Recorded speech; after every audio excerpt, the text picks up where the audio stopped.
back in the day, I handed out actually invitations that I hand printed up, and I put a little wax stamp on them in W. And so I was like a touring pro. You know, I won my first Worlds in 2002, and from then I really did just travel the country, playing disc golf, supporting disc golf, doing clinics, and I would hand these out to women to make sure that they knew that they didn't need the invite, because it had the moniker of the U.S. Championships, which was for one division only, and you needed the invite to attend. Austin, Texas. Love the central time zone. So Austin it was, and since then, I mean, it's always been a bedrock for disc golf, because we've had John Houck that's been in the area. We've just got steeped in tradition for Texas disc golf. I love it. It's been, it made me a world champion. When I won my first Worlds, Ted Williams, he was a 70-year-old, multiple world champion. Yeah, and he told me, he's like, once you're a world champion, you're always world champion. Use it wisely. And those were just great advice. And back then you didn't have so many opportunities to just be an athlete. Yeah. So I used my world championship to bring others into the sport. Have faith in your vision. It's okay to take chances. It's okay. I have won over 200 events, but I have lost more than 200. And if I don't continually put myself forward, and if you don't put yourself forward in life, you don't know how far you can go. And I think of that in disc golf. I think of it as just having relationships with people. It's okay to be vulnerable. It's okay to take chances. It's okay to fail, because success is best when you try.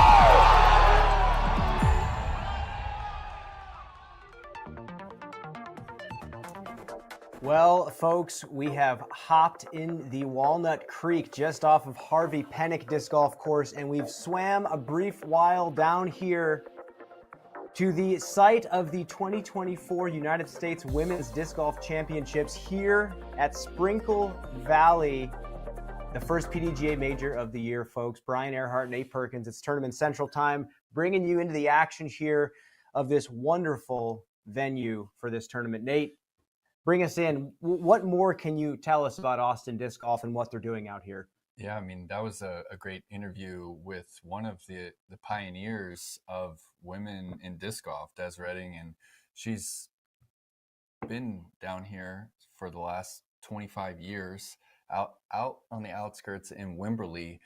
And she said it well, that this has been a hub for disc golf, not only just in Texas, but in the United States. With 50 courses in a 25-mile radius. We've had numerous pros start their careers here in Austin. You've got Dallas just to the north, Houston just to the east, and every year, Brian, it has the most tournaments, the most active PDGA members come out of this central Texas corridor, we like to call it. And this year we've brought something extra special for the United States Women's Championship, and it's a brand new property tailored specific to the FPO division. Sprinkle Valley, what a name Sprinkle Valley is. We're playing in a little ash juniper forest here. And what that means to me is that the rough is nasty. It's that true Texas make you bleed when you go and look for your disc. It's unforgiving rough. This is a highly technical course, something that we don't see as much on the Disc Golf Pro Tour. Taking a look at some of these tight fairways, the front nine it's technical. Brian, what do you have on it? Well, first off, I have to say, after all these years covering disc golf, I think that sweet spot, for me at least, is that low 60s par. This is a par 64, and between 8,000 and 9,000 feet of length, 83, 98. If you can take that and put it into the woods and design a well-balanced property, that just makes the most exciting disc golf, in my opinion. Mm-hmm. They have done so many things right. Hole 9 is just an incredible hole that we will dive into later with such technicality, and every single time you play that hole, another trick has to come out of your bag. You will never get two identical rounds out here, Nate. You have to get off the tee at least the best you can to set yourself up for some of these really technical second shots on the par 4s. And again, there's 8 par 3s out here ranging from around 280 up to about the 360 mark. So you're going to be throwing mid-ranges, you're going to be throwing fairways, you're going to be clubbing up to the distance driver. And Nate, and I think you can back me up here, I think it's possible to take down a championship here with just one spin.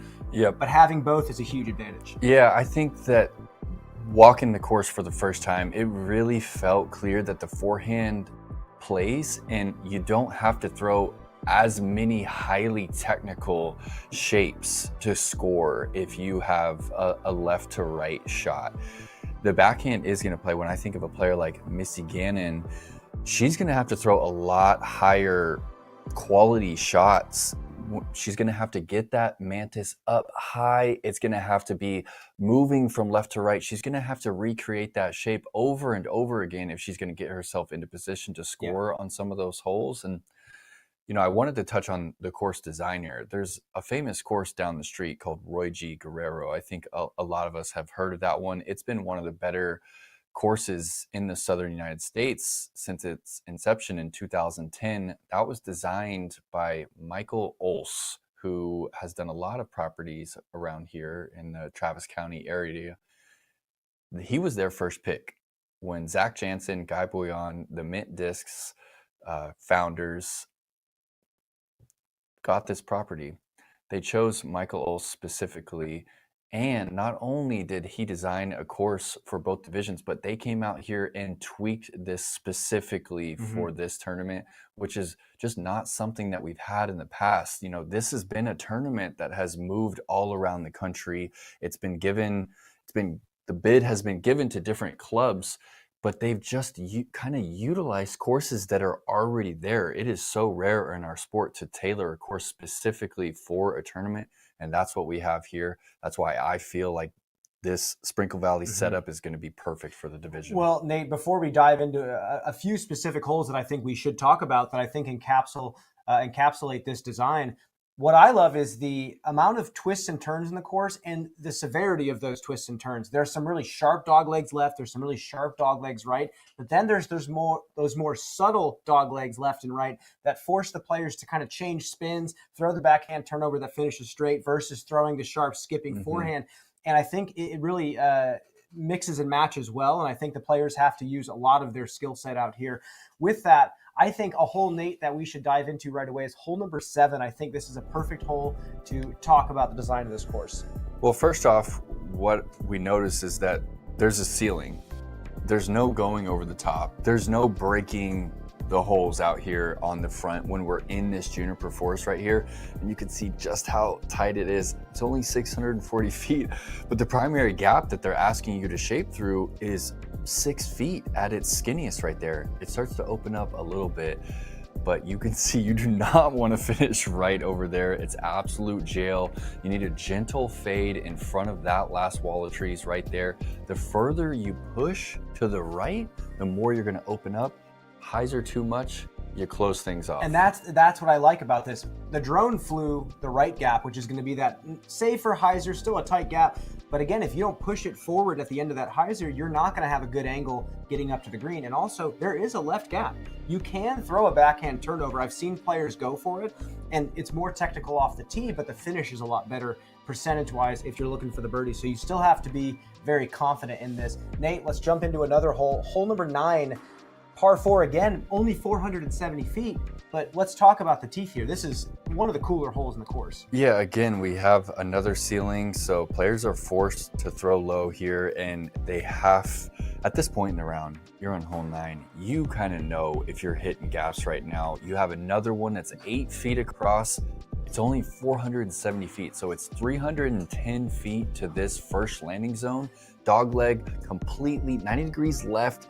And then you have a myriad of these juniper trees that you have to shape through. The flex forehand is my favorite shot on this second one, unless you can just throw dead straight 250 feet. Well, Nate, you can push the hyzer and challenge the back tree line off the tee. And actually, the drone flew a pretty aggressive line there. On the outside, there is a more open route to throw a backhand turnover. So the hole can feel kind of stock if you're in the right spot. But let's jump into a par 3 out here, hole number 17. Yeah, you're starting off in the woods here. You don't quite get the wind read that you're gonna need to stick this island. I personally think every disc golf course needs a hole like this one. We need that 17 at USDGC. I think that this has clearly been modeled after that too. We need a place where the round can kind of come to a halt. You know, the score can go in the other direction. It's going to get windy out here. I mean, we're in Texas. Undoubtedly, over the 4 rounds, we're going to have a day where this island feels like a miracle to stick. Well, you have to pick a side. So the wind generally seems to be coming headwind. You have to pick that power hyzer into said headwind if the wind does pick up, or you have to go left and challenge that flat shot that drifts a little bit. So you have to control your distance. It's kind of a pick your poison type hole, and it's just at that distance where players are going to have to think. Overall, I'm thrilled with what we're seeing out here on this course. And it's still pretty fresh, Nate. It's not necessarily a course that's been around for a long time. No, it's really fresh. I mean, they've been running tournaments on it to kind of get that feedback from the local community on what they need to change. They've given the PDGA the data that they need to come out here and maybe adjust some of the pars, which they did do. They took away a couple of the par 5s and moved baskets. And again, that's the kind of intention for a course and for a tournament that we haven't seen as much of in the past. We've been a little bit more focused on, you know, the things outside of the course, as far as like, where are the spectators going to go? Like, you know, where are cameras going? Like all those things. But this has been tailored for the FPO this weekend. And I also want to talk about just the headquarters here. I mean, this is, you know, Austin Beer Works collaborating with Mint Disc. So you have Mint's, you know, primary pro shop. Right next door is Austin Beer Works, one of Austin's largest local breweries, pouring beer. Got some delicious coffee with me on TC set today. It's just, it has that, you know, feel. There's a couple food trucks out back. You know, people are finishing their rounds and they want to hang out. They want to, you know, party up here. So there's a big tree house like right near the tee of hole 1. It has a really good feel to it. It's giving me a Maple Hill vibe, Nate, and that's why I'm so excited to be here. Let's jump into some of the players that have proven to us this season that this could be the weekend they take down the first major of the year. And Ohn Scoggins, Nate, told you this is the boss. This is not the manager. This is not the assistant manager. This tournament is the boss, and I want to win that tournament. Let's take a listen to what Ohn had to say in her own words this week. This is how fun about disc golf. You cannot predict it much about disc golf because sometimes some people can just come from nowhere and smack you. I'm not count anybody out. I feel like anybody can just come from nowhere and just like, hey, there you go, I win, I slap you on the face. That's why this weekend I keep the eye on everybody. I'm like, whoa, who's that? You know, because it's gonna be so much fun. And like I said, like sometimes I shot under, and then the next day I shot like 4-5 over. I'm like, wow, okay. That's why Discord will eat you up. Discord will teach you how to be humble. Does it mean anything different to you that this tournament has an M next to it, that it's a major? Would it mean anything compared to winning in Austin versus winning U.S. Women's, or is it the same in your mind? No, it's not the same. This is the boss right here. This is the boss. Yeah, this is the boss. That one is a manager. Yeah. This is the boss. Well, Nate, she doesn't want to see the manager. She wants to go straight to the boss. This is her opportunity to take down a huge major championship. And Nate, last week, on top of shooting just an incredible 1055 rated round, one of the best rounds of all time, she shot the highest rated tournament average of all time at an Elite Series or major. And what I noticed, Nate, was that she closed the tournament. She didn't just beat the field. She beat Kristin Tattar by 11 strokes. Nate, she's hitting 60 footers with just a couple holes left in the tournament. She doesn't need to be going for any of these, but she is locked and loaded. She's fired up right now, and she still says, my arm isn't feeling great, but she's listening to her body a lot more compared to how she was last year, and it has to play to her advantage. Yeah, she fooled me. I didn't see any arm issues lingering with her last week. I mean, I feel like she's unbeatable. That's just the way that golf is. When someone gets the momentum, Scottie Scheffler just dub at the Players Championship. You know, I can't imagine Ohn even missing putts from this range or in, just because that's the most recent data that we have. And she's got her partner, Justin, who is actually, unfortunately, not going to be able to join her until the weekend. And I don't know if we give that enough credit because of, you know, that they're a team. They win tournaments together. He's on the bag for, you know, 90% of her tournament rounds. Often he gets to take Friday off. This week he's working Thursday and Friday.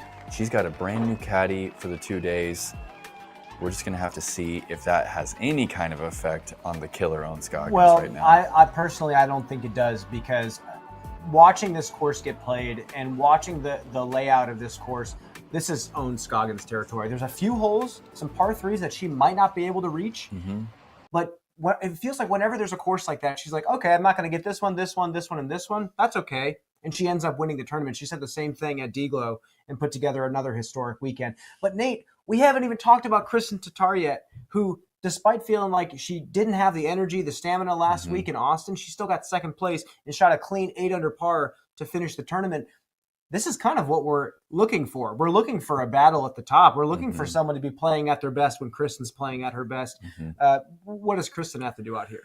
Well, not only did she shoot the 8 under final round last week, but she still averaged 1,000 on the tournament, which is incredible. I think there's only 5 times in history in the FPO division and Elite Series or Major where someone has averaged over 1,000 and lost.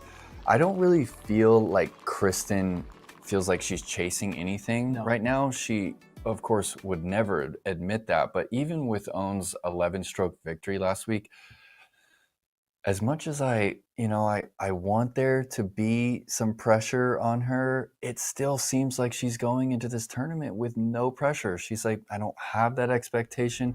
I don't feel like I'm defending anything. I don't feel like I have anything to defend. And it's that exact mentality that has allowed her to come on top at these events, no matter who else in the field seems to have the momentum, seems to be dropping in putts from everywhere. She comes out on top. It was this event last year over on the East Coast, Burlington, North Carolina. Somewhat similar of a track, Brian, if you can recall that one.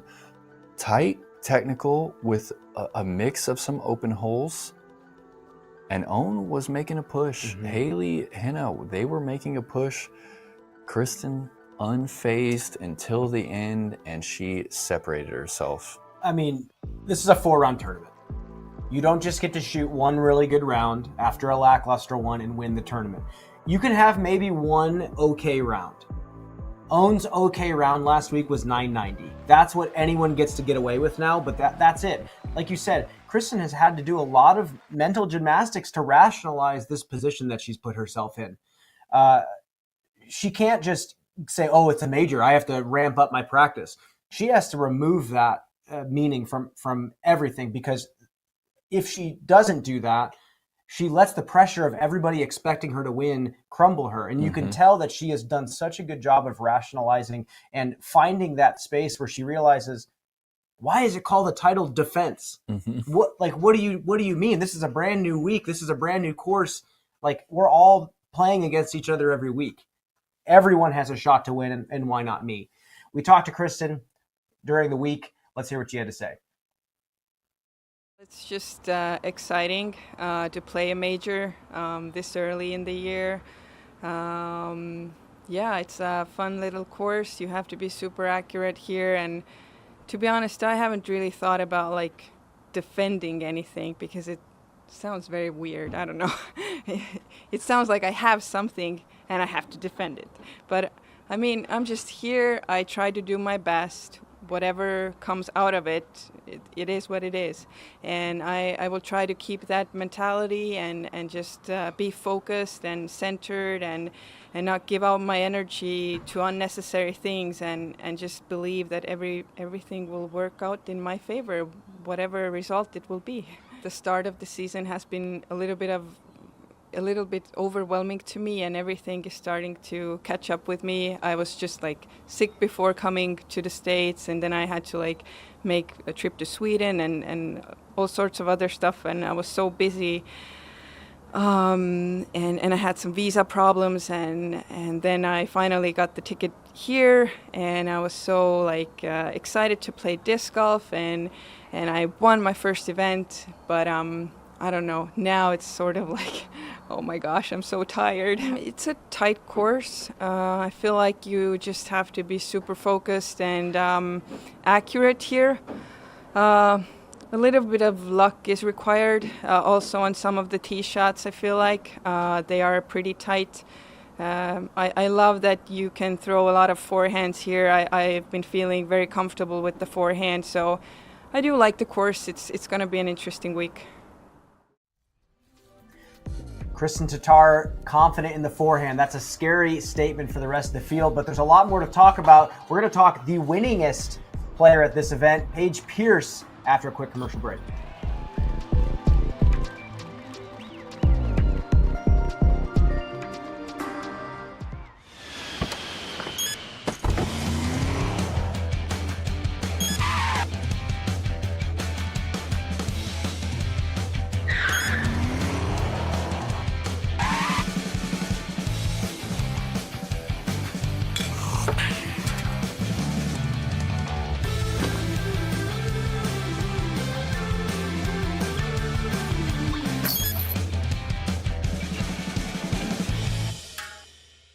PDJ reinvests membership funding into support for programs like the Competition Endowment, Youth and Education Program, and Marco Polo Program, all of which help grow the sport in communities around the world. Get started today.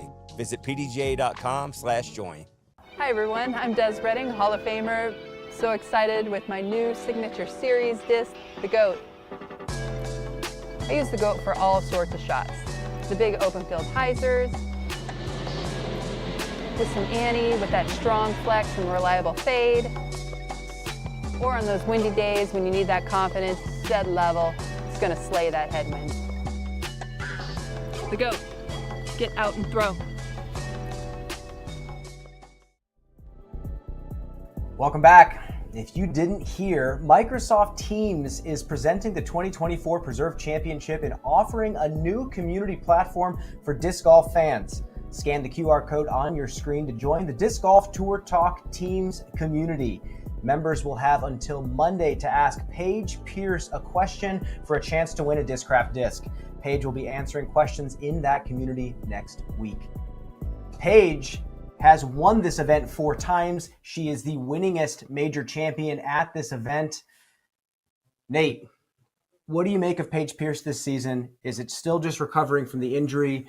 What do you make of it? Yeah, I got a good look at her last week during that opening round, and I don't want to put all the blame on the ankle because I feel like it's healed enough that it's not affecting her in every single shot. There are some situations on some, lean out shots or some straddle putts where you can tell that she's timid and doesn't want to put all the weight there.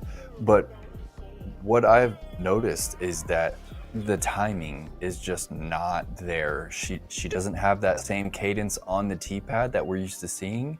She has this moment in her final step where she's kind of in that guessing game. Right there, she guessed correct on the putter. But when she's not guessing correct, she's late releasing, and that's the common miss. And then when she tries to overcorrect that in the middle of the round, she's going inside. She's not hitting her spots where we're used to seeing. She's not in the same routine that she was a couple of years ago when she dominated this event in California. I believe she averaged 10-15 or something through the 4-round tournament. She just isn't the same Paige Pierce right now, and that doesn't mean that she can't find it. But when you take someone that is out of sync with their backhand cadence and you put them on a course where you have to hit gap after gap, it can get pretty messy. And when you're not fully confident, it's hard to really change that in the moment. Well, I think with injuries, there's some nuance to it as well. Yeah, you might not be feeling terrible, like you said, but there is a guessing game. Is this going to hurt when I throw this shot? I think players with elbow and shoulder injuries can say the exact same thing. Sometimes you have to make it hurt for the shot to actually be worth it. Ohn Scoggins was saying that last year. If she wasn't following through all the way, she was missing the putt. But if she was following through all the way, it would hurt. Yep. So I think it's something like that's in the back of Paige's head right now. Again, we're not going to read her mind, but I think as a champion, she knows how to make these adjustments out here. The putter is coming out of her hand really, really well. So looking forward to see if she can make a comeback early on this season as she does recover. Let's move on, though. We have another player who is shooting really hot right now. It's been a European season so far. Nicholas Antila getting the big win last week. Evelina Salonen starting out the season strong at chess.com. This was just an incredible showing for her. Yeah, I mean, and this is the type of course where we're not really going to see a lot of distance putting carrying players into, the podium. Like, we're going to see players that are hitting fairways and their tee to green stats. That's where the strokes are really going to be gained out here. And there's still no one in the division that does that better than Evelina. When I see a nasty staggered gap out there in the 340 range, I have full faith that Evelina is going to get that Mako 3 through the center of that gap, Brian. Nate, well, there's multiple par 3s in this course over 300 feet. Again, there's 8 par 3s out here. And Evelina has an advantage on a few of them to throw that power late flipping turnover where some of the sidearm players or players that have to club up to a distance driver might have a little bit more struggle on. So looking forward to see how she does this week. But Nate, as we close things out in Tournament Central and put it out there on the ground, it's Perks Picks time. Perks Picks. Week number 3. Nate, what is the first discussion? Okay, well, is Ohn Scoggins going to finish in the top 2? That's really tough. There are over 100 competitors this week, but I'd be shocked. I'm going to go yes, Ohn Scoggins, first or second this week. I'm going to say yes as well. I mean, I know, like you said, it's a crazy gamble to say 1 or 2 for Ohn, but she looks really comfortable on this course. And last week, it was almost comical how good she was playing, even closing out the event. Nate, what's coming up next? So the scramble percentage of a specific player. Will Missy Gannon scramble better or worse than 45%? I personally feel like scrambling is difficult at this course. If you're off the fairway, there's a chance that you're potentially out of bounds. Scrambling is going to be hard. I'm going to go worse than 45% on the week. I'm going to say she's going to be over 45% for the week because of the fact that she's throwing the disc really well right now. I think she said putting was one of the bigger mishaps for her last week. So I think she's going to hit a lot of fairways. And the thing is, the rough is thick, but that also means you can get kicked back to the middle of the fairway just as easily as you get taken into it. So I think it's going to be her week. On the scramble side, Nate, what's the final decision? Longest FPO throw in, over or under 215 feet. Man, we've seen some sweet throw-ins over the years, but I'm going under 215 feet this week. Well, Nate, I have to disagree with you. I'm licking my chops looking at hole number 17. Someone is going to drop a hyzer in the basket on that hole. But really, I don't care what hole it's on. There you go. Week 3, Perks Picks, complete Tournament Central, complete round number 1 about to begin at the 2024 USWDGC Disc Golf Championship. You're up next.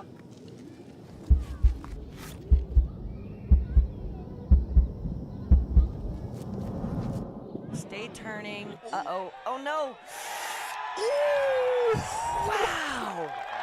Alan, inbounds. That's exactly. Unbelievable.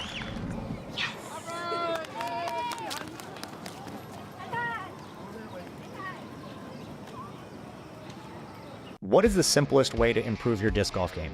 The answer, learn from the very best. Paul Ulibarri, Simon Lizotte, Ezra Aderholt, and Holland Hanley. They're not just players, they are your elite coaches guiding you every step of the way. The Power Disc Golf Academy is the premier online disc golf academy with over 150 on-demand lessons that are specifically designed to improve your skills right now.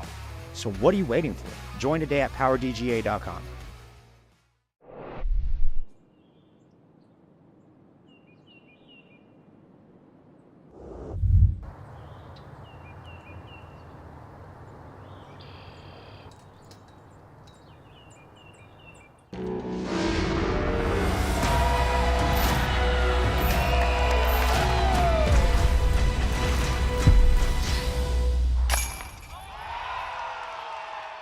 We had more unique winners on the tour than we've ever had, and Kristin Tattar still won every single major.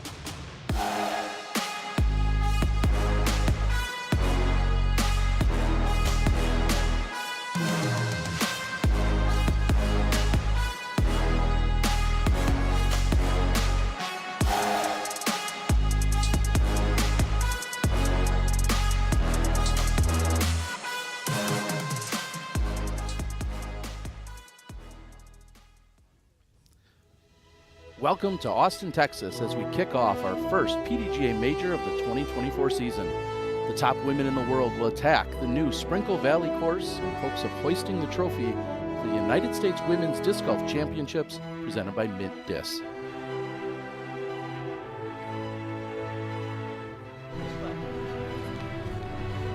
Ohn Scoggins coming off an historic performance just a few days ago here in Texas, taking down the Elite Series event, trying to capture the major. Welcome in, everyone. I'm Terry Miller, joined alongside four-time world champ and Hall of Famer Valerie Jenkins, also 2018 putting world champion in Zoe Andike. Val, we just saw Ohn, the arrival. No one has more fun out there on the course, it seems like, but how do you come back? How do you follow up the weekend she just had? Well, it's a good feeling, and I expect Ohn to use that momentum.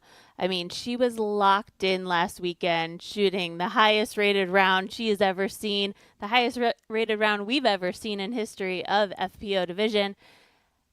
She has such a competitive drive. She has fun on the course, but she likes to play well. And so this course, I think, is going to set up really nicely for Ohn. And if she's having fun, she's playing good, and I expect to see her at the top again. And Zoe, we talk about the fun, we talk about the competitiveness. How does she put it all together this weekend? What do you expect? You know, Terry, I think about last weekend in those woods. We are still in Texas, not very far from where she just put down such a just groundbreaking weekend. Not just one round, but all three rounds in the woods, so accurate, showing us that she has placement, she has plenty of distance, doesn't need to do anything crazy, but just continue to be consistent through these woods.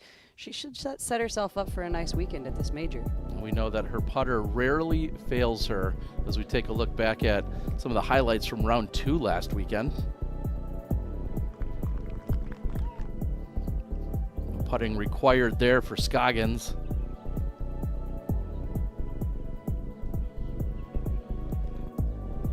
Just absolutely parking so many shots, but then you see putts like this from distance that just never left the chains.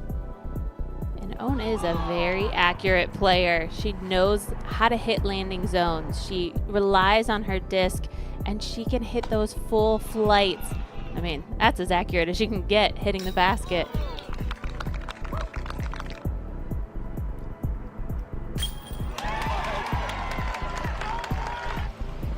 And there was really no giving up, or letting up, I should say, by Ohn at any point. She just continued to pile on. See a huge margin of victory. And what a weekend for Scoggins. As we remain in Texas, we'll see if she can keep things rolling. And if we look at the average rating from last weekend, she set a new record unofficially at that 1029 average. We look at a few prior records. Paige Pierce with a 1024.3 at the U.S. Women's event. Jonesboro in 2024 by Pierce, Scoggins at the Phoenix Ladies Open a couple of years ago, and Paige at the 2020 Memorial. few other storylines that we'll be looking at this week, as we were just talking. Ohn Scoggins coming off of the highest rated event in Elite Series or Major history. Kristin Tattar trying to make history again. With a win, Kristin can become the first FPO player to win 6 straight majors, of course capturing all 4 of those in a row last year in 2023, and a new era. Paige Pierce in 13th and Katrina Allen in 14th are both outside of the top 10 of tour standings for the first time since 2016.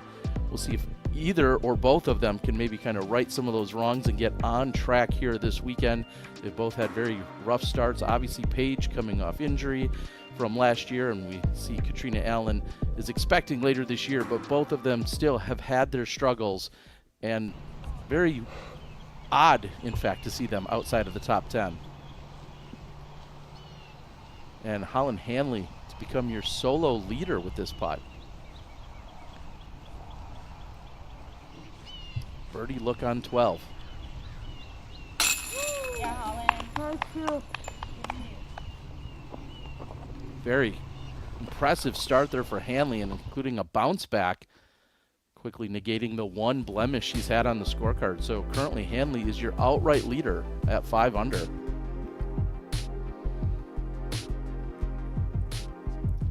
And we'll be doing more scrolling than normal. We're used to seeing 40, maybe 50-ish women at most of our Elite Series events. 102 FPO competitors in the field. That's historic in itself. And this is the first time that we're seeing competitive rounds out here on this course. And to see that Holland sitting at 5 under par is incredibly impressive. We know that she's finishing off her round now. That's going to be a great score if she can finish off cleanly.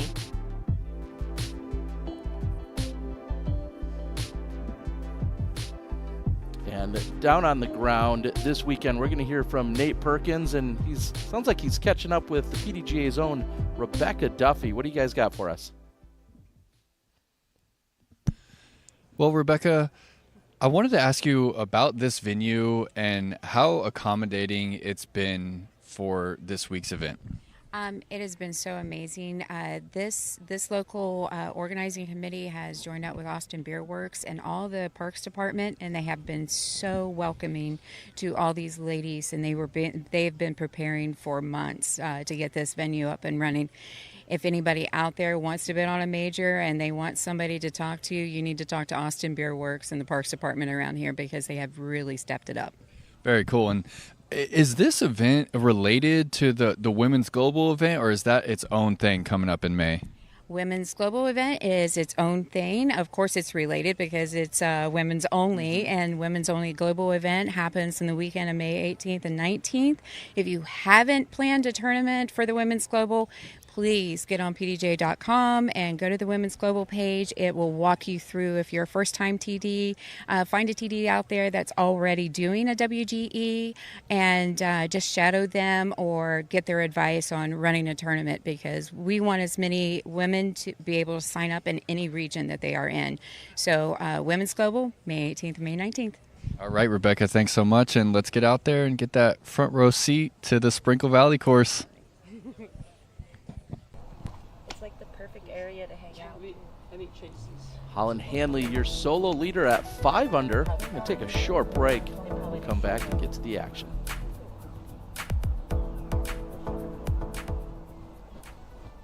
Hi everyone, I'm Des Redding, Hall of Famer. So excited with my new signature series disc, the GOAT. I use the GOAT for all sorts of shots. The big open field hyzers, with some Annie, with that strong flex and reliable fade.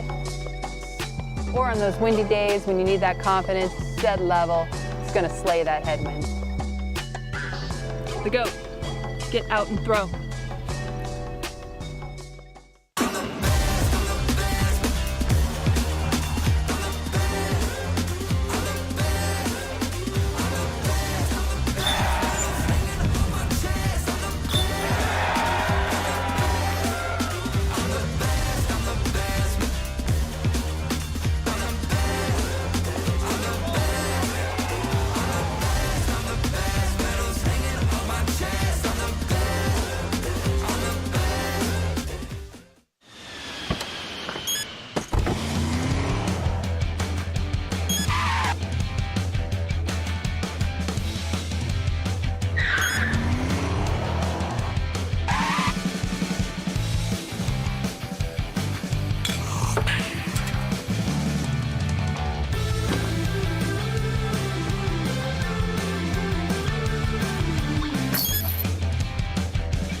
you're up next.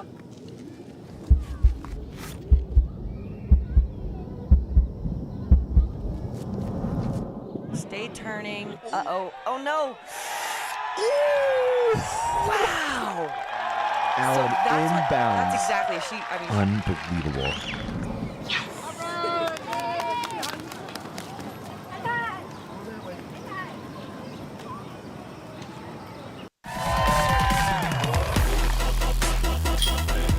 Over the moon, ceaseless, in my dream. Do I wake up yet? Hello? She has a skill set and she stays within that skill set. Unbelievable, Scoggins. The disc is just working with her right now. Yeehaw. Yeah!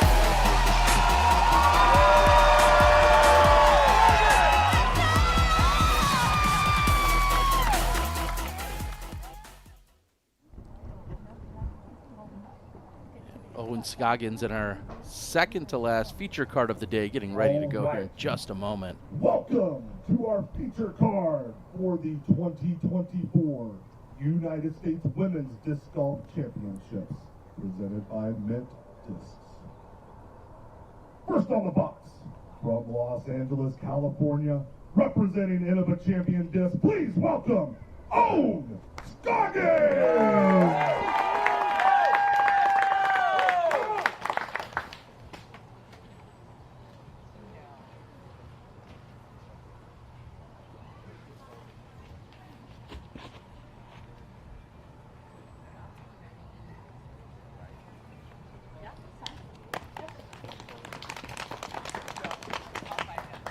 And we're going to see a common theme around this entire course of anything with the fairway. It's natural OB. Evelina Solomon!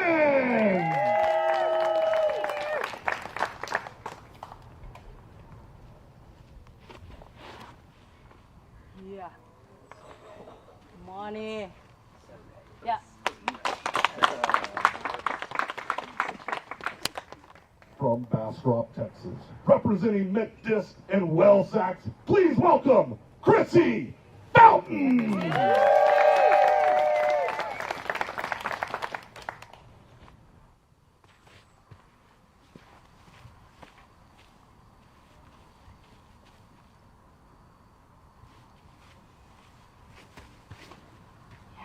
Very well. Come on. Yeah.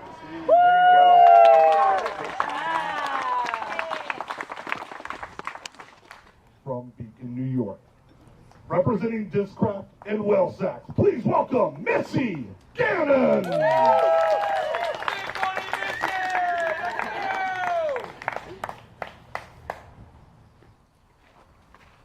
That's a good nickname to have to get you some positive feelings out in the tee of one.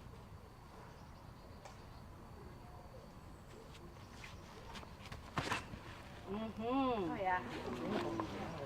Really? You think so? Good shot. I don't mind. That's a beautiful kick for Missy. Good round. Okay, thank you. Good round. Thank you so Good much. round. Go get him, Chrissy. They'll move down on one. Now we'll catch up with Katrina Allen on the tee of 17. And much of this course is in the thick woods. But when we get out to these finishing holes, this is when things start to open up and there is a lot of out of bounds. Oh, rolls inbounds for a second and stays out. Katrina will go to the drop zone after an OB tee shot. Take a look at Katrina's scorecard. Picking up birdies in the middle section there on 5, 6, and 7. And trying to close things out. As we said, heading to 17 from the drop zone. Likely a bogey coming up for her there. We see her at 2 over par. Currently has her in a tie for 28th.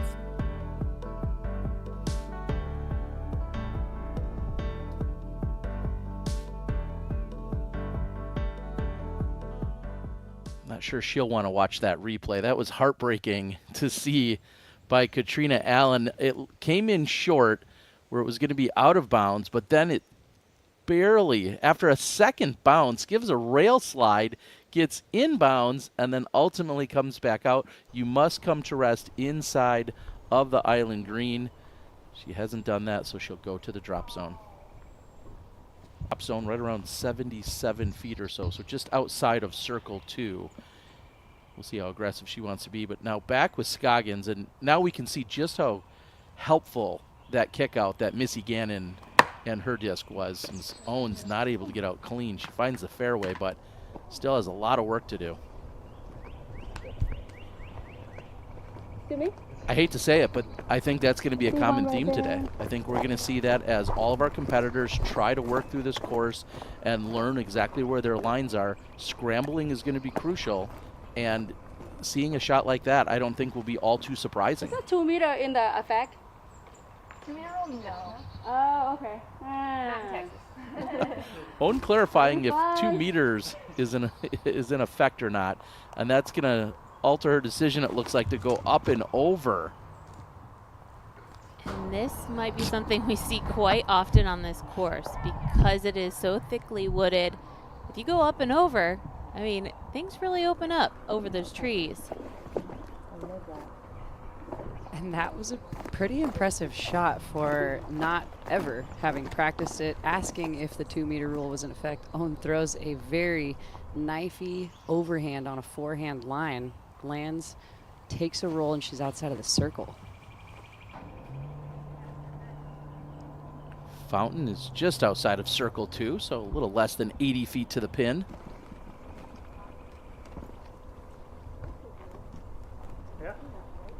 And just to clarify for a moment, anyone wondering what in the world are you guys talking about with that 2 meter, essentially a tournament can determine if they want a penalty stroke added anytime a player is above 2 meters while they're playing. And that can be for a specific hole, that can be on a specific tree, that could be for an entire course or tournament.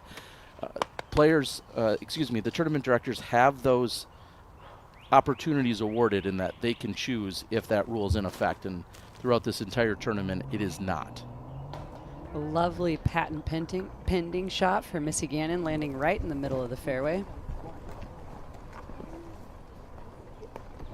Taste the same. That's awesome. Oh, that's cool. Yeah. So Colin Hanley coming off the birdie a while ago is still waiting here in real time. Looks like she's ready, but not sure the rest of the group or the competitors in front of her are either.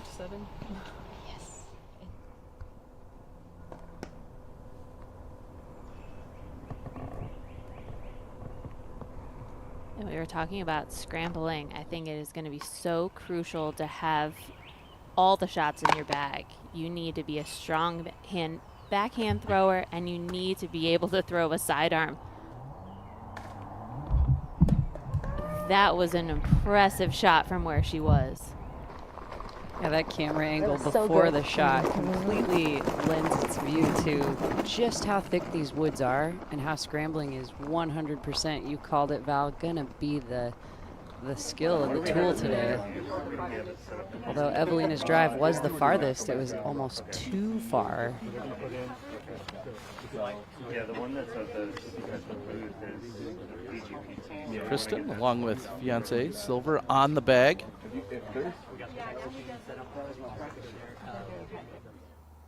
Now we head back to 17 with Ella Hansen. And like you'll see on a lot of these tee shots, there is a distinct sidearm or backhand route or gap, righty or lefty if you will. Ella lands it in the circle for a birdie attempt. 17 is going to be difficult. All day long we're going to see some drop zone putts. Somewhat of a roller coaster round here for Ella to get things started. However, somewhere leveling out around even for the moment. We're going to see that she has a birdie look on 17. 18, so dangerous. I'm already thinking ahead as what that's going to look like come Sunday. Brutal finishing hole as we see Chrissy with her birdie attempt right next to the pin. That should be a tap-in par. Now back with Hansen and the birdie look.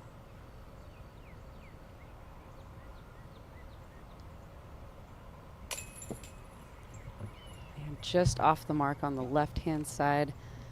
I do have to say I like Ella's new putting rhythm and routine, but that one she's just off the center of the mark. She'll have to settle for the par.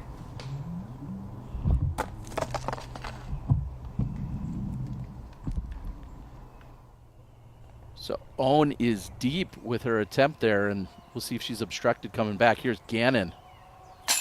Dead center. What a start for Missy Gannon. Let's roll the Zuka replay. First one of the weekend, and it won't be her last. Gannon from 40 feet on the mark.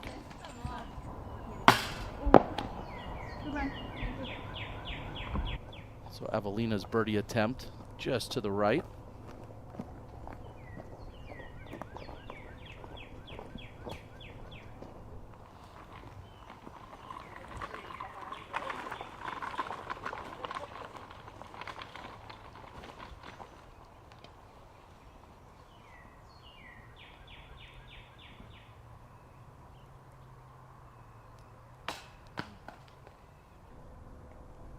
And Ohn had the open gap, which actually to me was a little bit of luck. Wasn't able to close the deal. We're going to see a common theme on most of these greens. Trees are inside of the circle and long of the basket is natural rough. So rough start for Scoggins with a double bogey. Should be 2 over. Evelina tapping in here for par.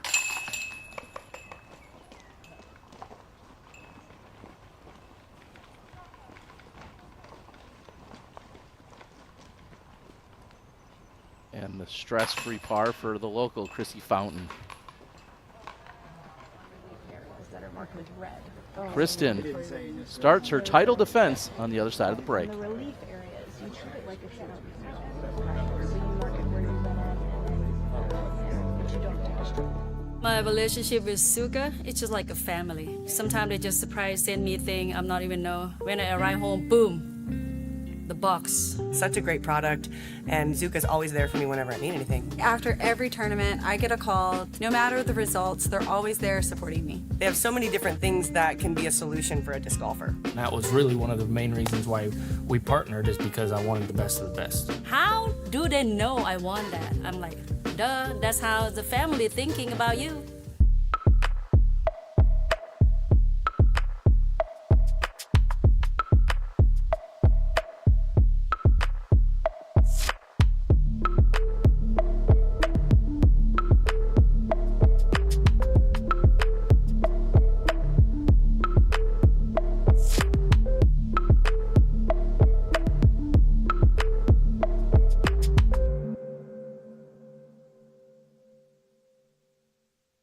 PDJ reinvests membership funding into support for programs like the Competition Endowment, Youth and Education Program, and Marco Polo Program, all of which help grow the sport in communities around the world.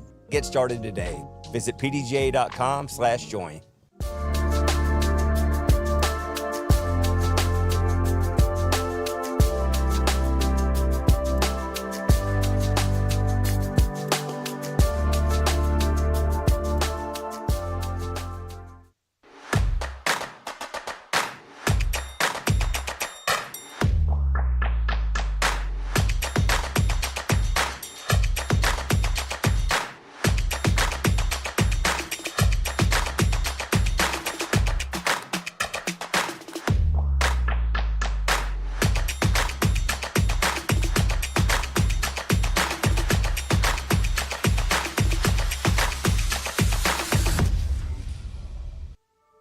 The United States Women's Disc Golf Championship is presented by Mint Disc.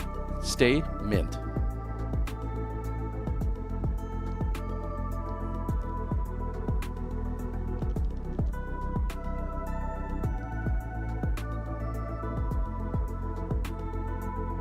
And it's, of course, Merch Madness. That's exactly what we would expect here.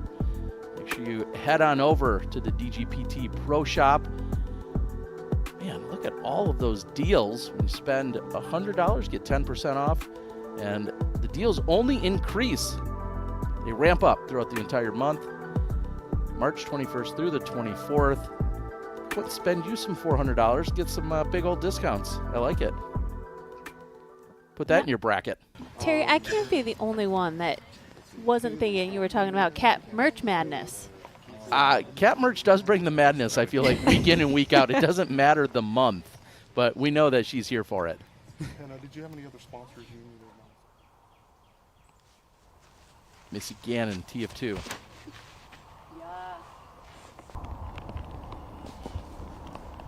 I like the height. She keeps it low, landing in the center of the fairway. That is a controlled shot. Safe to say, any shot that lands down the center of the fairway is going to be a success. Every tee shot is so technical here in the woods, and the woods are thick. We mentioned this is a newer course. I think it's been in for about a year, but they have done some incredible work to carve out these holes. But those woods, they haven't been beaten down quite enough, so you want to stay out of them as much as possible. And the skips, I'm expecting to see a lot of those on these beautifully manicured fairways that are just all wood chips from all the trees that they've knocked down to create these holes.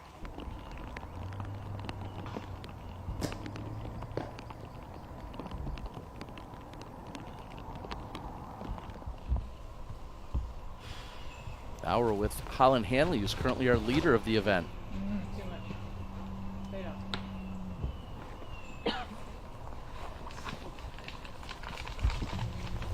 Pulled to the right side. We're going to take a look at our Canna current conditions, where the temperature 60 degrees, humidity up to 92%, very light and low winds. However, somebody who's out on the ground experiencing it all in real time, Nate Perkins. Nate, what are you feeling out there? Yeah, it's starting to sprinkle just a bit out here at Sprinkle Valley. I feel like you get a little bit of a reprieve from how light the rainfall is when you're in the canopy of these juniper trees. And I feel like this terrain is a little bit better suited for wet conditions this week because of all the mulch from all the work they've been doing out here. So I don't think we're going to see a lot of the mud like we saw last week if it does continue to rain today. And the wind is down, so I imagine the scoring conditions are pretty well, even with a little bit of rain. Yeah, such great insight. I know in the last few events where we've had struggles with muddy conditions and things getting very slippery, that mulch will have a very different interaction with our players.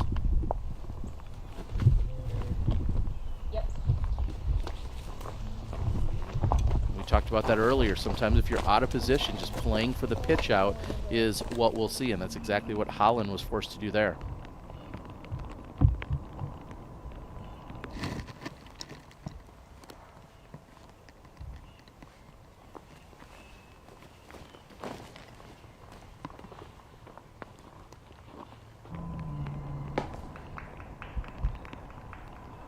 I'll give her a shorter look. Not kicking into the trees too much.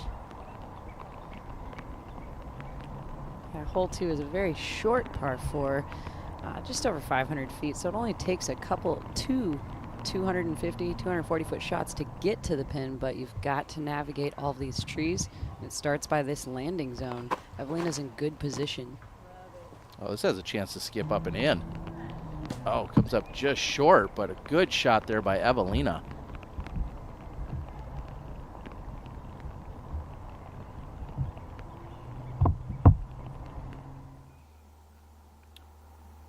And after battling some health injuries and getting herself back into form, we're seeing Kona Montgomery for the first time here in 2024. Great to see her back on the tour, and she's on the island on 17.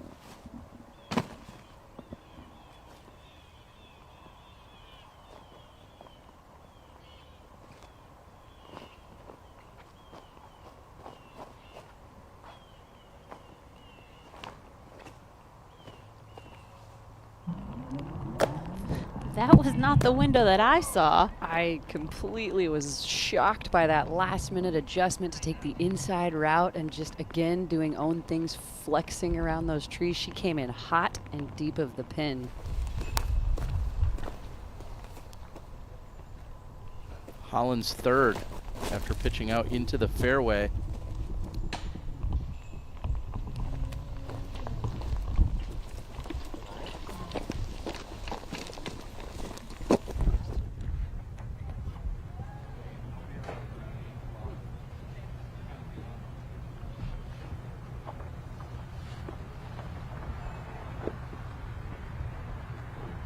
final feature card. Should be teeing off here any moment now.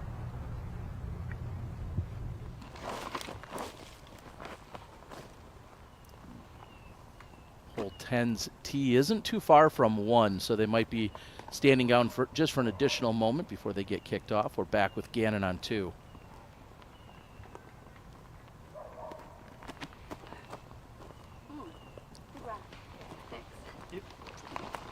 Just a little more power, and that had such a great line.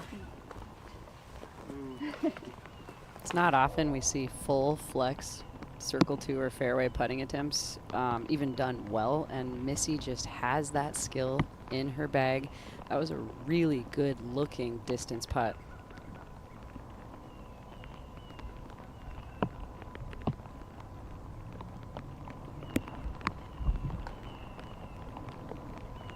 I'm thinking about a lot of these basket placements and greens. You know, there's not a ton of sloping greens. There's a lot of opportunities to be aggressive on the putting green. You've done all the work down the fairway to get close to the pin. There's a lot of chances to just give it a run. And the third, or excuse me, Holland putting it right next to the basket. Looks like she's going to be tapping in for bogey. 2024 United States Women's Disc Golf Championships. This is our feature card. First on the box, from Paarnu, Estonia, representing latitude 64. Please welcome Kristin Tattar.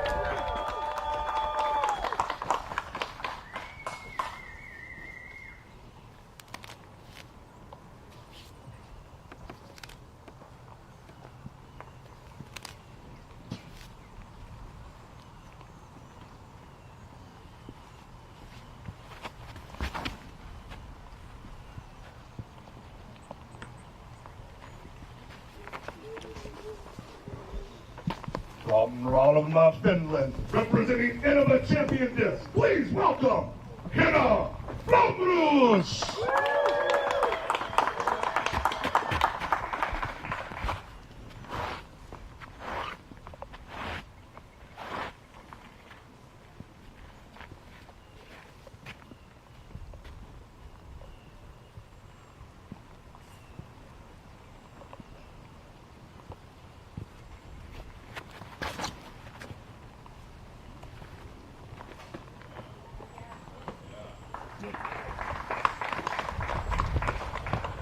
From Charlotte, North Carolina, representing Innova Champion Disc, please welcome Haley King.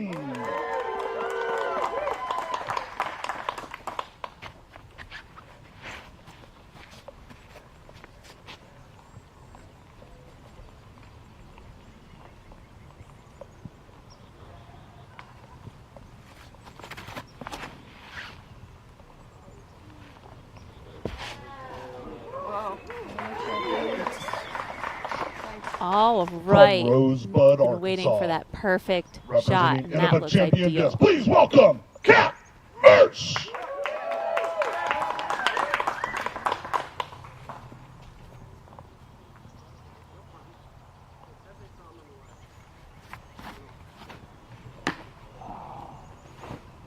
I didn't miss it though, and that's what really matters. That's what matters.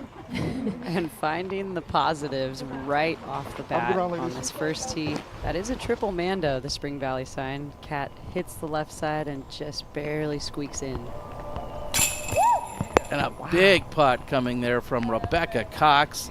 That's going to be our Naqua moment. Rebecca Cox from way deep. Powered by Naqua, lifestyle power.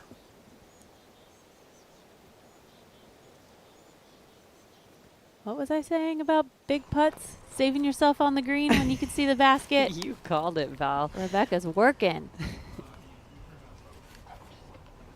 So the fact that she did make the mandatory, that means it's saving her at least a stroke. Missing the mandatory, you would go from that drop zone, that tee pad right in front of her. Oh, this is trouble. And early released out of her hands straight toward the left side rough. And she only really needed about 240, 250 feet just to get to the landing zone there, but just an early release. And Evelina will open up with back-to-back pars.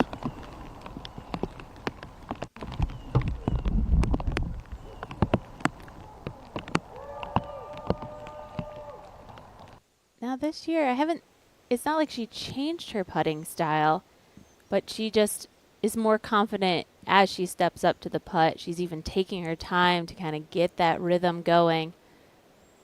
So great to see Evelina putting so well.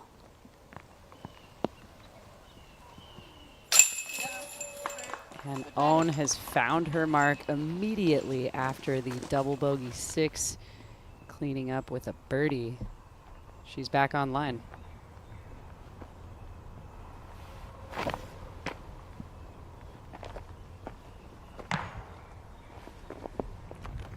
Although she didn't get that extra skip to the right or the fade to the right, she'll have an upshot from there.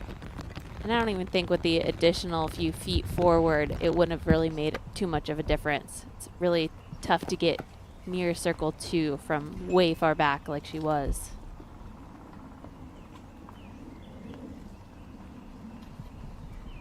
Murch throwing her third.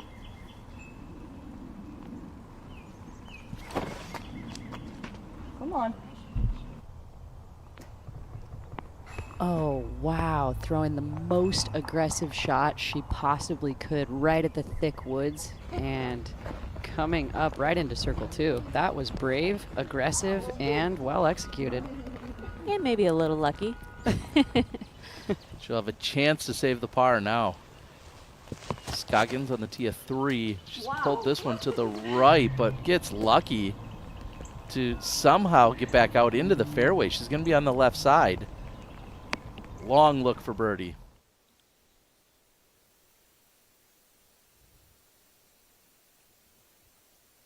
Now, Rebecca Cox, who is our tournament leader on the island tee shot of 17.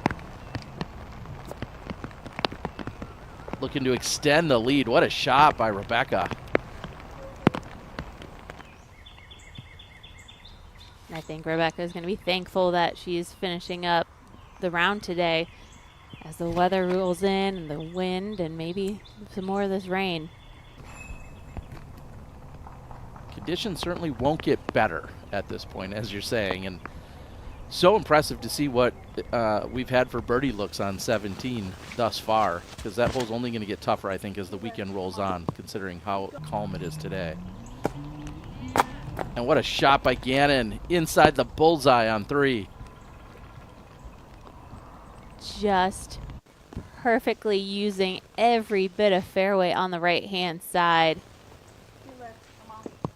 Just narrowly missing that tree, then playing for the skip. Thank you. What a shot by Gannon.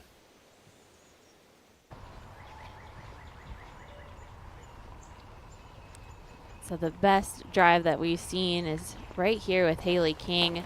Maybe just a little bit too far, but she has had the best view of the basket with her second shot.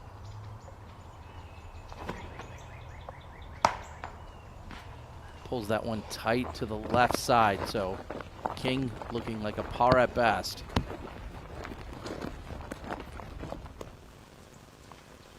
Now Evelina on 3. Very similar line to Missy. And a pretty similar result just outside of the bullseye.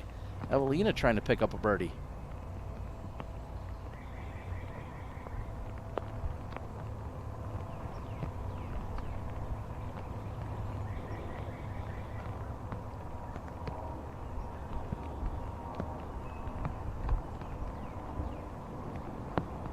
Going to be plenty of decision making and contemplation throughout this entire weekend, because often they will be faced with being just barely out of position and then trying to find the perfect line to the basket or something that might get them close enough to then set up for a good putt. That is exactly the case here for Kristin.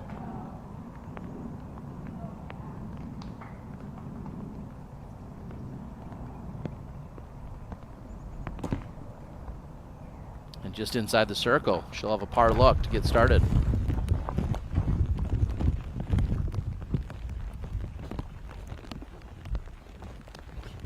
There are going to be so many of those stand still up shots or stand still trying to get yourself back to the fairway type of shots.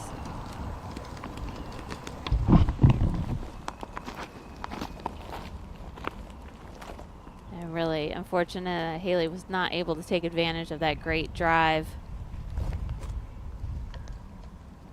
This is the setup for par and just outside of the bullseye.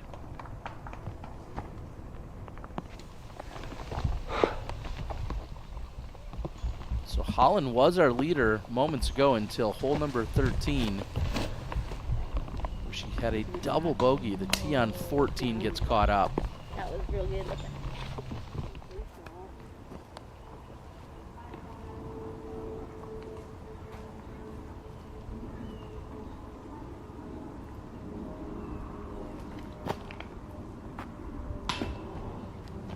Almost saving that par after two very errant first shots and a huge third. And that birdie by Rebecca Cox will bring her to 6 under as she's birdied 6 of the last 7, just on fire. Currently your leader, clear of the rest of the field by 2 or more.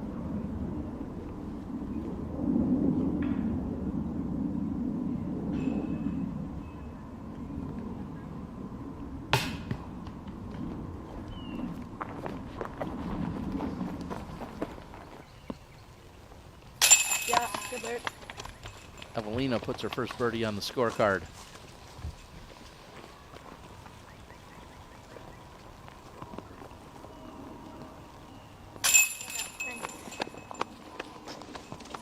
Gannon off to a great start. 2 under through the first 3.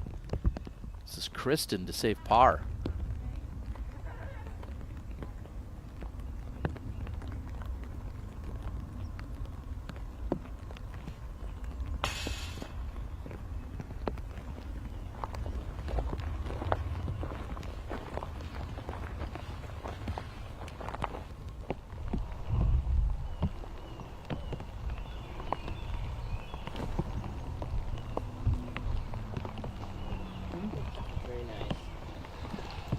Being 280 feet, that is a must-get birdie.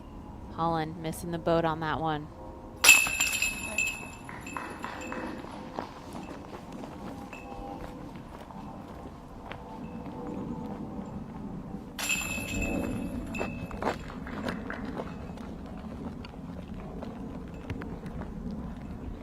Kristin is in for the bogey after we saw the par by King, par by Henna, and a bogey by Merge. So our card playing hole 1 at 2 over for the group.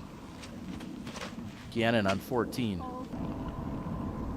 Excuse me, hole 4.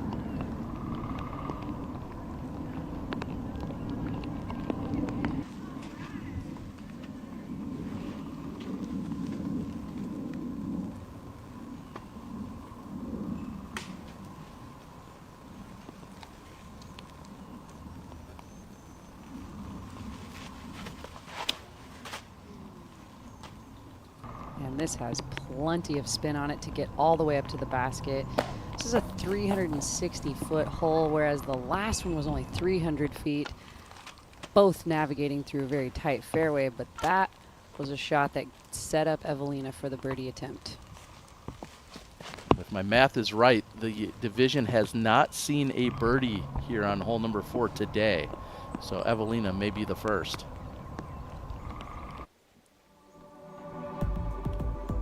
We saw Rebecca Cox with just an on-fire back 9 so far, currently sitting at 6 under, just hole 18 to play.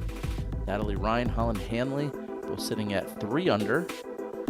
Gannon and Texas's own Lisa Fakis both sit at 2.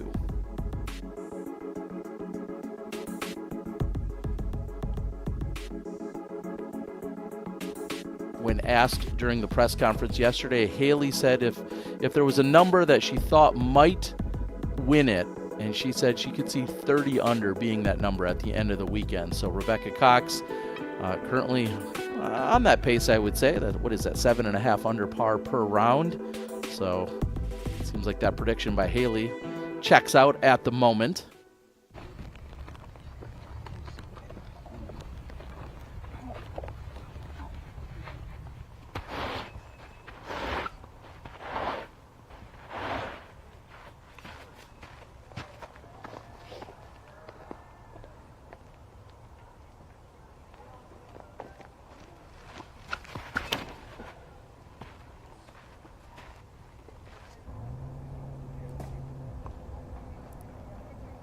If she continues to throw shots like that, it's going to be very difficult to beat her.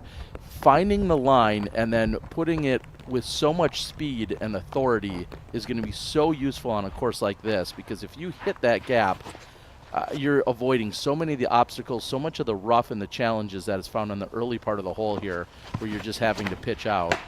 And that is a world of hurt for Haley King. Exactly what you were just talking about, Terry. A world of hurt. First available, and it could just be a pitch out from there.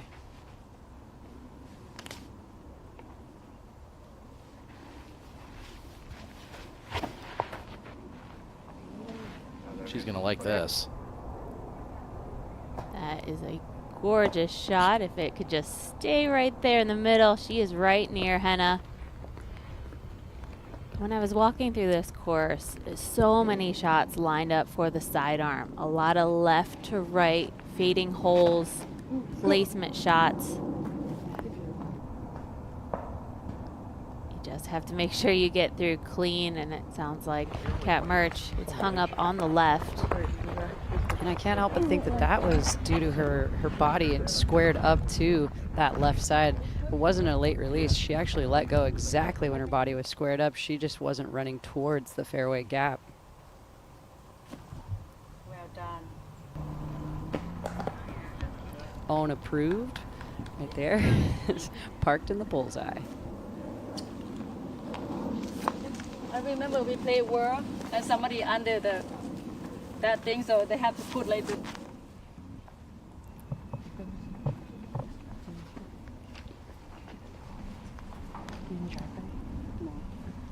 So she's talking about some story, somebody throwing underneath a bridge. And in that case, that's the rule of verticality, where you can play above the bridge, Terry? I think every event kind of determines where the playing surface is and what that's deemed as. Sometimes you see bridges that are actually out of bounds, or the spot underneath. Every situation is a little bit different. Every bridge is a little bit different. Yeah, we'll cross that bridge when we get there. That's what I would tell them. Let's take a look at some of our previous majors held here in Texas. Valerie Jenkins. The last time we saw a major in Texas, you had taken it down. The 2011 USWDGC. 2002 Worlds, Des Redding, who you guys heard from last weekend, winning in Houston. And Becky Powell in Port Arthur and Elaine King in Port Arthur. Back-to-back World Championships held here in 94 and 95. To my recollection, that's the only time we've seen Worlds held in the exact same place back-to-back years, done in 94 and 95. Two different winners. But Val, you left here a champion. Good feelings here in Texas, and the last time that Women's Nationals was held here, it was actually at a few different courses. And we were just mentioning Evelina's putting stroke looking so solid. I think the excitement for this birdie attempt just got her going. We've seen her take a little more time on putts than what she just did, and it was an early release is all.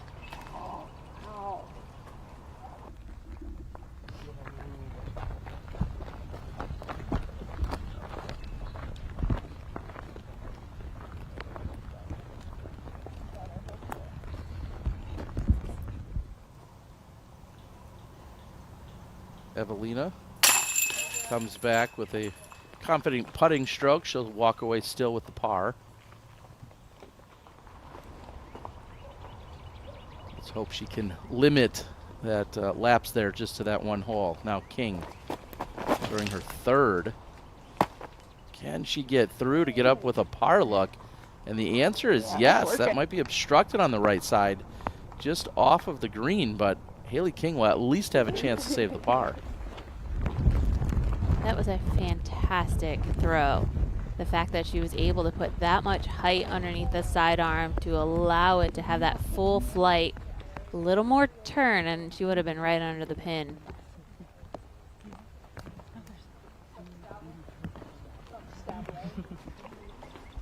God, I feel like I've been in this position too much already.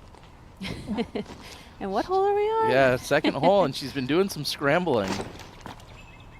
And this is going to continue. Really?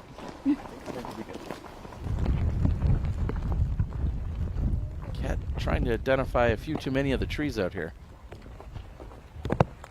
And mental toughness, patience, that's going to be the two really key factors all 4 rounds out here on this really thickly wooded course.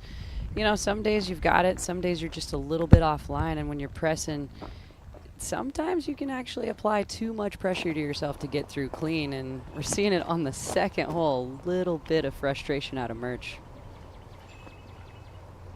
It's maybe one of the better shots we'll see this weekend on hole number 2 off this tee. Stand still for Henna. And that's going to track to the pin. What a great shot.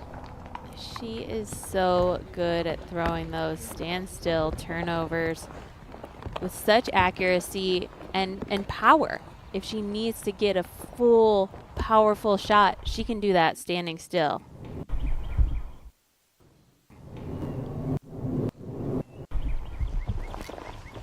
Flashbacks of 17. We'll check back in with them a little bit.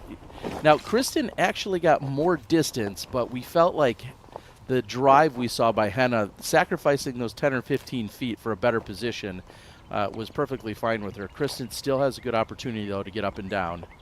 She's going to rely on the forehand and play for a skip. And she gets the skip right next to the basket. Perfect release height and stability on the disc choice. Excellent shot. Should be a birdie for Kristin, which would bring her back to even par.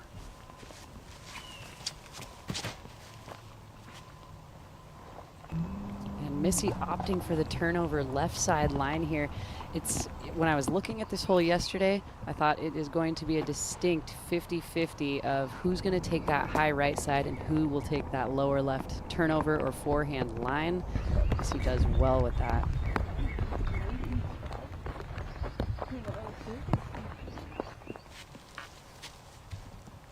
We saw the backhand, no surprise from Missy moments ago here on this tee shot. Now Evelina, she's going to take the same lane, but going with a forehand. This can get back out to the fairway with a little assistance. She's going to love that. That's exactly where you want to be, just beating that last bent over tree and getting into the middle. Erelaine canning it on hole number 16. In fact, that's the first birdie the division has seen on hole number 16. So Erelaine doing some work. Ohn will go up the left side with the forehand. And although it kicks down, it stays safe of the OB. That OB on the right side comes into play very, very quickly.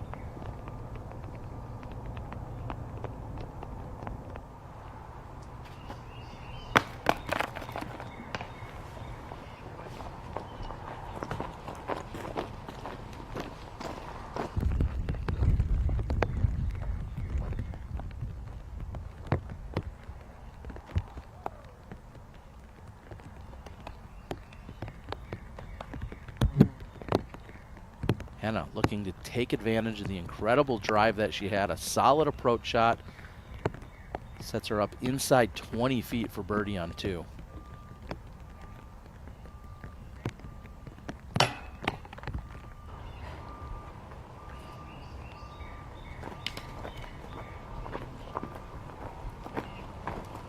Just lacking about 1 or 2 spin rotations for Henna's putt. You can see the disappointment. That's 2 short and low released putts for her now.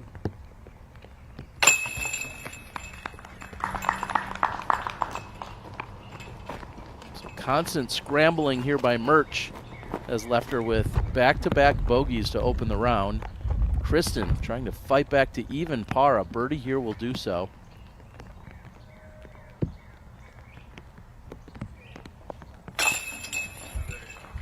just in these first 2 holes, I mean, they're already score separators. Each player is having their own battle with these first 2 holes that we're playing. It all comes down to that tee shot and how you set yourself up.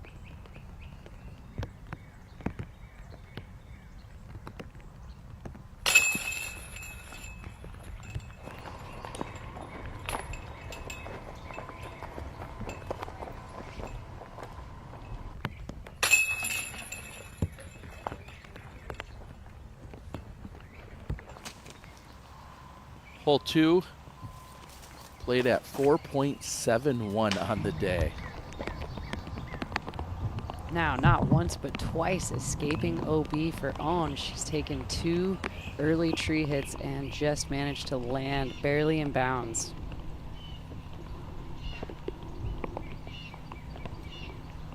And Rebecca Cox, as we said, 6 birdies in the last 7 holes. She's waiting on 18. I was talking about it earlier. 18, just a brutal hole to finish on this course. I think we may see 2 or 3 groups on that hole at any given time. Very difficult par 5 to close out. Wow. And Chrissy Fountain tracking right to the pin. Wow. Bullseye hit.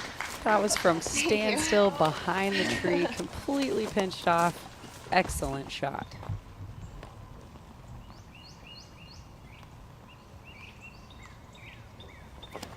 Prime position for Salonen to attack.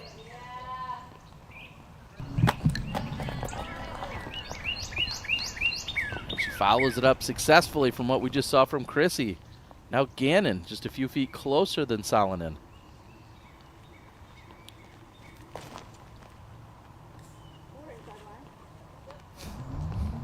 Not sure that that's the line she wanted, but a favorable kick as well. So Gannon will have a look for birdie. We're going to take a look at Val's Keys, brought to us by blackinkdisc.com, the premium disc golf store. Well, I think shot selection is going to be really important of what you choose on the tee. Are you going to go with the backhand turnovers or a sidearm? You know, how aggressive do you want to be on those tee shots? Because fairway hits, you want to make sure you're giving yourself a good opportunity for the rest of the hole and hitting the fairway and staying out of those very treacherous, wooded, lining every single hole out here. Scramble rate, I'm expecting to see that pretty high for our players who are having to fight their way through the course. You know, how greedy again are you going to get, or do you want to play it safe, pitch out, and get yourself back into the game?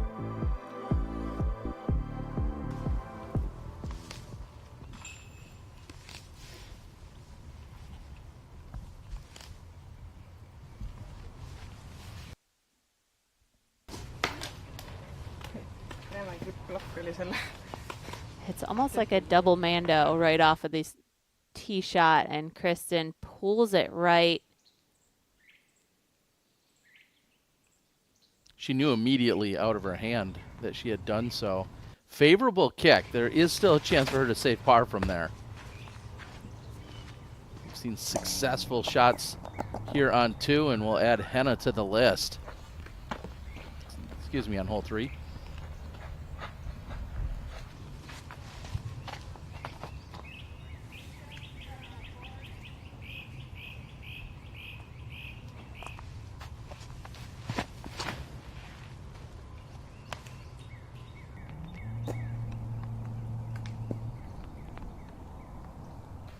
Haley to circle's edge.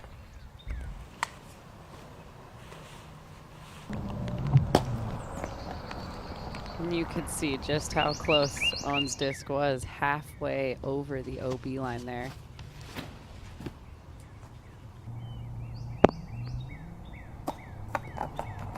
That was perfect disc selection for Kat. Putting a move on it. Awarded a flower. I like it. Gannon in for birdie. What a start for Missy. 3 of the first 5. This is an absolute beautiful time of year to be down here in Austin, Texas. Everything is greening up here in the spring. The wildflowers are going off. This course is just glowing.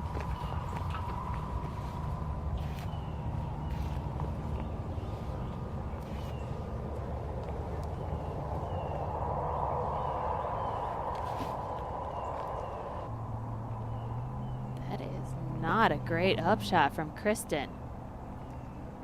Yeah, early released or else lacking a little bit of that Anheuser angle tilt, whether it's one or the other. Kristin is outside of the circle and will have to work for this putt.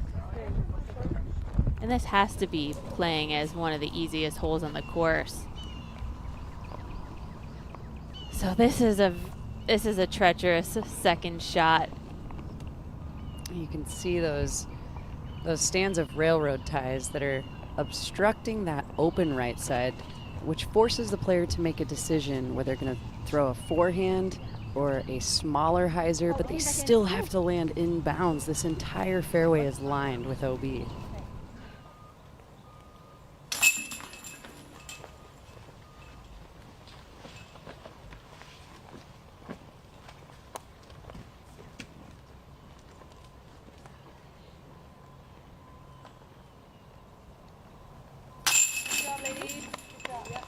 After Ohn taps in for the par, we see Evelina in for the birdie. Chrissy should do the same. Kristin, an attempt to save par on 3. Oh, and she buries it. What a save. Again, this is one of the easier holes on this course, and Kristin having to work after a bad drive, not a great upshot, but a stellar putt. Well, if you want us to roll a Zuka replay, you've got to do something special like that. That's exactly what we saw from Kristin. Good par save as we head over to Haley King. And just scooping out on the short left side.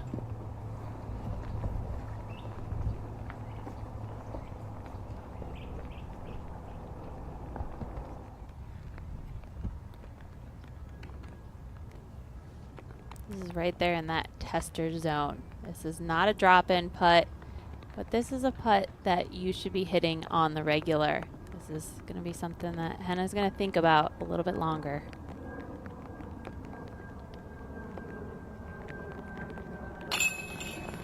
And this one connects. So Henna taking advantage, as you called it, Val, the easiest hole on the course, currently averaging 2.79. There's really only 2 holes that are averaging under par, and this is one of them.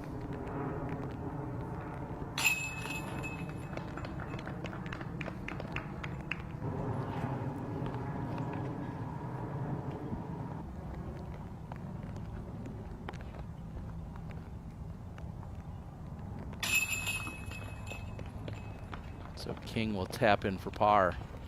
Opportunity missed on the easy hole 3. Well, this guy taking advantage of every opportunity. Get on a mic. Big Germ, he's out there. You can tune in to the Jomez cast live on YouTube over on the Jomez channel. I believe him and maybe Brian Earhart are out there giving you guys alternative commentary. So if you'd like that, I won't take any offense to it. Germ, you know, he does his thing. He's pretty entertaining. Yeah, we'll go with that. But I personally like the live action myself. I like hearing the female perspective from the two of you as well. Feels much more special. Germ hasn't won a USWDGC. Val here in the booth has won multiple titles. As Missy Gannon finds the edge of the bullseye.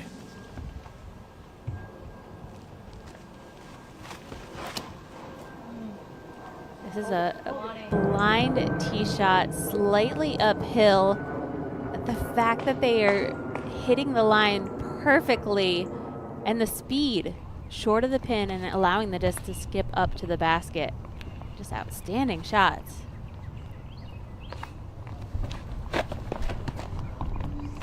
Cynthia Ricciardi. Throw her approach on 18. And once you get up over that hill, climbing those stairs, it's about 60 feet wide, the kind of landing zone. The rest of the fairway that continues to the basket. So it really tightens up as you finish off on 18.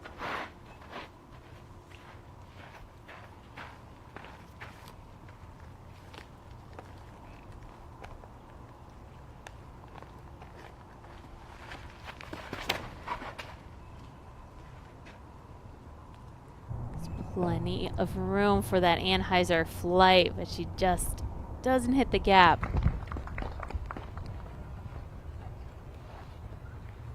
And if you're throwing that Anheuser line, you need to make sure that you're continuing to finish to the right. Any shot that fades out and goes to the left, you're having to putt through some pretty thick woods. Oh, that was cool. Don't do that. See, that's a fine spot to land on the right-hand side. You're going to have a more open look at a putt. And maybe more importantly, Kat Murch has thrown back-to-back drives on 3 and 4 and not hit any trees. So certainly making some adjustments after the struggles on 1 and 2. Here's Kristin.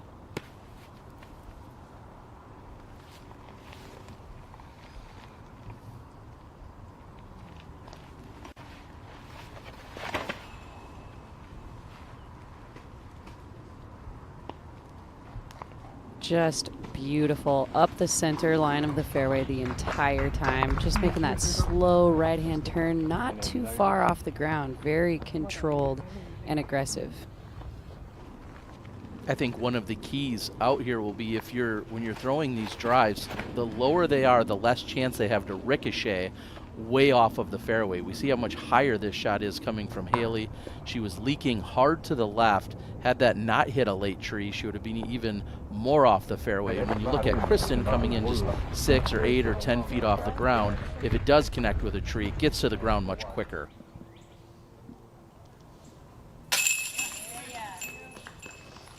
Salonen, 3 of the first 6. And knowing how Rebecca Cox, who was our leader, finished off the back 9 with 6 birdies. I mean, look at what we've got Evelina and Missy shooting right now on the front 9. There's a lot of potential. We've got a dancing queen out there, it looks like.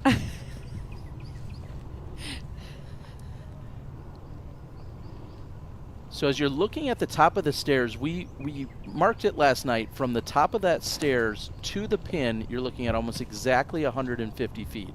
So that's what we're going to see from Rebecca as she is near there, but she's not going to have a very clear swing. Great round going at 6 under through 17.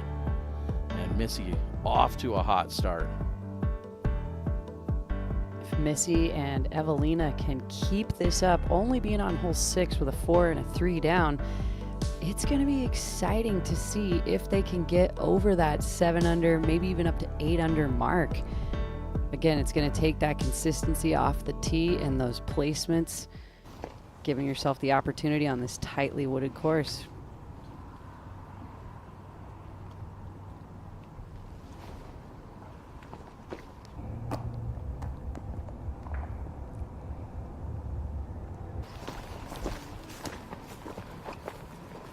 And with a clean shot out of the woods.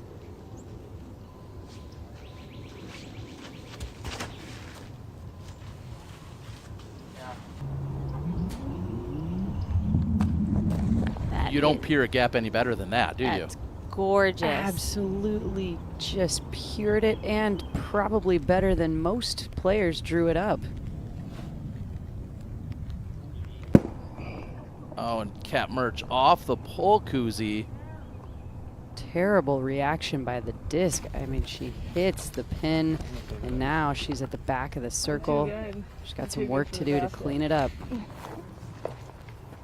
Kat Murch has had her share of throw-ins, and that was online. Needed more height. Kristin, a birdie look from circle 2.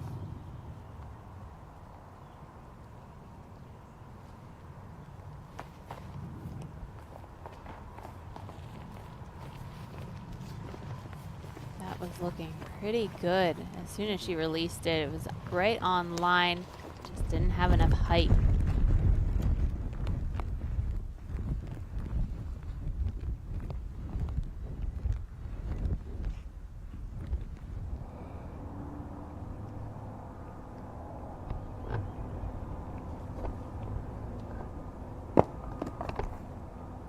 And, you know, my only notes for hole 4 was elite birdie. We saw 2 competitors in King and Tattar that had the attempt there.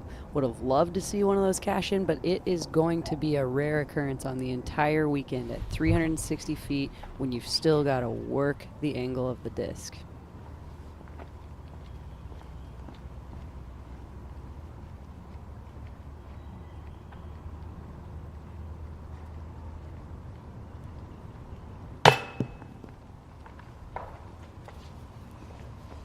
That's going to make that roll away hurt even more. And I can't help but think if she would have just held her follow through for a half a second or longer, that might have had a chance to get up over the cage, but just kind of pulled back really quickly. Yeah, that always is the case. A short putt just means you didn't have that full reach and full power extension.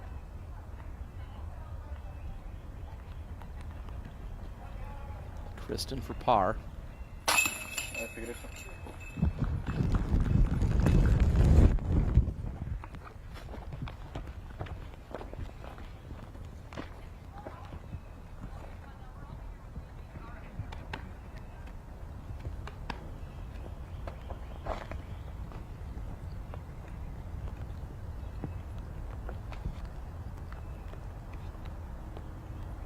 Hannah for par.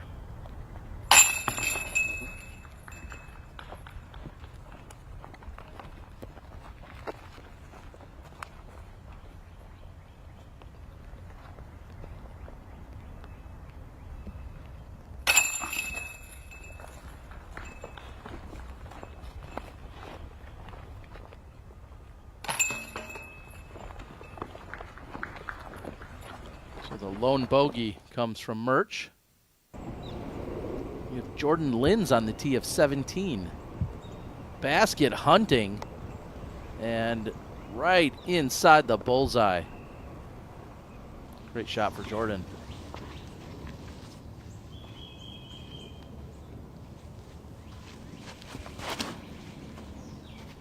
And she needs this to get left. I liked the height right out of her hand, but gotta see that disc turning left not too far off the shot. So it only takes about 250 feet to get to the landing zone. Rebecca with 150 to the pin. Nice. Executes it perfectly. What a solid round here for Rebecca Cox to open things up. First of 4 rounds at this PDGA Major. Here's Solin.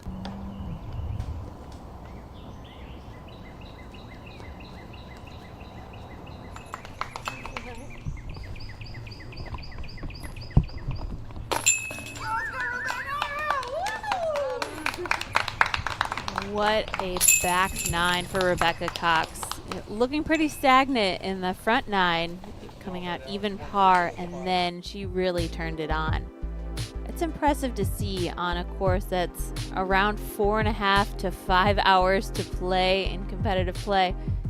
It's really keeping your mind and your mental game in it. And your energy. I mean, you've got to plan ahead for the proper snacks, the proper hydration, and to turn it on in the back like that. 6 down is the leader bar set in the clubhouse. Yeah, and after we watch Missy, I'll be excited to check in with Perkins to talk a little bit about those scores that we're seeing, as 6 is the hottest round so far. Here's Gannon throwing her second.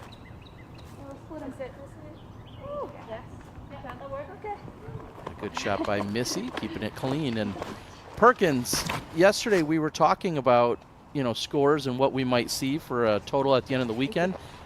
Any insight or adjustments to those numbers?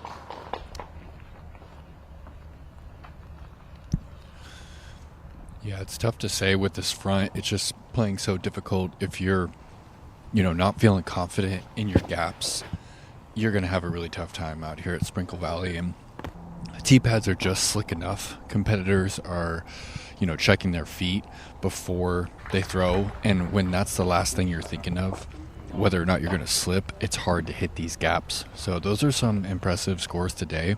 And if you look, the majority of the field is well over par. And that is out of bounds for Haley. Going with that right side gap. And that's what we heard from our course preview yesterday when we were talking with Stephanie Vincent, if you go to the left side, you're more likely to be taking that OB out of play. I mean, you could still get a nasty kick, but just trying to avoid the OB going up this left side gap seems to be the safer route. Even if you do hit, just as we saw there by Kat, that wasn't going to carry far enough to the right to find the OB, even if it did kick that way. And when I was standing on this tee pad, it was so apparent that the left-hand gap was more favorable. I'm actually kind of shocked to see players going on that right-hand route. It is a very tight window to hit, and you're trying to throw it with full power. Good forehand by Evelina. It wouldn't be crazy to me to have Haley re-tee and then go up the left side. Just a thought. While taking a look at this position, Terry, I can't help but agree more with you. Nate, what does Haley have here?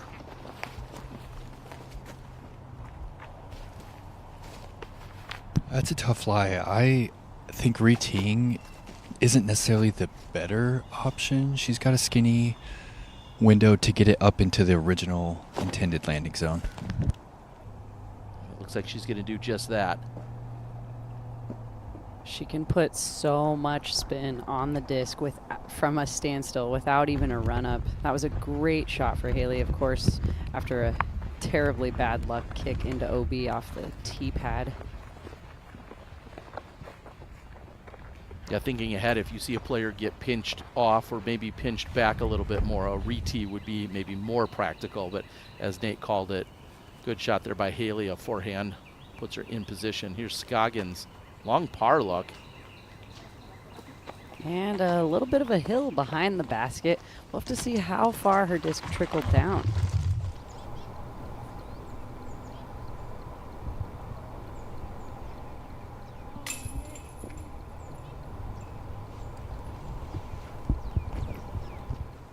Holland struggling to close out. Remember, she was our leader as we were opening today's broadcast. Peace.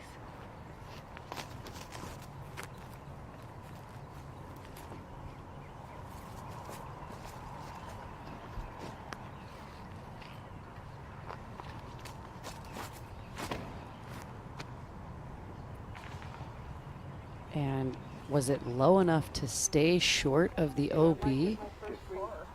I don't think Kat Mertsch was intending to lay up there, but I hope that her disc actually was low enough. Nate, we didn't see a flag indicator. Was that inbounds or out for Kat Mertsch's approach?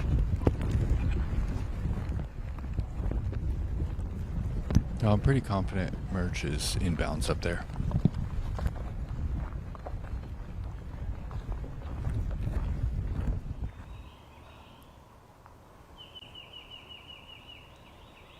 Missy with a birdie luck. Gets it to fall. What a start for Missy Gannon. 5 under through 7.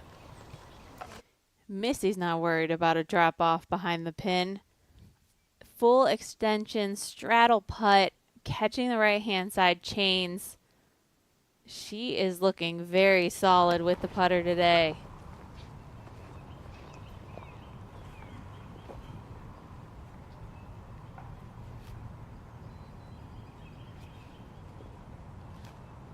You were mentioning there is an OB that cuts across that fairway about halfway from where Kristin's throwing to the basket, playing as a river.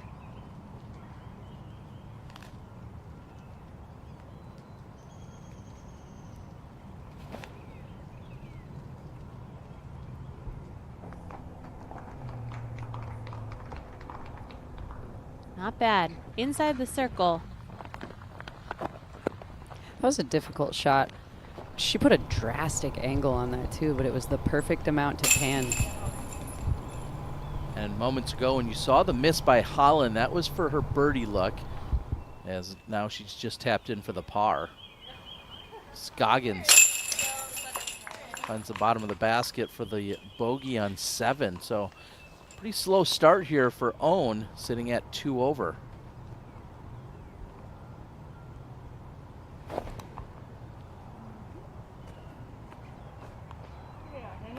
Hannah's just making some of these holes look so easy. Just a matter of closing out when she's getting on the green. But in terms of dialing them up and the game plan in which she's brought, it looks spot on.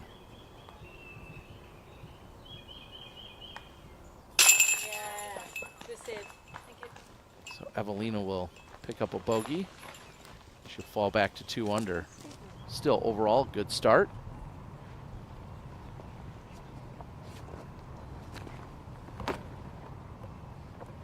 And really, what a nice, it was her 3rd shot to land in that position and make easy work of her 4th. I was thinking that as well, Val. Just getting herself to that spot seemed so difficult, again, from a standstill. I'm interested to see if she'll change up her game plan off the tee in the next couple of rounds. And we're seeing Valerie Mundahano throwing her tee shot on 10. That's going to be left of the pin.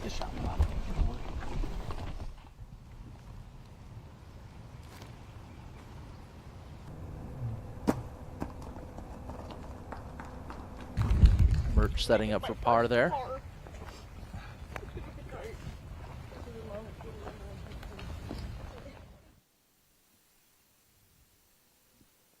Holland going with the forehand on the tee of 17. Not a play we've seen so far today.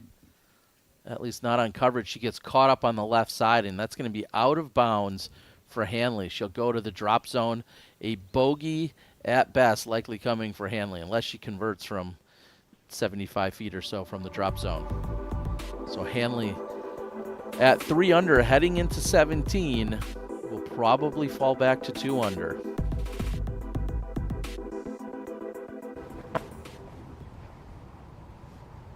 And this is a theme that we'll see on a number of the greens out here, these spindly kind of pencil trees as we were calling them yesterday. Obviously not very thick, but will provide plenty of obstacle and challenge here, especially from some of the close range putts that we have. And seeing Kristin having to straddle this wide is going to take all her upper body strength to give it the power. Oh my. To do that. And you called it, Val. She uses every bit of it right in the heart. Fantastic putt. There's no way. I mean, her putter definitely was lined up to go through those trees, but nobody's going to pick that. If you just so happen to touch one of those pencil trees, you're going to get kicked out of the circle. Haley has a lane.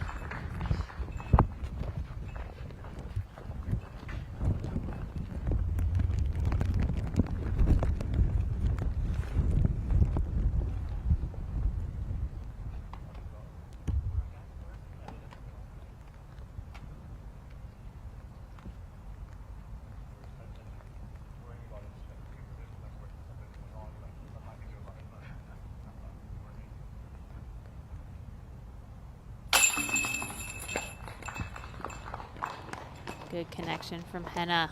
Another one of those distance where you're thinking a little bit more. It's not a tap in, just making the putter work.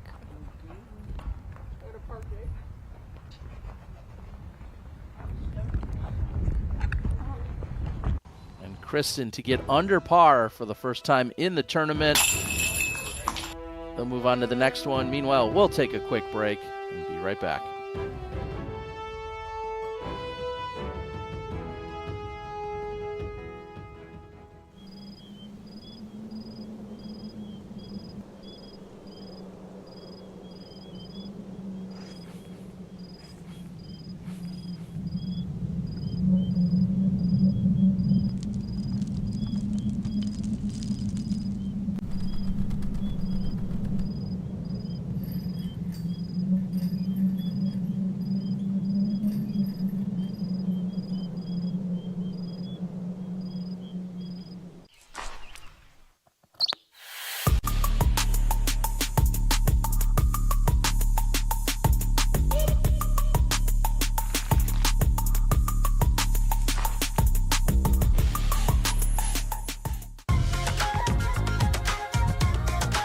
Allen's the best of the best. It's the quality, the craftsmanship, the vision for what a bag could be. I don't think anyone's disputing that it's the best made bag. Hi everyone, I'm Des Redding, Hall of Famer. So excited with my new signature series disc, the GOAT. I use the GOAT for all sorts of shots. The big open field hyzers, with some Annie with that strong flex and reliable fade, or on those windy days when you need that confidence, dead level, it's gonna slay that headwind. The GOAT. Get out and throw. What is the simplest way to improve your disc golf game? The answer, learn from the very best. Paul Ulibarri, Simon Lizotte, Ezra Aderhold, and Holland Hanley. They're not just players, they are your elite coaches guiding you every step of the way. The Power Disc Golf Academy is the premier online disc golf academy with over 150 on-demand lessons that are specifically designed to improve your skills right now. So what are you waiting for? Join today at powerdga.com. Welcome back. Hannah Blumroos on the tee of 6.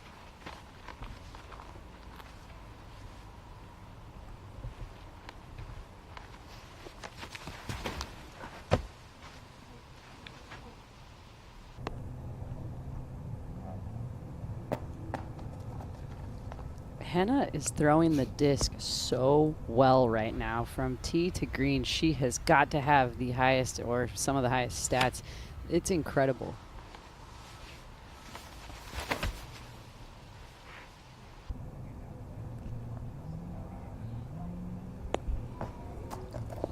And not to be outdone, Kristin just past the pin. We'll take another look.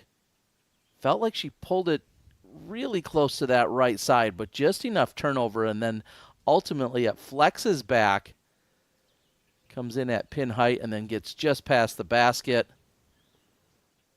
out driving the hole.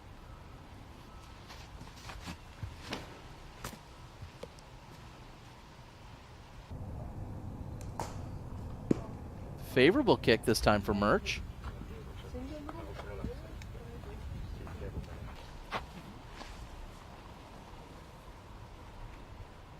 And Haley, the only competitor to go with the forehand.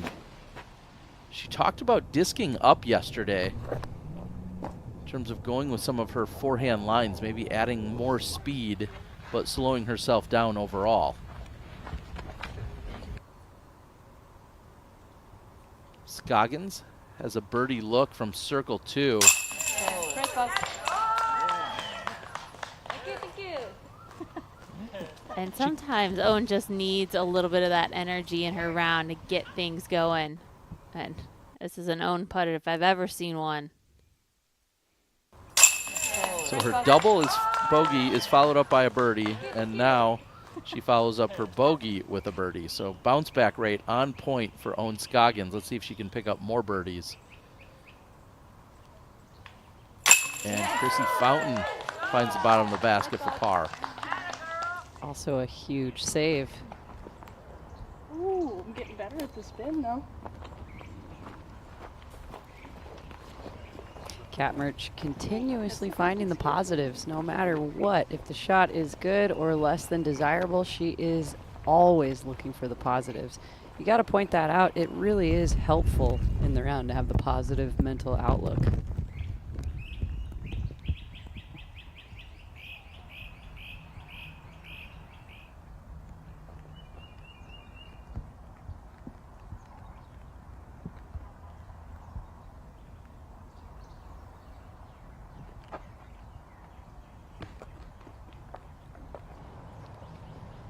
A lot of power behind that putt. Actually, too much going over the basket for King.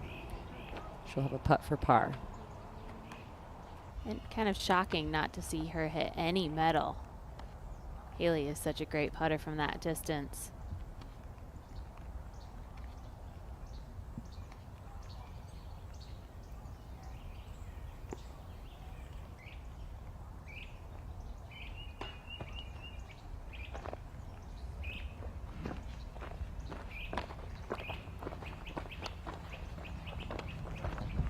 When this group surrounded the pin, everyone has the birdie look, just who can take advantage of it.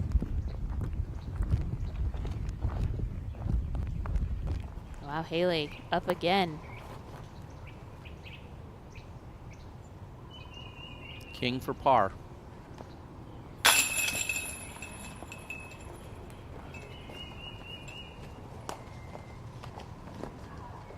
How many tournaments have you seen Haley step up to a putt like that and make it look like a drop in? I mean, she has such great extension. She's a very powerful putter. So to see her miss twice in a row.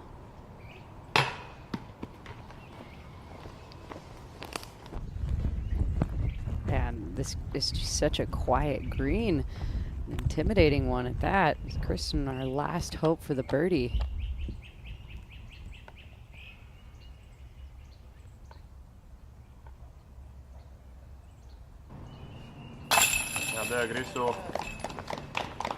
And Kristin provides a little glimmer of hope here as somewhat of a train wreck on this green.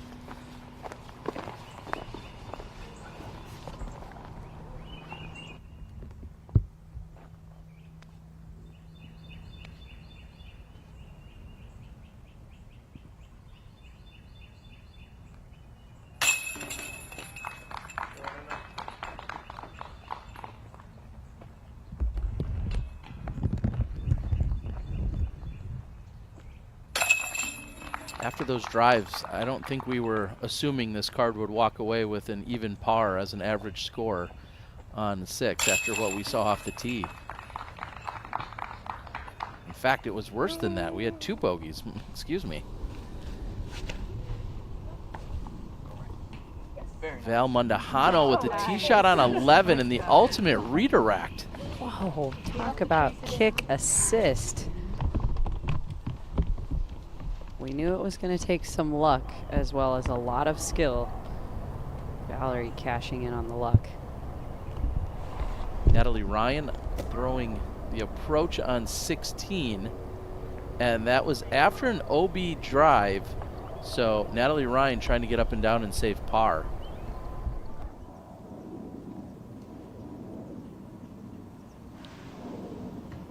Gannon will tie the leader at 6 under after collecting her 4th in a row. What a start for Gannon. Point out that very funky stance that she had, all body weight leaning on the right-hand side, and she kind of had to put her wrist on hyzer, squeaks it in the cage, and she is in a tie for first place. Name that we're going to see back out on the tour more frequently here is Sayananda. You saw her at the bottom of that top 10. Kristin, TF7, and you will take that all day long.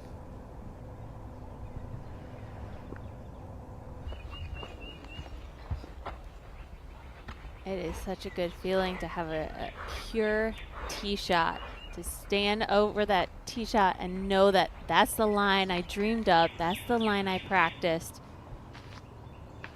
There are 2 different lanes. You can go the left-hand route or the right-hand route. And Henna gets into that grouping of trees right in the center of the fairway.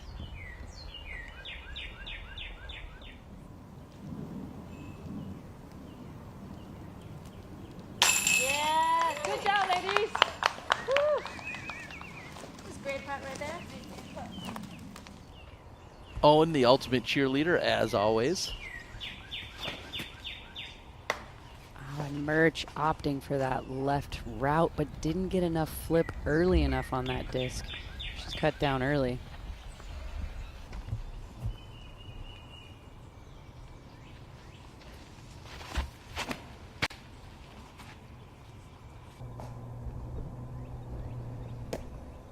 And very similar to what we saw from Kristin, a great clean tee shot coming from Haley King.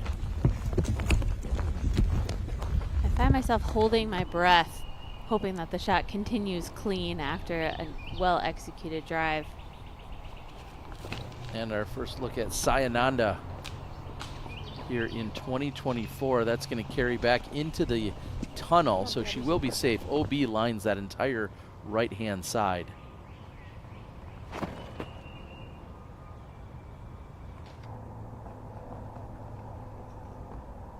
Merch still be short of what we saw from the drives of Kristin and Haley.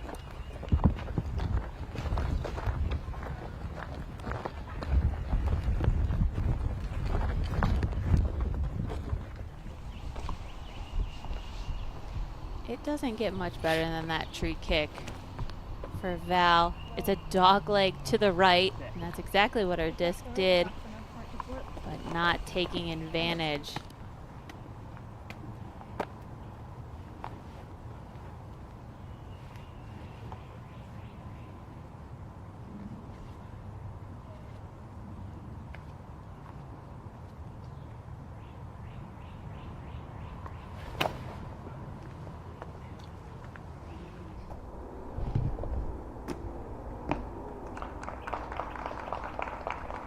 Another very well executed standstill shot from Henna.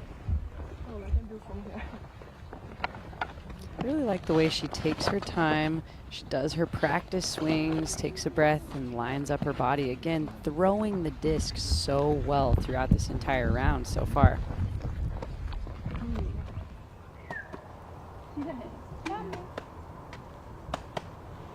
Coming in. So that's not a...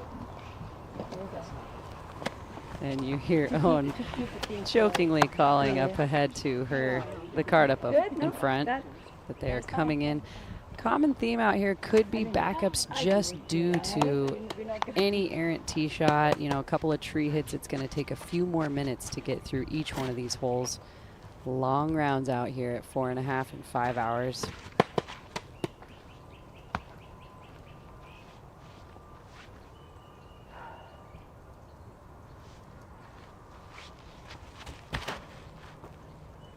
Looking good, Missy.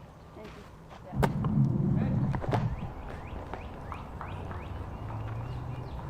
you. Great positioning there. Full power, hit the line perfectly. She just followed it in with her eyes.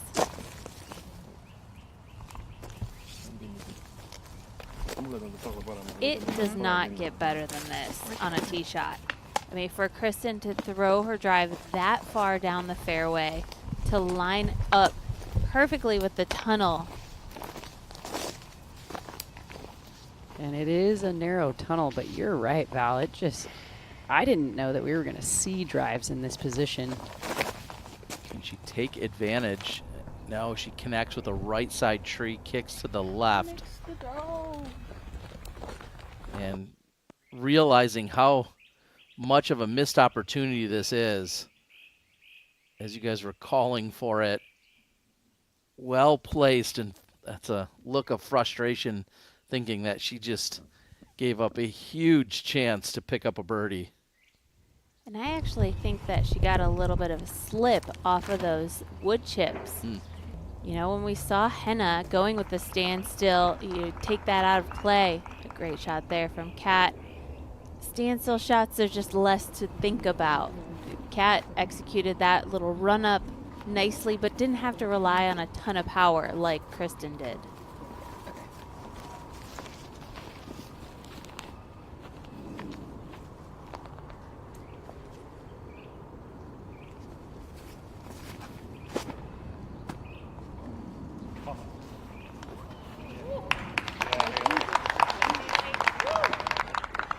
Even with that late tree kick, I think it was a well-executed shot from Haley.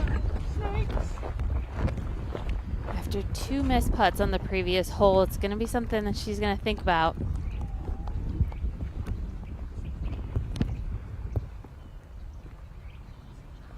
Is this what you get with a VIP spectator pass? Yeah, some support network showing up, showing a little love for Haley.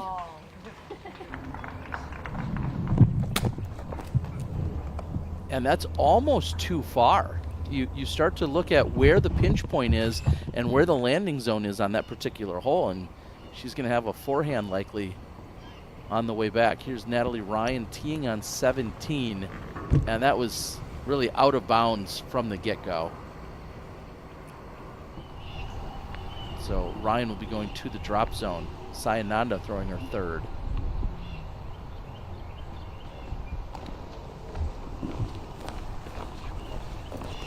Este flat sul mondo, come va? Vediamo come posso dare. Että pigem ei kotseus, mutta se on hästi vähän.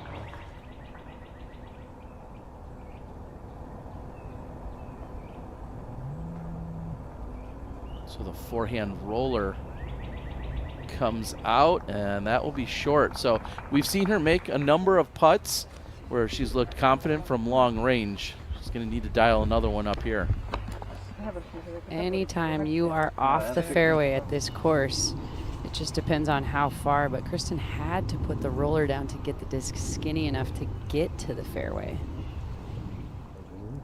Green and then blue right next to it. Yeah. Oh shoot, I had to switch. We're good, we're good.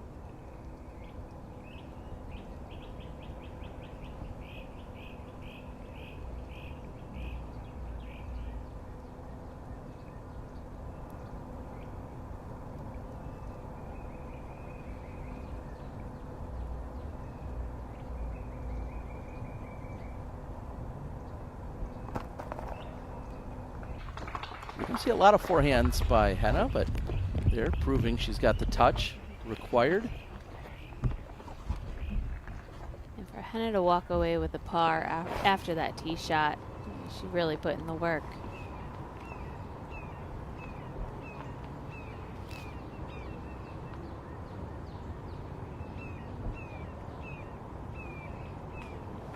Uphill 75 feet and comes up just short.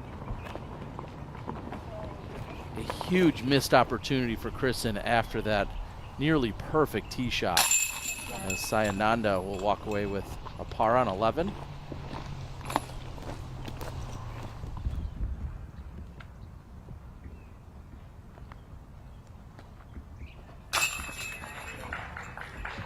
There's that smooth swing from Haley that you were talking about, Val. We're used to seeing that pace and that just very comfortable connection with the basket, and she's found her mark.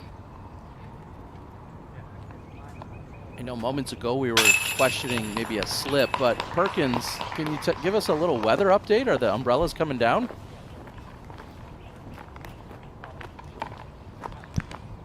There's less rain than when we started. I wouldn't say that I saw Kristin slip. She was more just like forced into a shorter run-up. Because of that lie, she was backing up into a little mesquite tree, had to go short on her final step, barely missed the shot inside, and then paid the price. And that's kind of the story of Sprinkle Valley so far. If you're barely off your line, it could be worse than completely missing your line. The rough is dense out here, guys. Appreciate the insight as we're watching Valerie also put in for the par. So after a favorable tee shot, Val only managed the par. Natalie Ryan from the drop zone. And Natalie very much could bring double bogey into play. There'll be a putt from just inside the circle. Feels like 2s or 4s are what we usually see on 17. And Gannon continues to lace the fairways.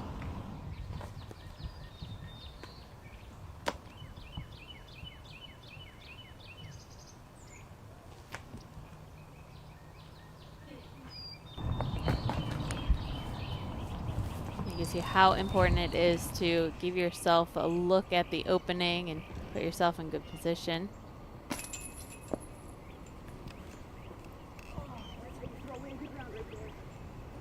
We heard Natalie say, way to throw away a good round. That double bogey, very punishing as Ohn buries it on 9. That was to save par.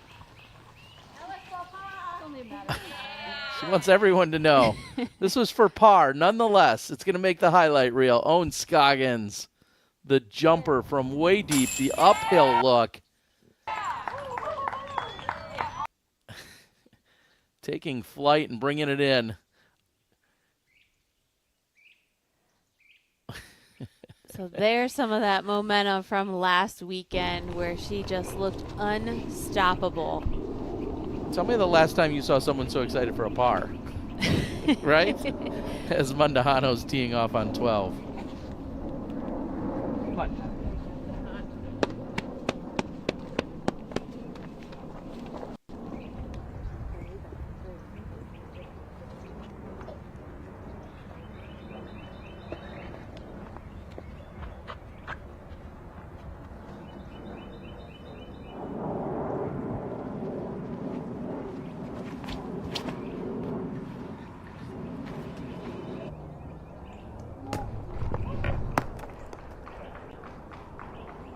Healy turning away after she released. Near perfect drive, just a little long. She's going to be outside the circle. And that's Evelina for par.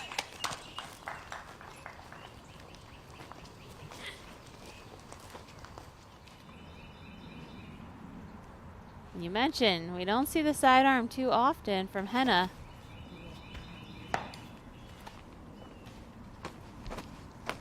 It was good form. It wasn't off by much, and that really seems like the most obvious play on that tee shot, so not surprising to see her go with it there. And Missy Gannon is 7 under through 9. Big money doing big work in the front 9 here of the opening round.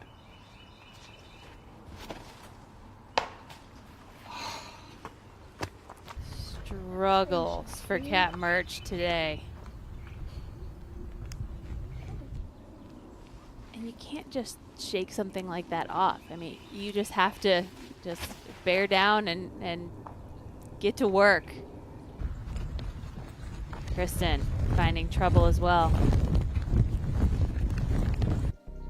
We take a look here at hole number 8.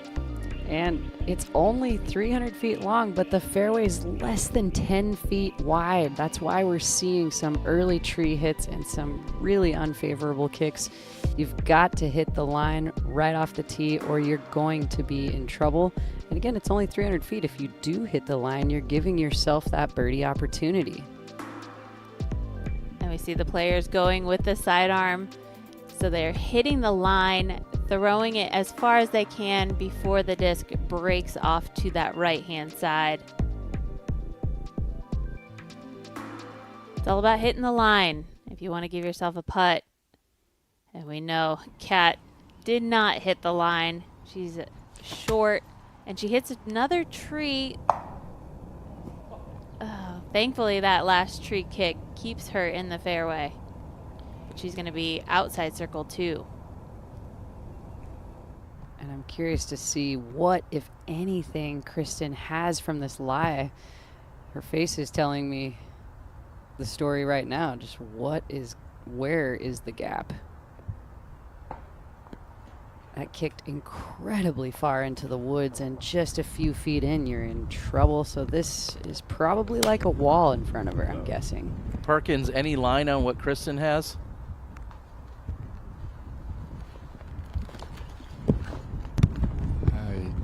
Doubt she'll be able to get into circle 1.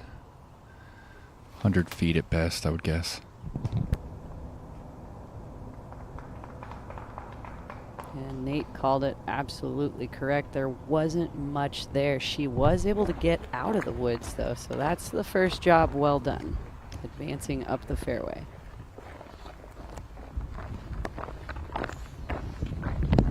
It's certainly a score-separating type of hole.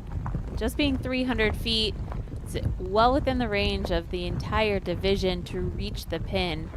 If you get hung up short, hitting something early, you're struggling to get that par. And I sense a common theme in the front 9, approaching the end of that front 9, holes 8 and 9. It's short and completely score-separating technical into a daunting, longer finishing hole for both the front and the back 9.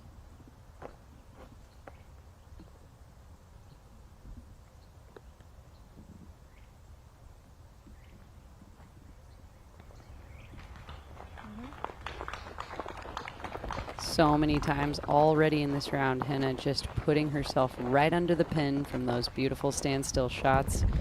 She's just got those completely dialed in.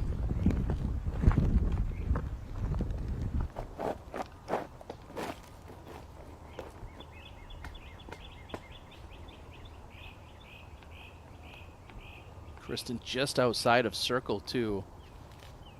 Approximately 68, maybe 70 feet. This is for par.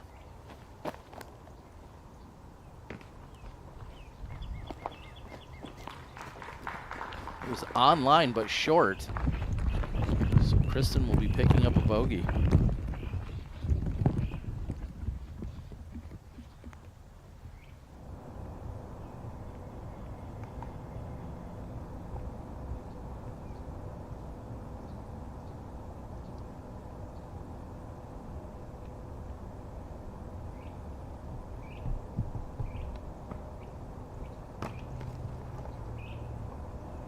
Wasn't much of a chance there for Kat. She just didn't get the height. She's gonna have that left for bogey.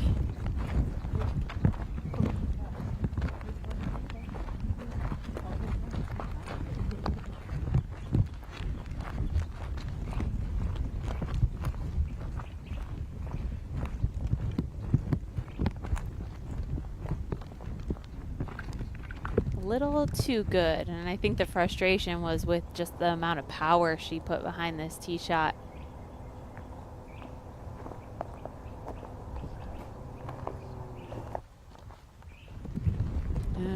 Has been inconsistent now, I'm going to have to say, with the putting. We just saw her off the mark and then find her line to go completely back to not hitting metal. So just maybe not all gathered and taking her rhythm and routine all the way in to finish these shots.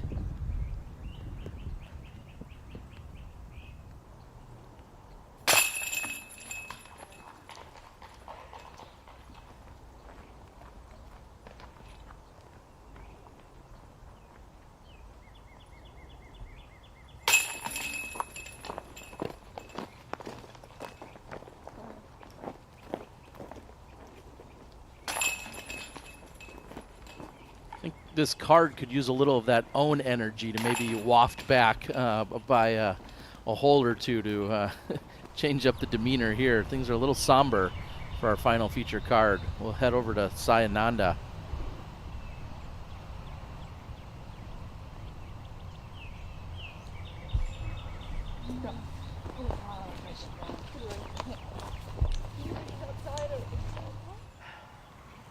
Missy will head into the back nine, 7 under. Really a pace that no one else has even come anywhere close to setting, and Missy will have a look for her 8th birdie of the round.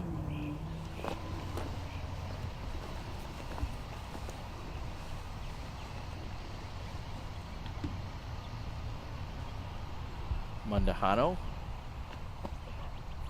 Oh, she'll convert on the jumper. It's a very steady round for Val so far. And with putts like this, that just allows you to kind of, all right, build some confidence. We have a few more technical holes in the back nine, but we see a lot more open shots as we finish off this course. Well, that was Jordan Linds with her par look on 18, so she'll be closing out with a bogey. Still off to a great finish here. Good start, I should say. A finish to the opening round. She's going to be 1 under. We find her in the top 10, currently tied for 7th. It is amazing to see how separate the scores are. I mean, Missy Gannon, 7 under. And still on our leaderboard, we have players at 1 under. So 6 strokes separating them so far.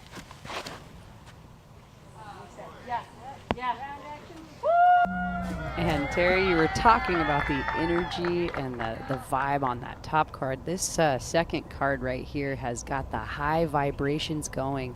And that's why Evelina and Missy, even Ohn, everyone is playing solid. That you've got that happy high vibration. 290 feet downhill. This is an ace looking to happen this weekend. Parks it for the birdie, Evelina.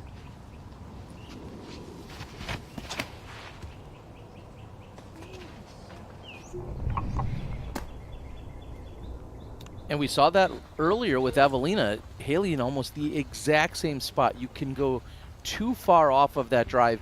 In a perfect world, Haley would be back about 25 feet from where she landed. But she still will have a look, probably a forehand.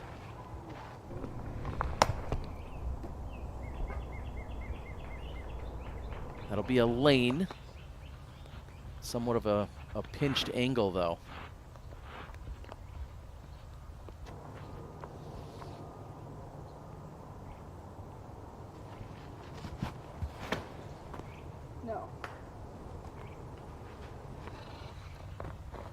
Just one of those days for Kat Mertsch.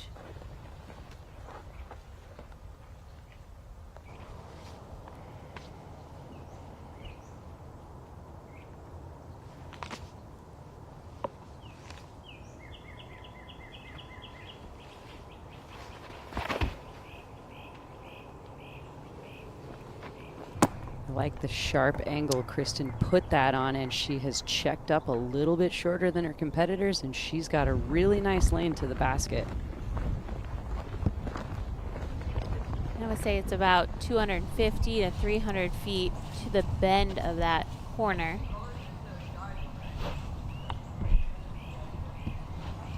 It's a tough distance to judge off the tee pad. It's all about the disc selection and then the power you put behind it.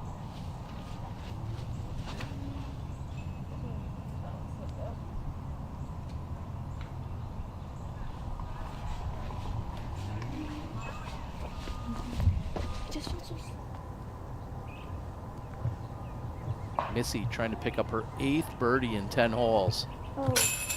And a misfire.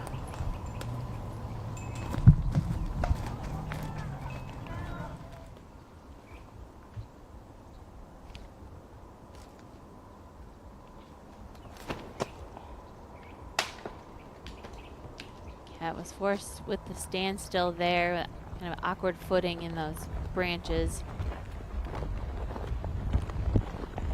It required the full power shot. Unfortunately, she did not hit the line.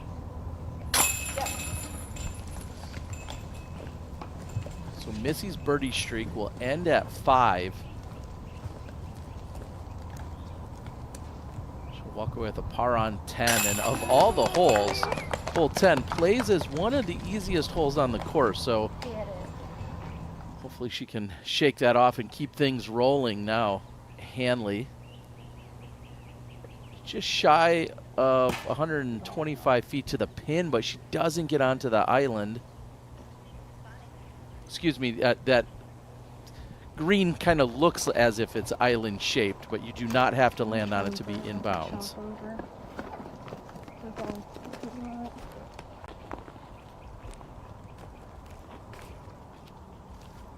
And now maybe Kat rethinking about that second shot, or maybe a more controlled placement shot would give her a better look at her 3rd. I mean, it's just a wall of trees. Yeah, you called it, Val. That is a wall in front of her, and I didn't even see that window. Wow. Merch manufacturing a look to the pin to save the par.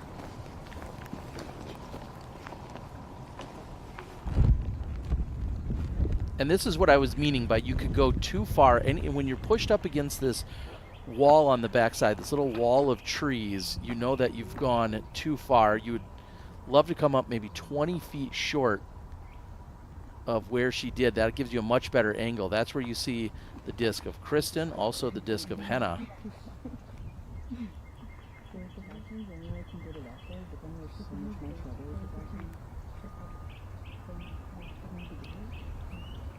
And here's where you have to be careful. You don't want to throw the hero shot, the shot that has a low probability of getting to the basket if you throw it perfectly, because if you're off the mark, you get caught up in that wall of trees, or it kicks hard left and you're actually trying to scramble just to save par. We'll see what she can do with it.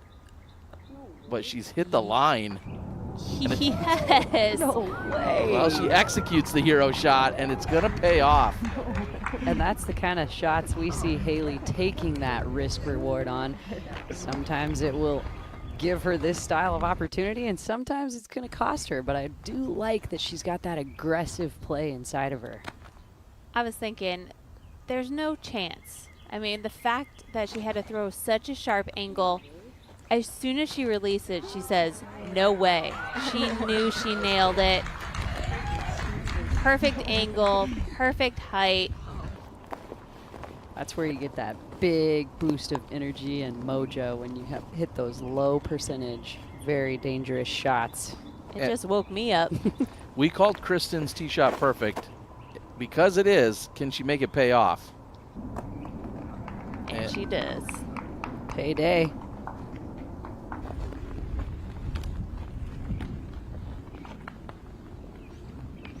There's so much work that has to be done on every one of these holes. You know, you might throw a great tee shot, but how do you follow it up?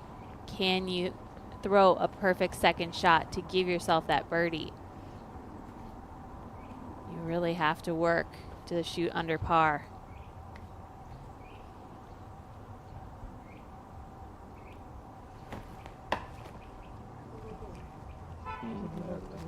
Even though there was an early tree hit, that was not a bad reaction from her disc. She's well outside from circle 1 to putt. She's still got an open opportunity. The disc actually gained some distance off of that. Some good luck involved in that hit.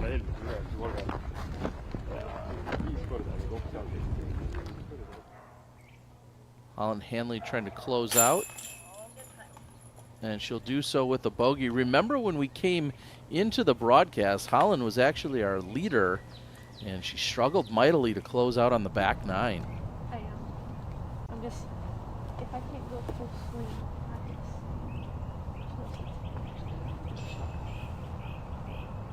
Val discussing things with her husband, Mason.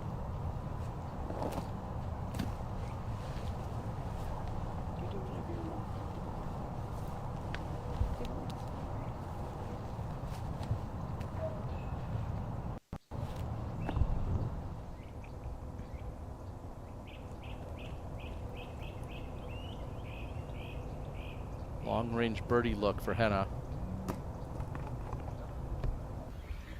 And she'll have to settle for a par.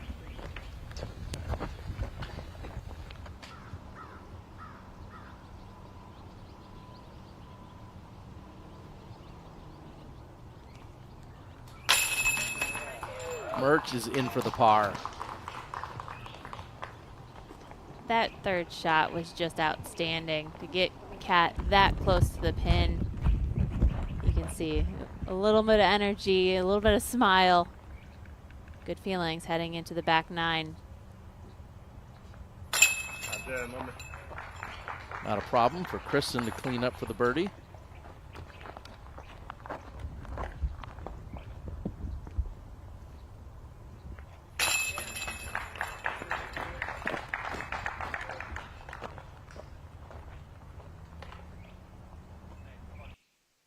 At Discraft, we've always been committed to delivering the highest quality and consistency in our discs.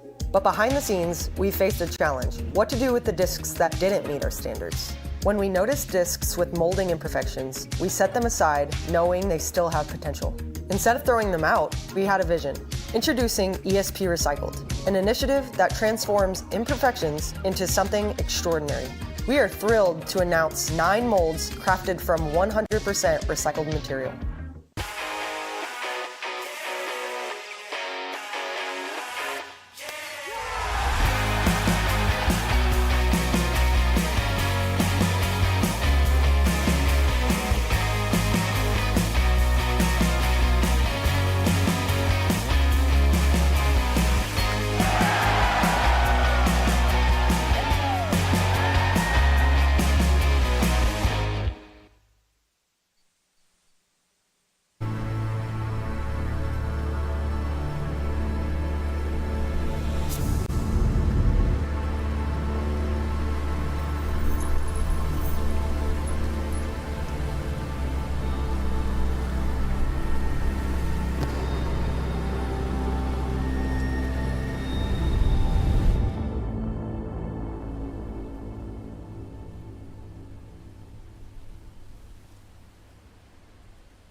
I think this golfing can improve our community in many ways. It brings people together.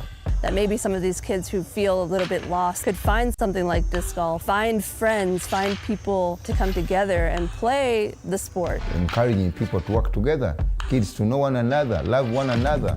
A way for these kids to have a really fun thing to do together. I think that's what we need in the world, love one another and do life together.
brought back by popular demand.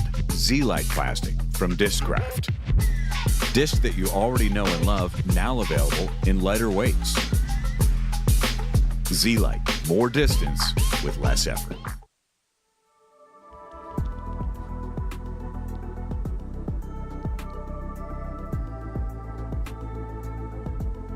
And I don't know about you, Zoe, but this new Disc Golf Network app is giving you all sorts of amazing new benefits. There's an ad-free channel that you can actually subscribe to. So if you're watching out on YouTube today, make sure to subscribe now. You do not want to miss the action for the rest of the season.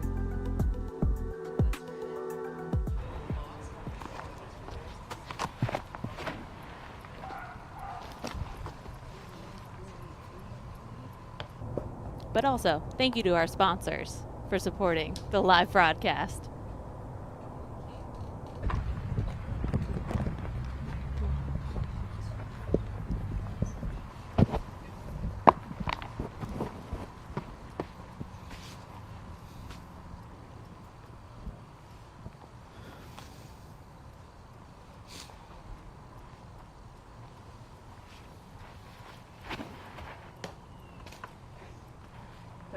Early tree hit for Kristin. That's going to kick all the way to the right side.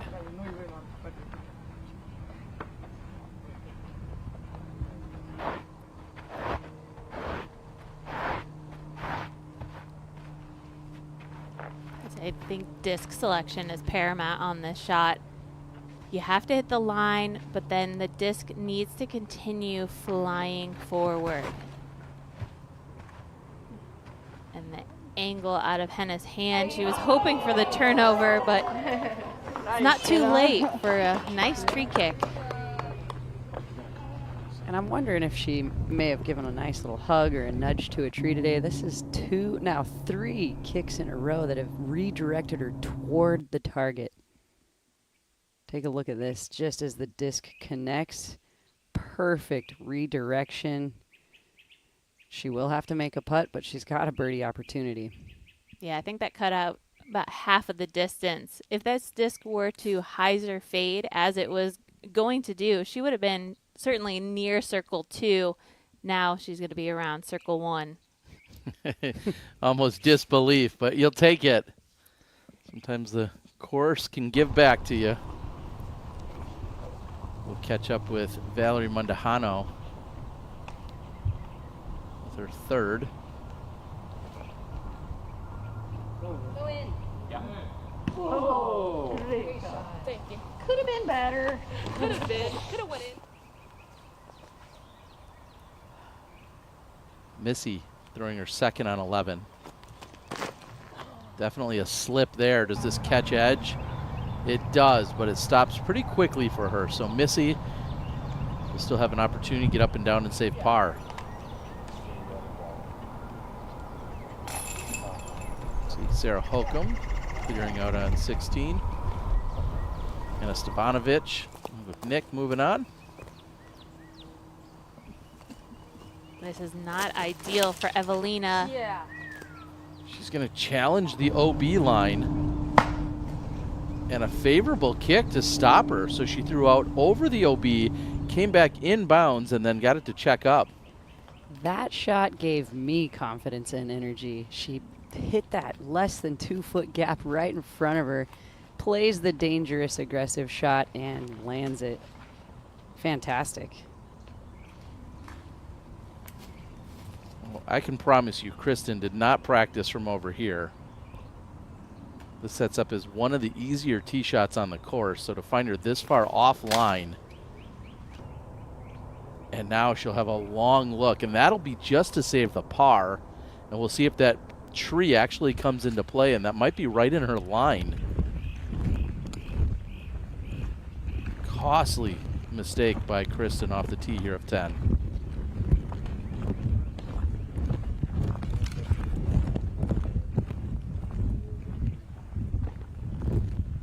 There are going to be some holes that Kristin thinks about tonight after the round where, you know, it all came down to the tee shot, not executing it, you know, just to even give herself a chance, hitting early. mistakes is not something we typically see from Kristin, who in the woods gets so focused in.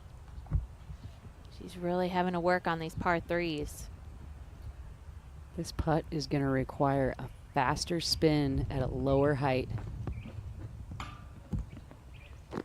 And that was a very good attempt, but not able to close it in. You're right, Terry. Kristin will be carding her bogey here on a very short hole that's been birdied by most or a good number of the field.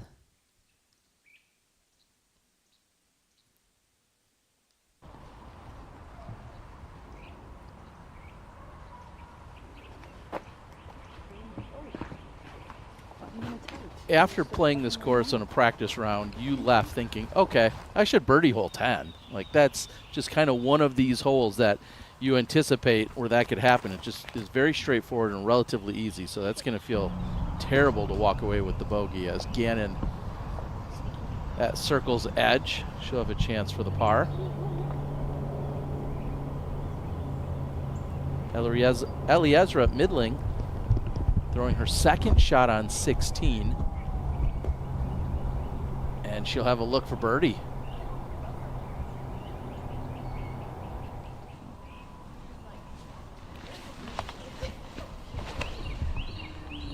Yep. There's a slope right in front of the tee, forcing the players to throw nose up. Nice shot.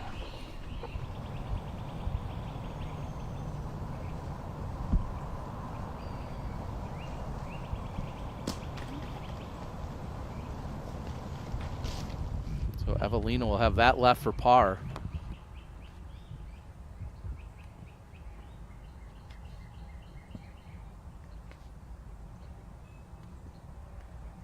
Can Hannah take advantage of the good tree kick?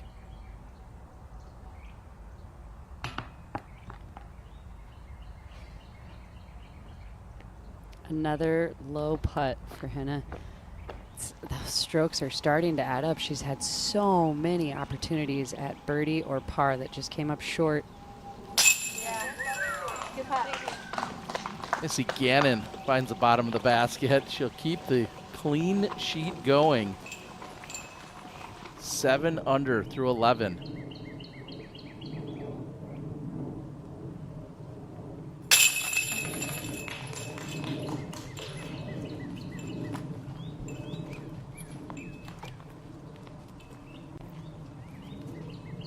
Yeah, as we were talking about the mistakes that Kristin has made, you think to where Hannah has struggled today, coming up short on a number of putts. They seem on line, but she's just been off the front of the basket on what feels like at least a handful or so by now.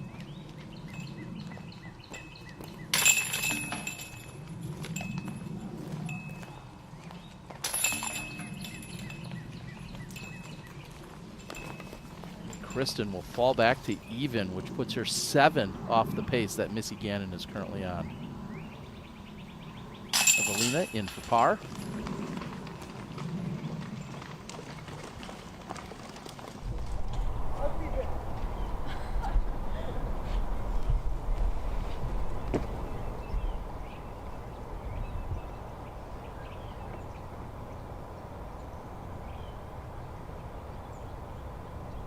Birdie look for Eliezra. Yeah, Eliezra. Finally made a putt inside circle. It's a good thing. I'm glad you came. She becomes just the 4th woman to birdie it today. I believe we've seen 3 of them here on the network, or at least talked about them. So Eliezra doing work. Excited as she'll move to 17, the Island Green. Rebecca Cox in the clubhouse, setting the pace early at 6 under. Missy Gannon trying to extend her lead after an incredible front 9. Started out 7 through 9. She's had now back-to-back pars for the first time today. We'll see if she can get things going on 12. But now Haley pulls that one tight to the right side.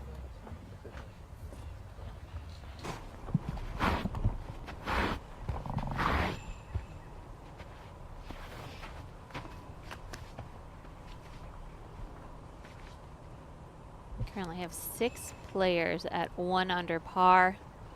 Henna being in that mix currently. What a shot. Wow, fantastic. Almost perfect positioning there. She could even give herself a long jump putt if she wanted to. The angle that she had to release that Anheuser line on, I mean, it sets up so much better for a sidearm. To do exactly this, and that'll give Kristin options as well. She'll be able to go up the left side tunnel, or she could play out to the right side and try and bring it in late, just missing one of the final few trees on the right side. So she'll have options. 2 incredible drives back to back. And you think that a player that doesn't throw a sidearm, you really get into a pinched off position of the opportunities that you can get, thinking, oh, you just don't have the angle for it or the height. But Henna makes it work. She's just so accurate with that angle.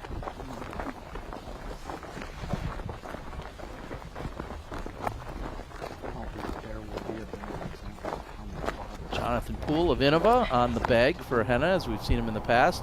Here's Silva Saarinen. Oh, so sick. Wow, Huge that's putt. 68 feet of putt right there. That was huge, and no jump required, just both feet on the ground, full extension. Adding to that Bernie count on 16. Yeah, just 4 on the day, and 2 of them coming from this card.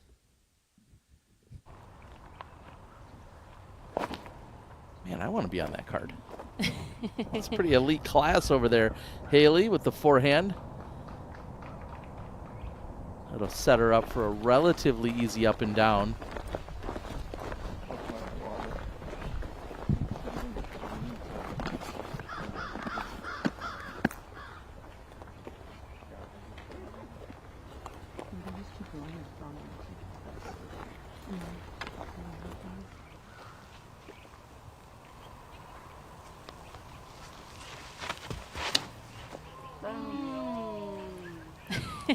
I think we all feel it when Evelina throws a shot like that.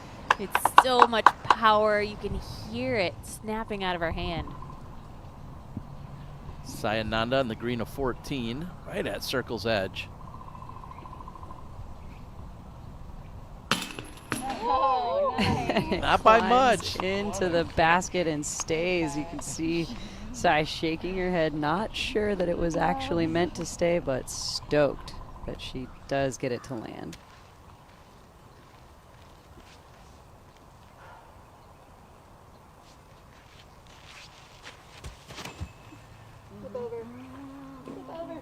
Gannon asking for it to flip over. You wouldn't be mad to duplicate the effort we saw from Evelina. She went deep of the pin, will have a wide open putt.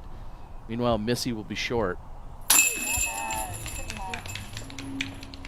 And Valerie Mundahano trying to get things going here. Just the one blemish early in the round, and since then, starting to really put things together. She's 4 under through 13. I believe she's tacking another one on. She should be moving to 5.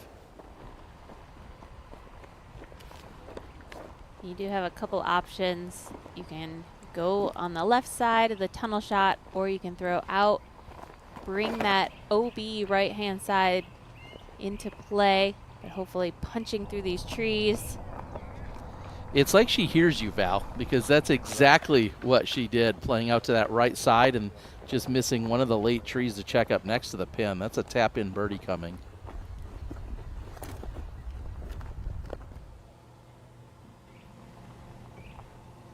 Natalie Ryan trying to close out the round. And that will be a birdie. So bouncing back after the double that we saw on 17, Natalie Ryan closes out with a 3 under effort. And I guess not quite a jump putt or a run, but this is just ideal. Not able to capitalize on the opportunity, though. It was so far left that it was a really difficult approach hyzer shot. She just pulled it a little too wide. And Perks, we see you out there on the ground. This hole feels like it starts an entirely different section of the course. Kind of break down the feeling once you head into the open starting on 11. Well, I feel like most players are going to be relieved that they get to come out and actually miss their line just a little bit and still have a chance to score. And typically all week during practice, players were coming out here and the wind was kind of ripping. That's not the case today, and I feel like the back nine is certainly going to be the easier of the two. I appreciate the insight. I know in walking the course and coming to this spot, you turn the corner on 11, exactly at the bottom of the screen that you see there. You turn the corner and you're expecting more woods, and then all of a sudden everything just opens up. Like we're on a completely different piece of property almost. The way that this course closes out on the last third of the holes just feels so different from the start. Yeah, I would agree. And look at how lush and green everything is out here on this course. We're just on the outskirts of Austin, out here in the countryside, and it's just a beautiful piece of property here.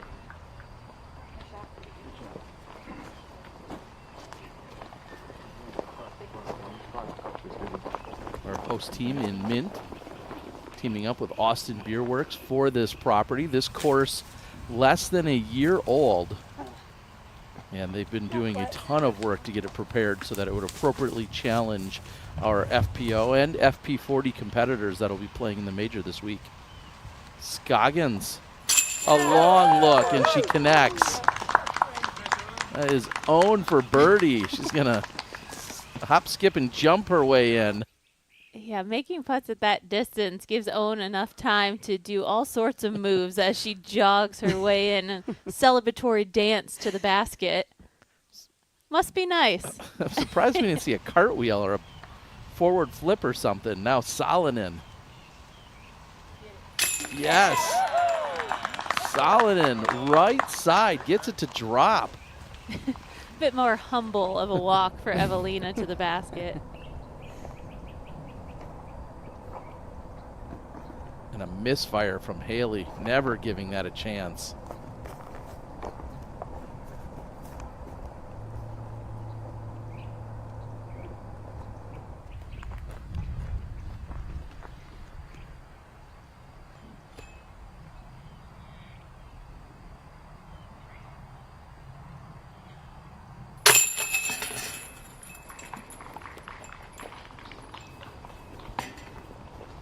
Kat Mertz with a little different demeanor from what we're used to seeing.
Some of my favorite discs in my bag are the A-Series discs. They're the ones I lean on to get close to the basket. These are torque-resistant discs, provide a consistent fade at the end of the flight. The best way to find your flight is to get out and use these discs yourself.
Welcome back.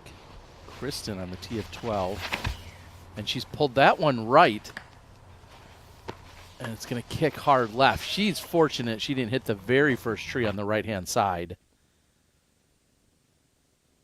So something is off with Kristin's backhand releases here. Every time we've seen her throw a forehand, it feels like they've been on point, almost to perfection.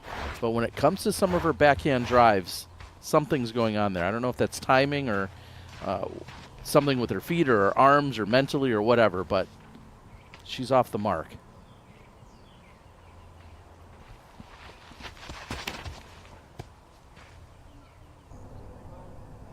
And this shot really requires such accuracy. It's just a dead straight line, 330 feet. A more wide open fairway than we've seen in the woods.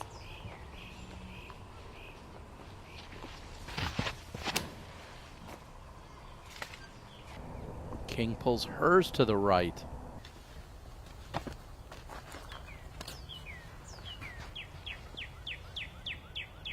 I'd go as far as saying I think this is the most open tee shot that we see on the course, and it takes us all the way to get to this hole to see it, but this is the most open tee shot that they have up into this point.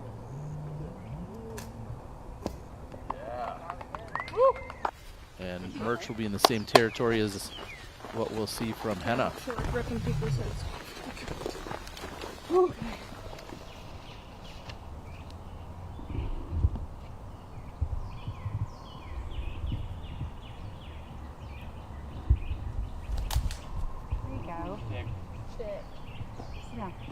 Val with her second shot on 15.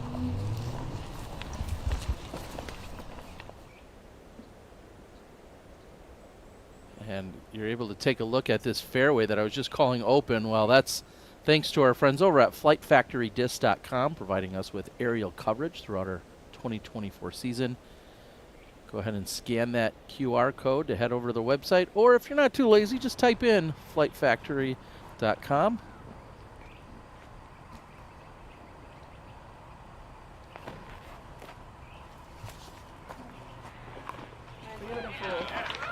And what a scramble recovery for Haley King. She's under the basket.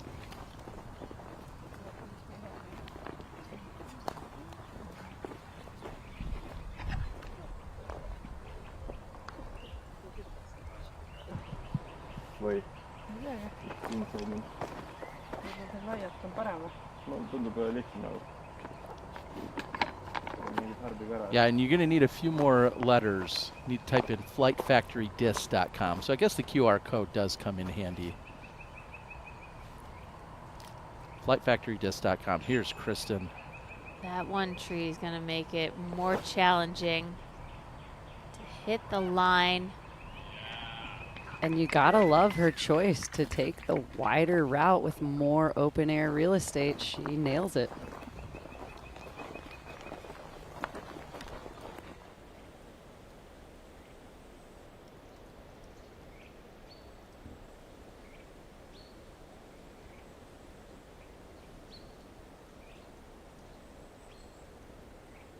And although we saw a few raindrops falling, seeing that it's cleared up a bit, we've got relatively no wind as we get out to these areas of the open field.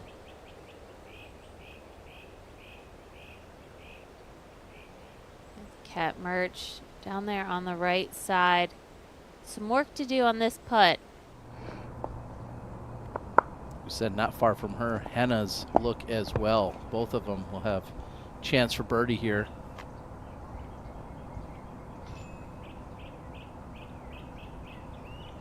Cat has not seen too many birdie opportunities yet in the round. This is a good chance right here.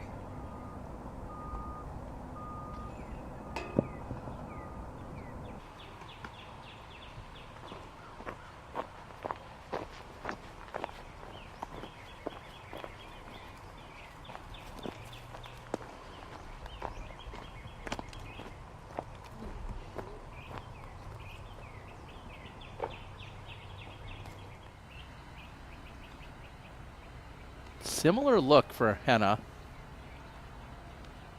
Just about 11 meters.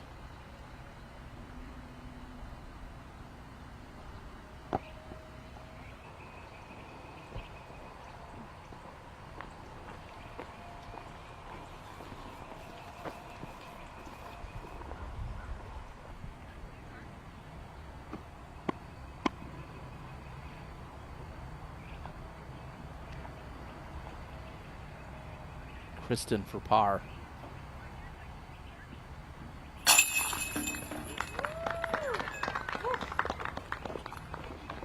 Another par 3 where Kristin is working her way to the basket.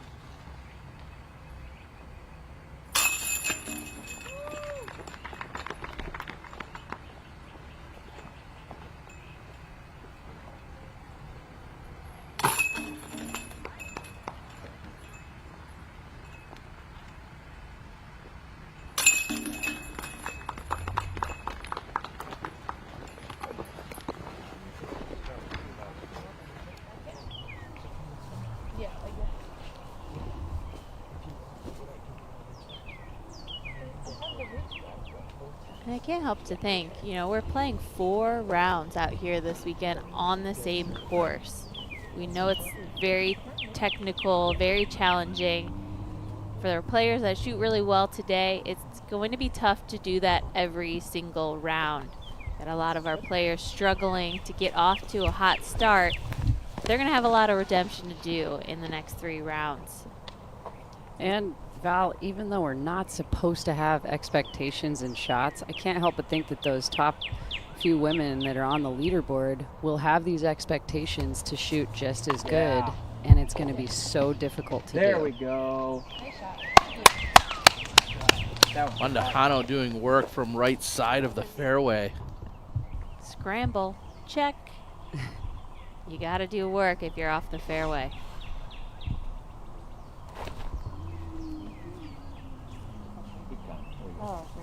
And using the ground action, throwing a hyzer line with a stable disc, Sai skips all the way into the bullseye.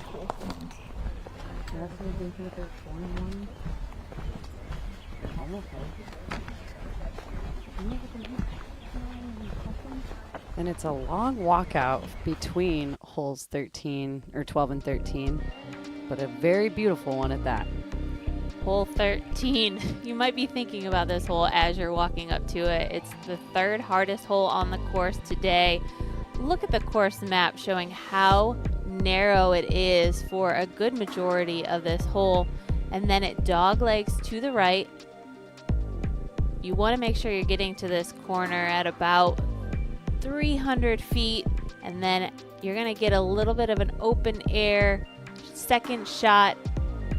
Can you hit the gap? I mean, this hole is just absolutely beautiful to see in person, and the work that they've done to carve out this shape. There is that river that runs just beyond the pin, so you really need to control the speed on your second shot. Placement and positioning is crucial on 13. And that is so well stated, Val. There is OB along the entire right side, like you were saying. There's also elevation loss. There's so much going on this hole.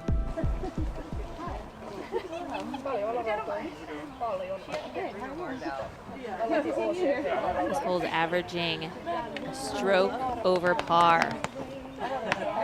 Well, we have all of our feature card competitors standing down. They're waiting a little bit of a break, so we're going to take a break on the network and more on the action when we return.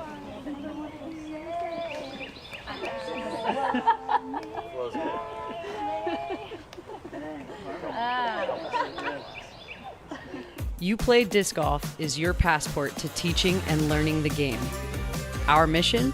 To teach disc golf and make it accessible to everyone worldwide.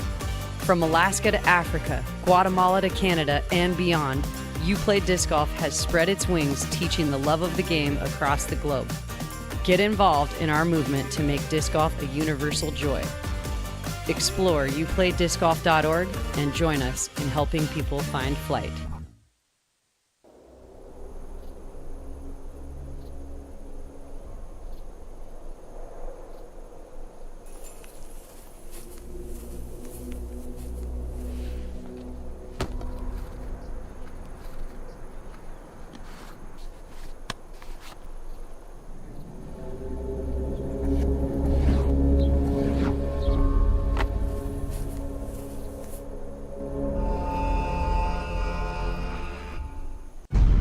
To reinvent means looking to the future, seeing greatness for a new generation. With the passion to perform and the talent to win. The time is now. The future is here.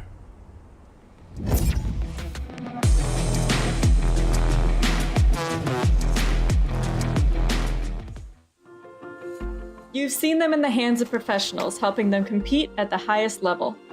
Whale Sacks is a female-owned small business, handmade in the USA. We are dedicated to outstanding grip for all disc golfers. Brought back by popular demand. Z-Lite plastic from Discraft. Discs that you already know and love, now available in lighter weights. Z-Lite, more distance with less effort. Introducing Fractal Line Discs from Prodigy. Fractal is the new visual treatment joining spectrum, glimmer, and glow as an additional aesthetic variation. Fractal Line Discs utilize a new proprietary processing technique, splashing colors in a complex motif that can trick the eye into seeing patterns while each element remains distinctive and abstract. It's calming, chaotic, and completely one of a kind. Learn more at prodigydisc.com.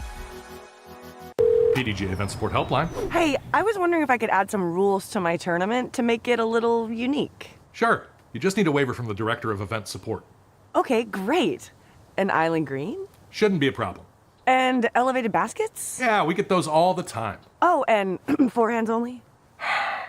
Sarah, we've been over this. Sorry. I mean, but I don't see why we can't try it. I mean, everyone loves forehands. Like, you can go right, you can go left, you can throw straight, you can throw high, you can throw low. As we take a look at the scores, Missy Gannon out in front, off to an incredible start, getting 7 of the first 9. Rebecca Cox in the clubhouse at 6 under. Marked off the drop. And welcome in, everyone. First time, first go in a competitive sense on this track. Is there anything that jumps out at you so far? We're just a little past the halfway point, Val. It's good to be Missy Gannon right now. But we know that Missy's been on hole 12 for, her scores through 12. She's been sitting on the tee pad of 13 for quite a while. Hopefully she can keep the momentum going. We have seen the hot scores coming in from hole 13 and on. She can only grow from there if she can keep it going. And Zoe, when you think about tonight, when they're making notes and they're thinking about adjustments, they hopefully won't have rain tomorrow.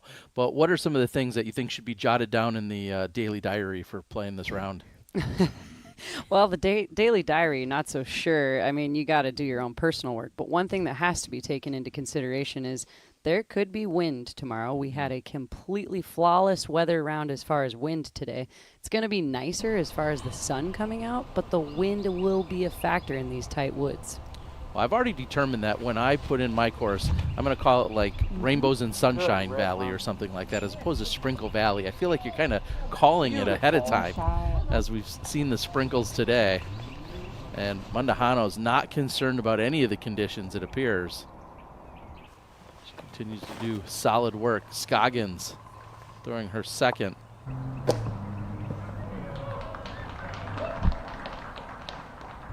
Ideal second shot. She's going to have a look at birdie.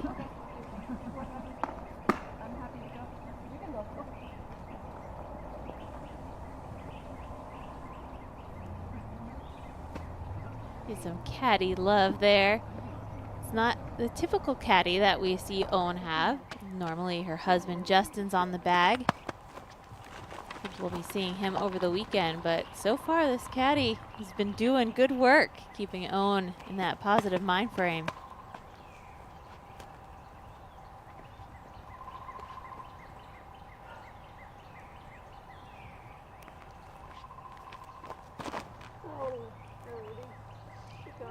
And you heard Missy commentate for us. That came out of her hand a full second or so early. She hits those left side woods and it clips her down basically right where she hit. So she's got some work to do to get to the basket. Yeah, her disc could only save her so much. I know she threw something understable, just didn't hit the line. A lot of speed from Evelina, sailing over the white flags. Yeah, the OB is inside of circle 1. It's at the edge on the back side, and on the right side it's only 21 feet from the pin, so it's really, really kind of closed in on that right-hand side, and unfortunately Evelina did find that OB. Who plays the better on your picks? Just I see what thing we do, guys. Yeah.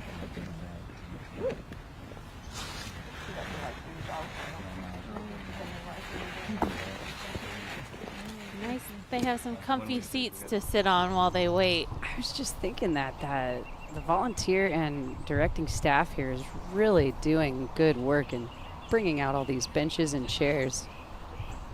Sayananda with her second on 16. You have to go wide of that large oak tree. Oh, and she gets a skip. Just too much speed. Oh, yeah. The railroad. Thanks for spotting.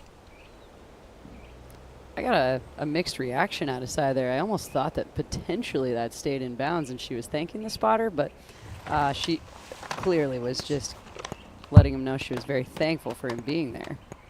Yeah, I think that's the ultimate pro move is even if you finish your hole with a bogey or you've gone out of bounds, thank the spotter anyway. They didn't throw the shot. It feels like it's easy to get mad at them. They're just out there volunteering as we see the shot from Gannon. Wow. Talk about a scramble. She was cut down so early and had so many trees in between her and the basket. We don't see a lot of sidearms out of Missy, and that was perfect.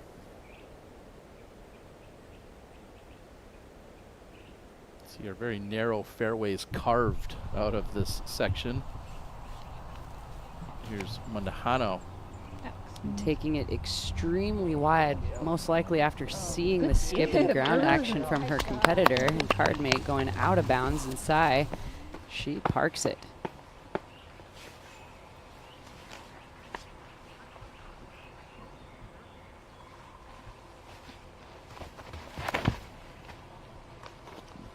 A low line drive coming from Kristin, and this backhand is on point.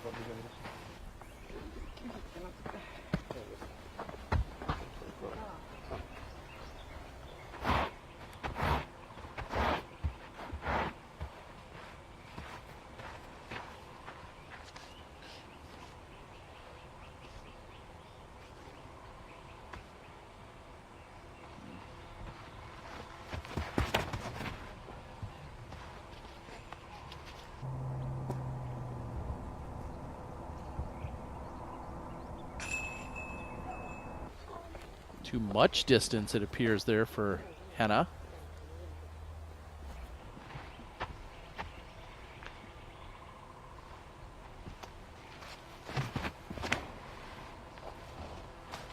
This is going to be caught up short and left.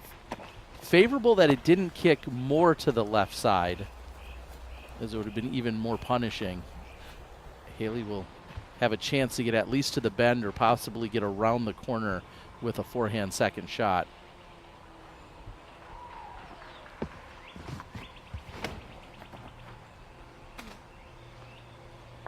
Murch gets caught up, but also a favorable kick to the fairway.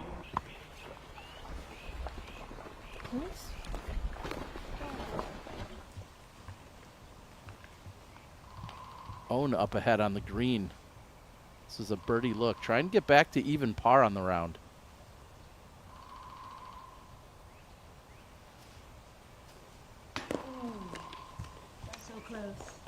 Well, even getting a par on this hole is making up strokes on the field.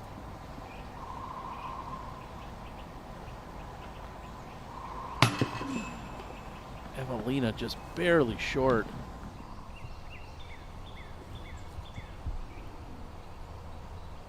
Oh, so Sai did stay in bounds. That bump out in the OB actually gave her the advantage in staying in bounds, and this is for her birdie. Yeah. Got it. We'll see her move to 2 under once the scorecard updates. Sayananda birdie on 16. Yeah, it's up to you ultimately at the end of the day. The card waiting and trying to determine if they should go ahead and throw, knowing that the second card is up ahead on the green. Haley can make some really good forward progress if she gets this skip all the way down, and that's exactly what she was looking for. And I think that also managed to stay safe, although flirting with that OB line on the right. Nate, can you give us an assessment of what we're going to see from both Henna along with Kristin? Yeah. Are they in the ideal landing zone or not? Yeah, Henna's a little off to the left, similar to where we saw Evelina. She's going to have a pretty awkward lie and might be forced into an uncomfortable turnover. Kristin is just far enough to feed a hyzer forehand down, similar to Ohn's lie. All right, appreciate the insight.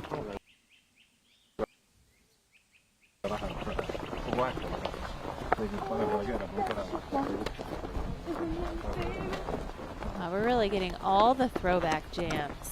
A little ace of base. Maybe trying to harness and hone in an ace.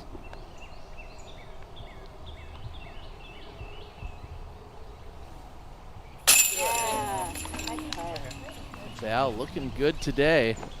Solid putt. As I said, just the one mistake to open her round. Otherwise, all birdies and pars since. That was her par on 16. Gannon.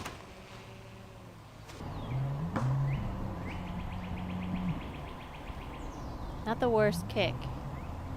Although not hitting the line, she doesn't kick into that jail of trees on the left.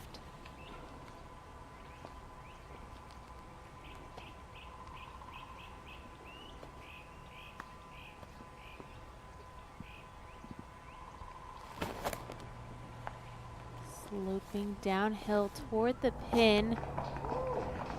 What a shot. I think if she would have missed that tree, she would have been just outside the bullseye.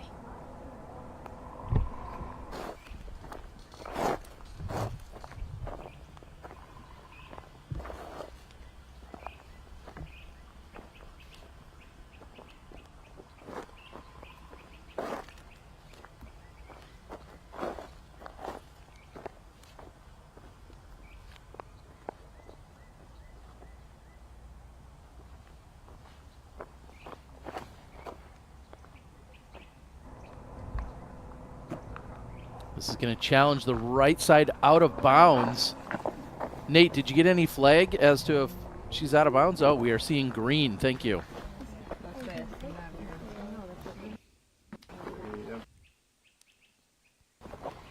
She's got to be straddling that line. Yeah, she's got to be right on that line.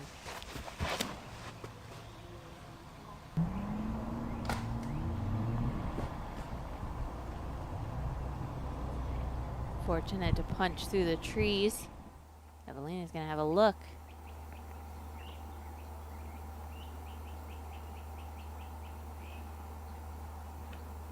To the island hole of 17 we go.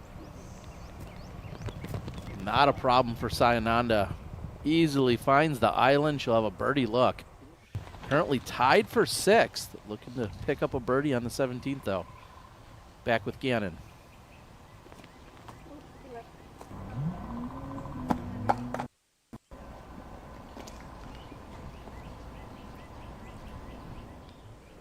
Little work left to do on that putt.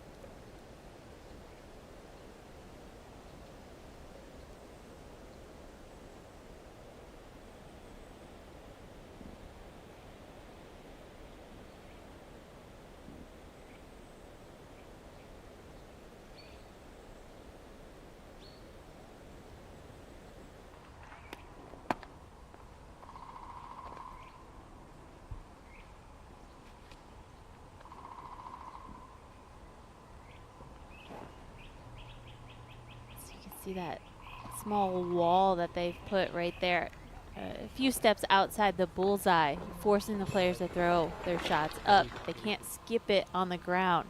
That can really bring in the river.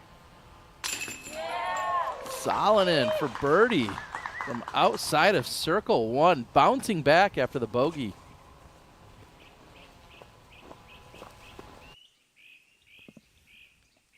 take another look. Just barely enough to get there. Catches that left side corner pocket.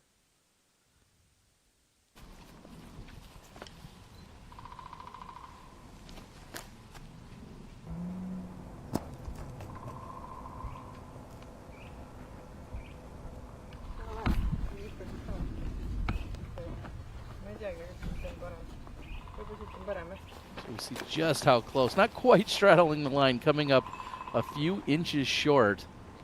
And Kristin is able to take up to 1 meter.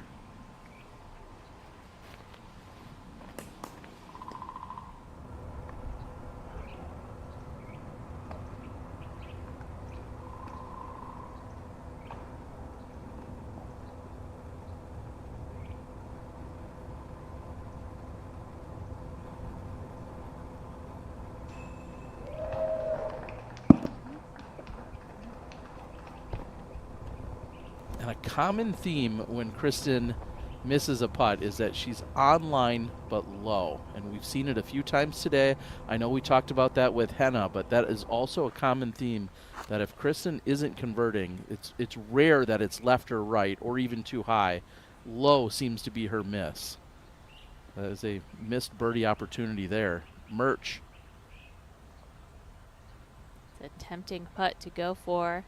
You know, the OB line just behind the pin. There we go. Although Kat has struggled today, she has had some highlight moments in this round.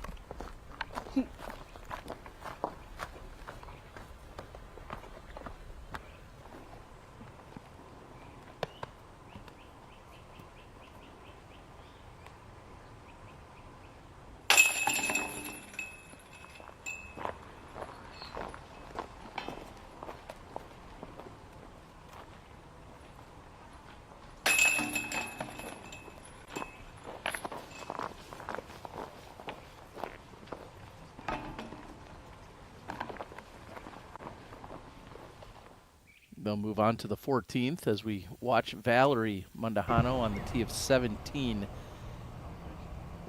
Can she get herself a share of the lead? That'll give her a chance. Val sitting at 6 under, looking for her 7th.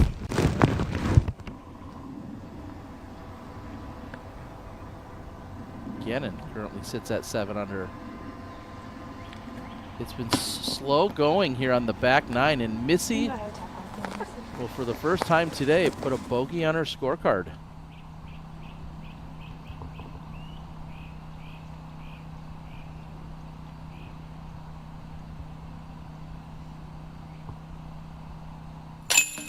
For birdie, Sai Nanda makes the island. Is it a surprise? I don't think so. That 17 is the second easiest hole on the course. If you make the island, your putt is inside the circle. And for the outright lead, Valerie Mundahano picks up the birdie. She'll move to 7 under. We just watched Missy miss for par, who was sitting at 7 under. So Missy will fall back to 6 under as she's completed, and as soon as Val's score is entered for the 17th, she'll be your new outright leader.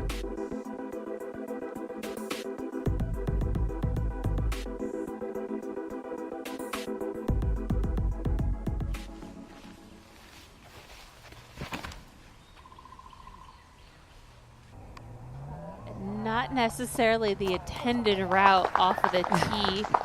But a beautiful landing. There's a birdie look for Kristin. You could tell she's frustrated with how she's playing. She's missing her line off her backhand tee shots. She's really having to put a lot of thought into how you can readjust, and that can be really challenging in the woods.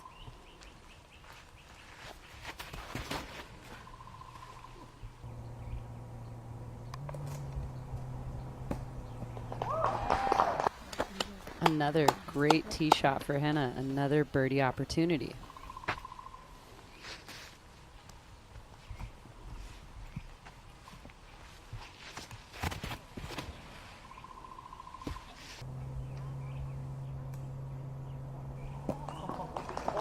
And this is actually one of the first tee shots I've seen Haley keep the height down a little bit. The last 4 or 5 tee shots have been triple the height that I am thinking she intended to release it, and that actually fared out good for her there.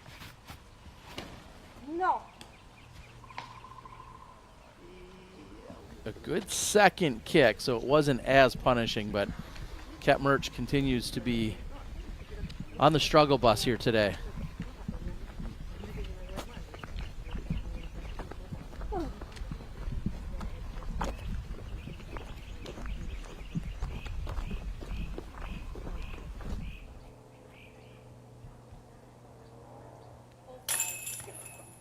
And Paige trying to close out her round today. That was for par. And Pierce only picked up 1 birdie, I believe, on today's round, hole number 17. She had got the birdie, but the rest were red out here on the card today. She's really struggling to shoot 10 over, and Paige Pierce finds herself in a tie for 65th. Ouch. It's been a big storyline of watching Paige come back after an injury. How can she recover? It takes a lot for players to overcome an injury like that. Thanks to Microsoft Teams, you can participate in our next Q&A giveaway with Paige Pierce. Go ahead and submit your question. Excited to have them team up with us as we saw the big news, especially regarding the Preserve Championship taking place a little later in June over in Minnesota.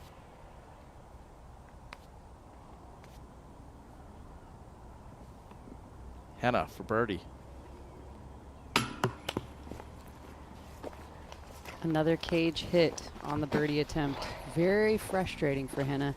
She's not doing too bad in this round, but you got to think about if any of those putts would have gone in, how much more positive energy and mojo that could go into finishing this round, plus the birdies on her scorecard. Tattar for birdie. That one's on the mark. So taking advantage of sneaking through a few of those trees or that little gap that she found, Kristin bounces back with a birdie following up the bogey on the previous hole.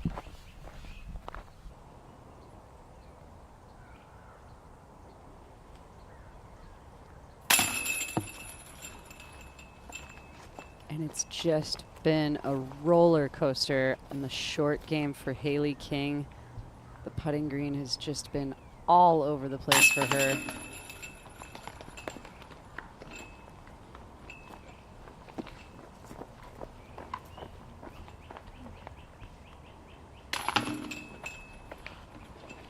And it's everything. Zoe, you talked about how many putts Hannah has missed. You can count the strokes. When you finish your round, you can count the strokes that you missed out on because you're not able to get the putter into the basket.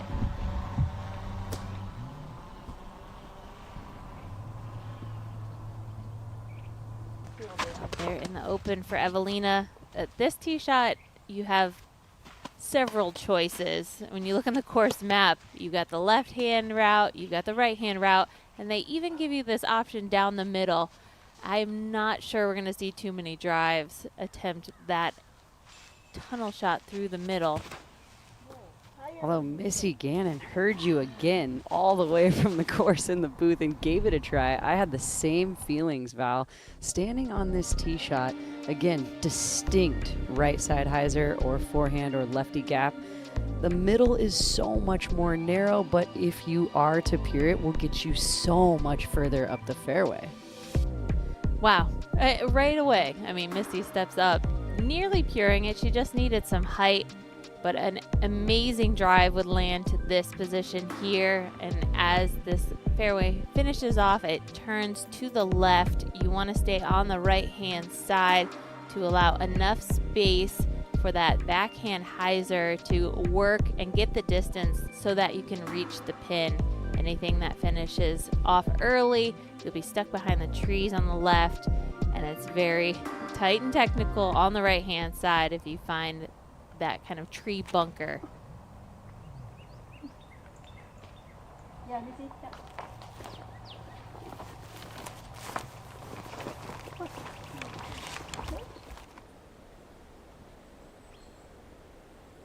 And we are headquartered right here in the Austin Beer Works building, not in the tap room. So we just want to make that nice and clear for everyone. But of course, we're seeing the grounds and the facility in which is hosting us for the week. Awesome to see that we have over 350 competitors overall, with 102 being in the FPO division. And this is what I was talking about. You get to this last section of the course, and it feels like almost an entirely different piece of property. Nothing like the course that they had traversed through in the first 9 or 10 holes. And you're seeing the closeout there. You see the bottom of your screen, hole number 12 or 13 over there. And then as they come back on the other side in the other direction, that's where you see 16, 17, and 18. And just so impressive to hear that this course has been worked on and worked over a number of times, along with a ton of feedback and the crews and the people coming out here to make this all possible just in the last year or so. Big shout out to Mint Dis along with Austin Beer Works. So we're here for our PDGA Major, the first one of the year. Scoggins going with the roller. She released it way too upright. I mean, it was perfectly up and down, and she hit that stick. It kicked her left. She didn't progress very far up the fairway.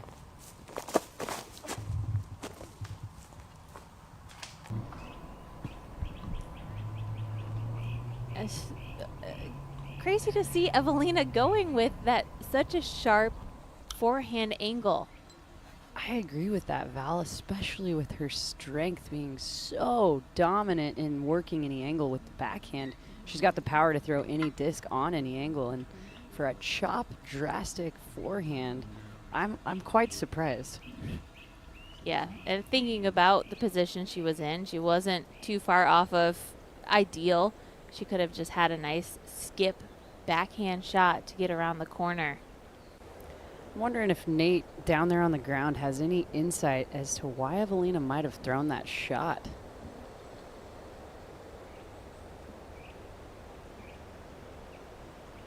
Yeah, I'm with you, Zoe. It's an interesting choice right there. I think she was forced to from the uncomfortable lie, and sometimes you're just in a rhythm, especially out here at Sprinkle Valley. You get in this certain release point that you feel a little bit more confident with, and it kind of keeps you on the less dangerous side of things.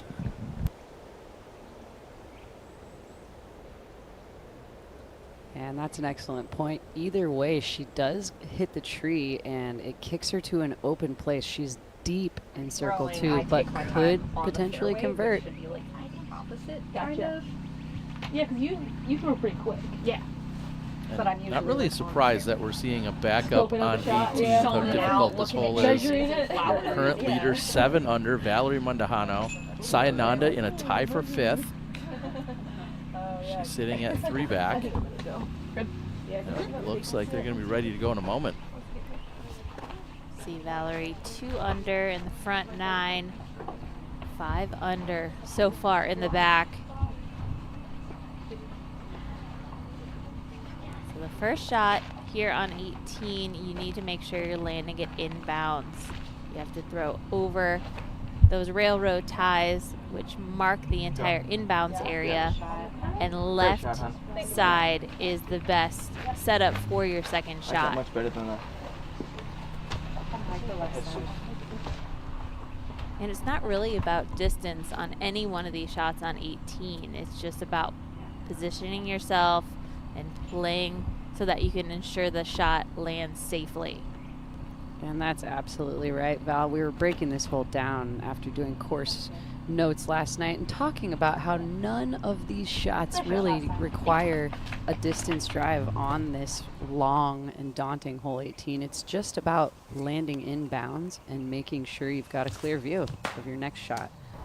Oh, slapping down a sidearm roller does not pan out for her there. It actually hits a tree and flops over, doesn't gain too much distance up the fairway. And Evelina just choosing to lay up. Very smart play. She's got a pretty solid round going.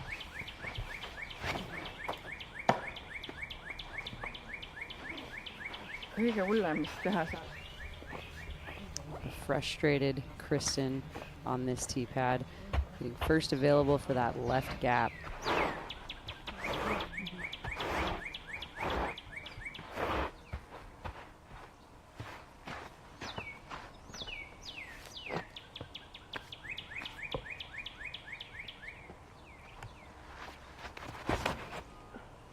Need to make sure this finishes to the left. That's right. She gets a little bit of ground action, and she's going to have just a couple of those trees in the middle of the fairway.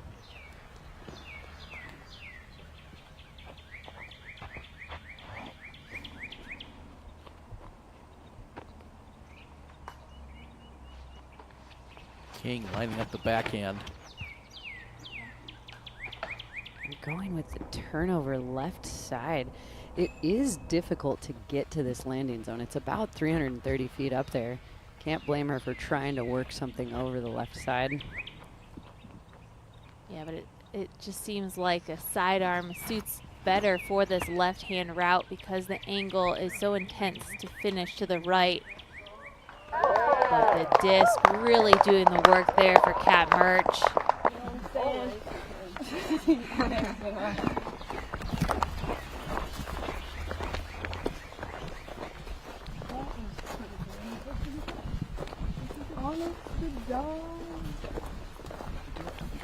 Onyx the dog. Up ahead on the green of 15. Gannon with the work left to do to save par. Yeah,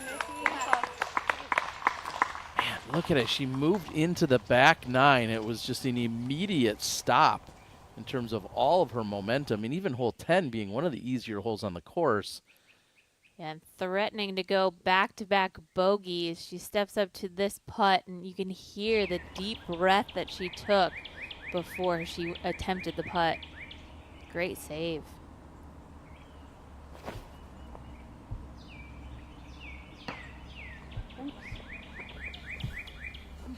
And Kristin's disc is back in the fairway. She got most of that flight line, and she is in a much better position for her third.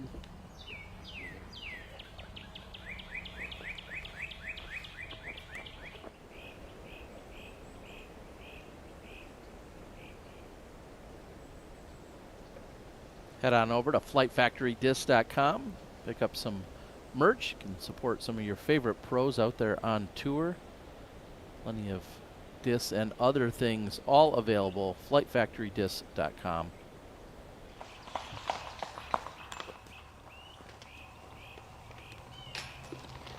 So Evelina will tap in for par.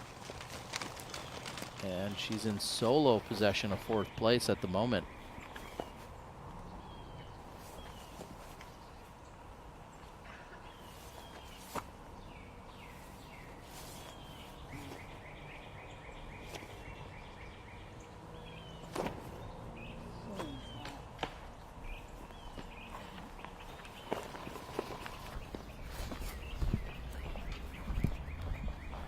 Looking at the stats as we finish off the course, 3 of our last 4 holes are in the hardest, the most difficult holes on the course. So as you're, getting frustrated, playing your round, 4 hours in, things aren't going your way, this is the time to really focus in. You really need to step up big to make sure you can walk off the course clean. Nice placement shot from Kristin with that forehand.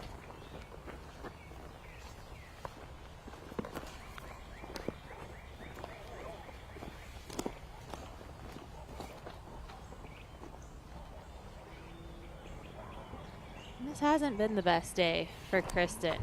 She has definitely looked off. Her backhand shots, there was a forehand tee shot right there that just not hitting the line like we typically see from Kristin, who is nearly flawless off of the tee usually. 3 more rounds to play out in this course, and some adjustments need to be made.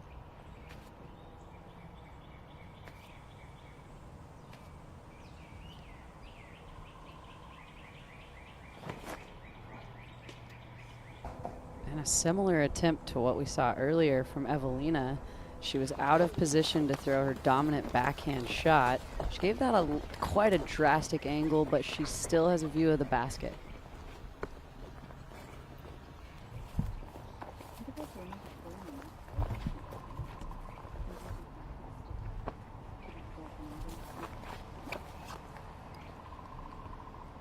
So for Haley's shot, she's aiming toward those wood chips, hoping to continue flying forward, but at the very end, it still needs enough momentum to drift to the left. It's going to be quite a sharp angle to get around to the pin.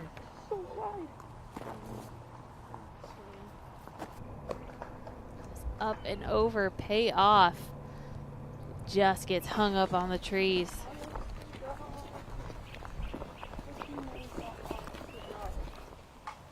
Salonen on the tee of 16.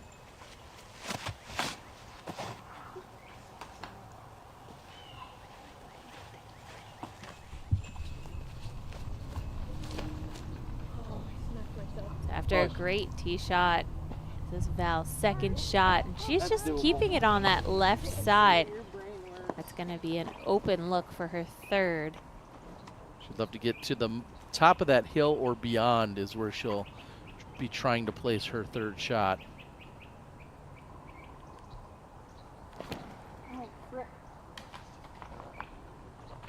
And Murch pulls this one to the right side. That's disappointing to see Kat not take advantage of that great tee shot.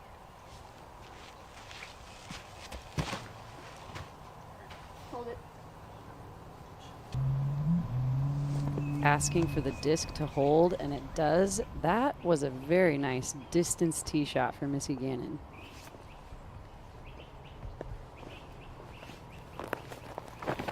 Kristin hoping to keep this just to a bogey, unless she skips that in, and it doesn't, so it'll check up, and Kristin will have that left for bogey.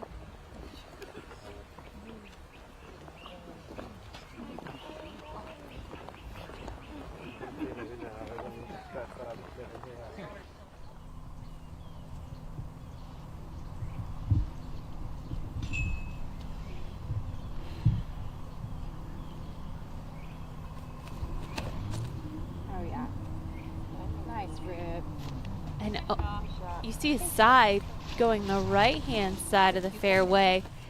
Lined her up perfectly to go in between those obstacle walls they've set out there.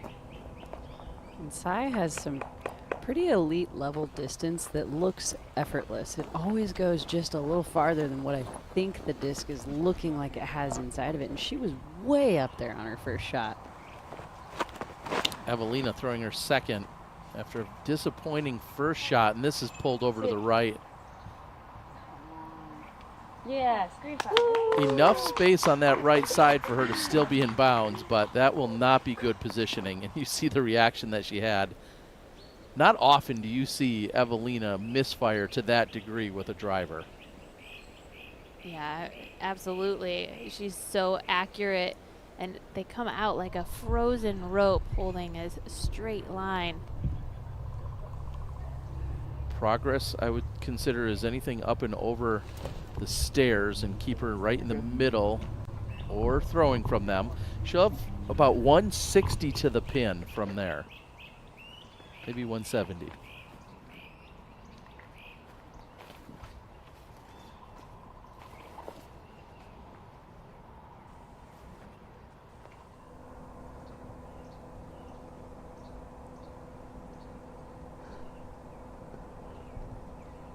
Awkward positioning for King.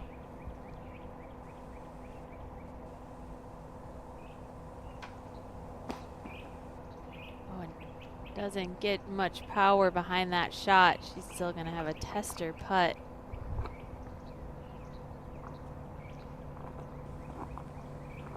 And from that last shot that she had, choosing to go up and over the trees, that was one of those risk-reward type of shots, and this time it just doesn't pay off.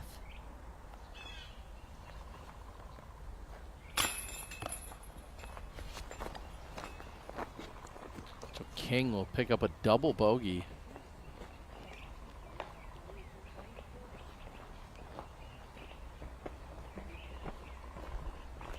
champion from a few years ago, struggling here in the opening round.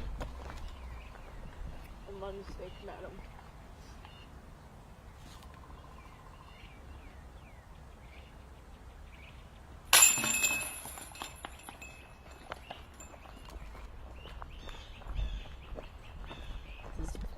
One of the hardest holes on the course. So again, a par is a great score to walk away.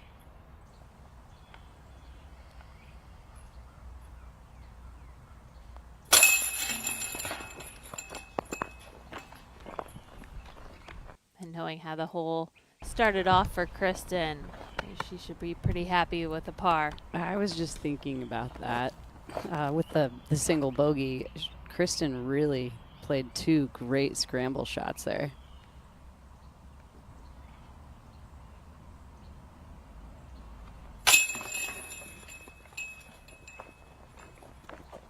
Hannah converts from short range.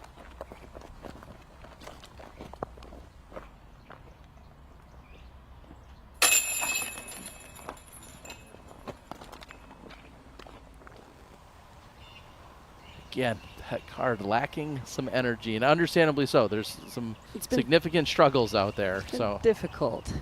Here's Gannon.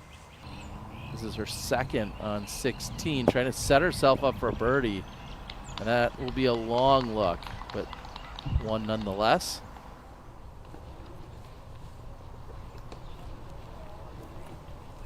This is such great positioning after 2 shots. You have this hillside right in front of you, so it forces you to throw a higher shot than you'd like. OB lining the fairway at this width the entire rest of this hole, and then beyond the pin as well. Yeah, you'd rather either be on the top or you'd rather be back about 25 or 30 feet just to make the angle a little easier, I think is what you're trying to convey to everyone. And it doesn't appear that Sai has any problems with it, though. Very impressive shot.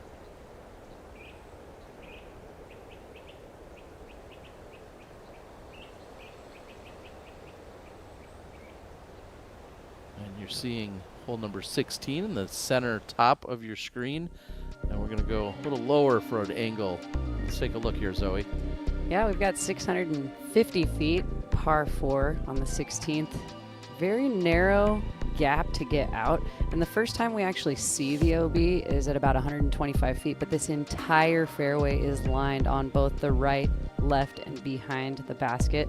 So essentially you've got to stay in unless you want to collect an out-of-bounds stroke. And we've seen really good drives land in this area, but you've got to stay wide from this tree. A lot of ground action happening. We've seen some skips take discs out of bounds left of the basket. There's also a little bit of a downslope, so players doing their homework and knowing the lay of the land and how hard pack it is here is really important. Yeah, and it does look lush and green, and typically that would slow the disc down, but there are a lot of skips up by the basket.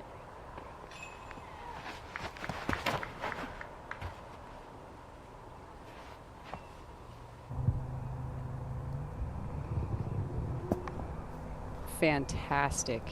Great distance, and she's out in the middle of the fairway. I'm not sure there have been many drives that have gotten that far on that particular tee shot. That was incredible by Hannah. We've said that quite a few times about her today. Common theme. Yeah. Throwing the disc very, very well.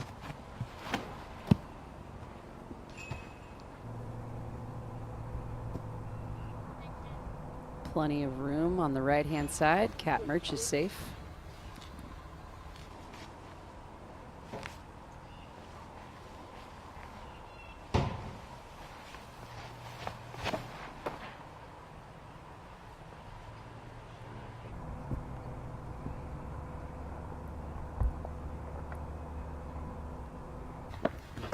Well executed forehand by Kristin.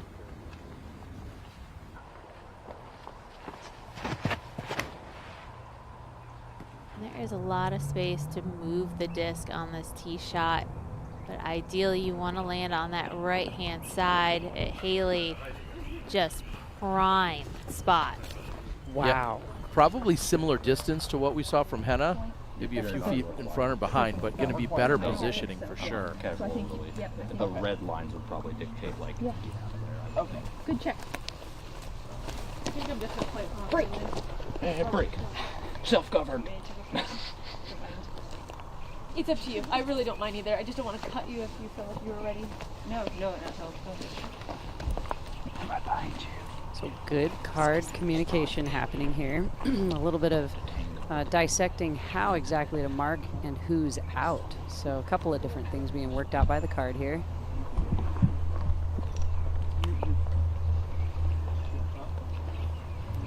And that red paint actually doesn't signify anything different except for that there are tripping elements to those railroad ties. It was completely safe in and outside of those lines.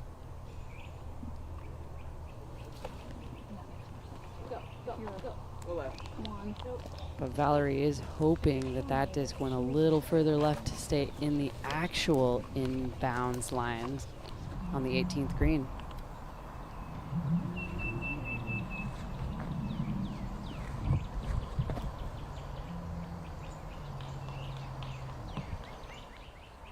Evelina with her third. I think Evelina, Actually, thankfully, that the disc was caught by that grass. We were mentioning how skippy it can be near the green.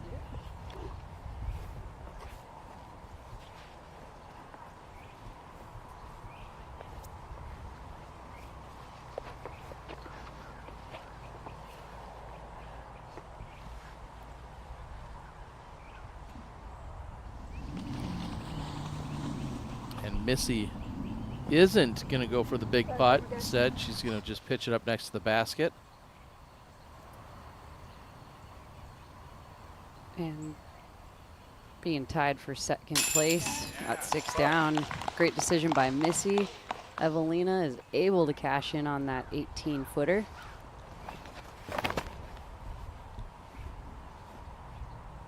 Looking for a big skip here for Kristin. And it's going to skip all the way to the pin, and it'll check up. And she'll be inside 25 feet with the birdie look.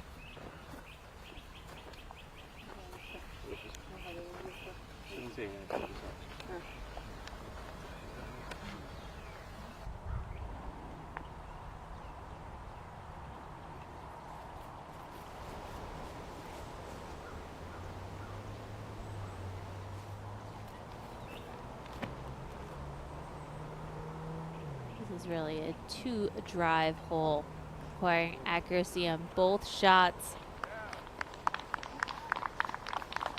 That's a good sign. I was cutting it close, but the claps tell me that it was actually in bounds. I was worried about that one. Yeah, and I think the height allowing the disc to kind of spike into the ground rather than skip. And what a solid round by Val Mundahano.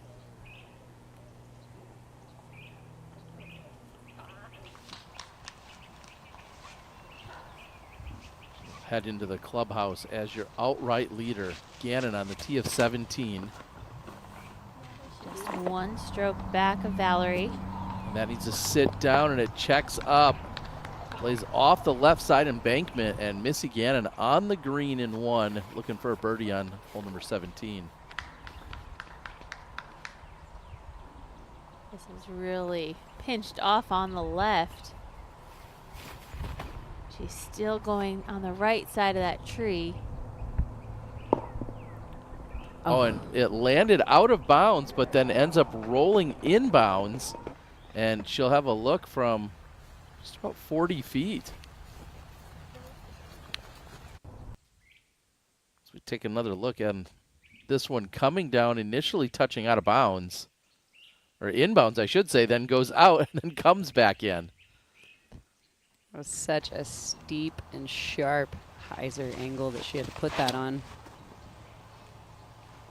Evelina going after the green of 17. Also no problem.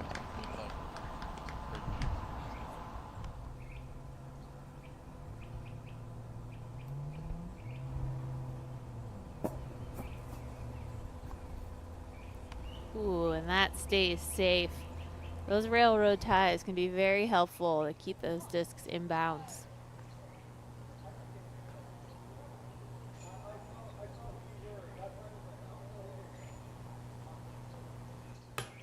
Oh, and just barely shy of carding a rare birdie here on 18. That was a well-played hole by Sayananda, and she will just tap in her par.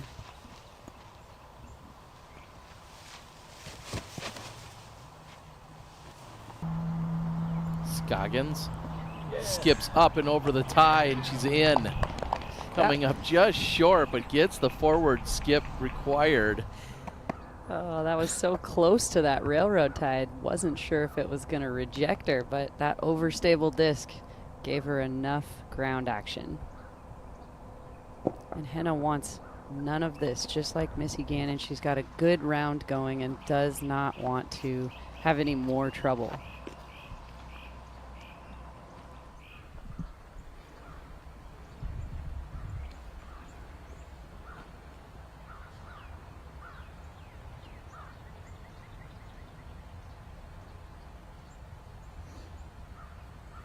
Cat is currently tied for 43rd right now. Trying to pick up a birdie, fight back to 5 over. Maybe she can close out strong with a few birdies, but they are some of the more challenging holes.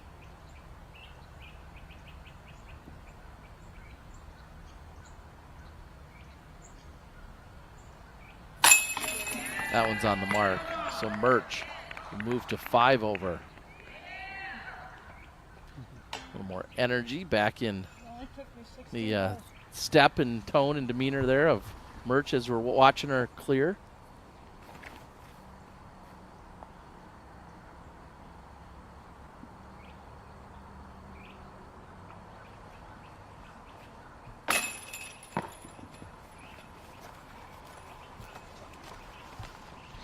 Haley's been a combined, I don't know, 1% off of all of the putts. You've seen a few of them on the left side just slide out. There was 2 of those, and that one came in just shy and then slid back out, just barely off the mark. And I'm Kristin. not sure it's 100% focus on Haley's part at this point. Kristin for birdie.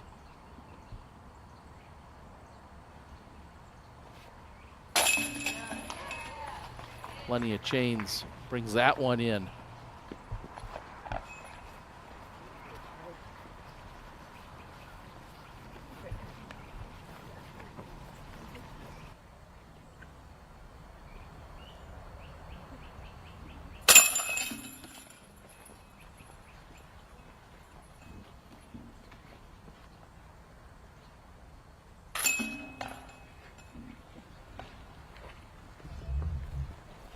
And just 2 holes left to play for our final feature card. Now with Gannon.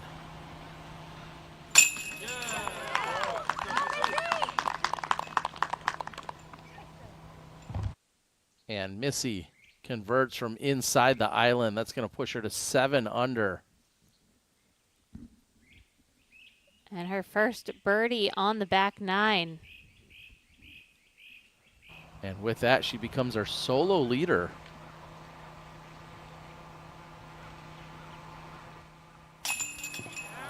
Henna, not enough.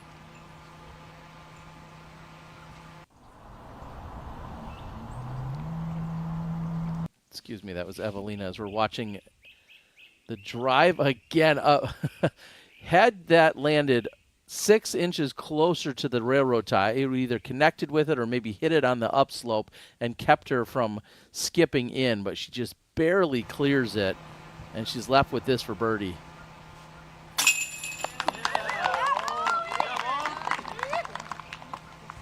Takes advantage. Gannon, your outright leader at 7 under. Rebecca Cox and Valerie Mundahano at 6 under. And at this point, Rebecca Cox has been finished with her round for hours. And she's just sitting back, letting the scores come in. One of our earlier groups to go out.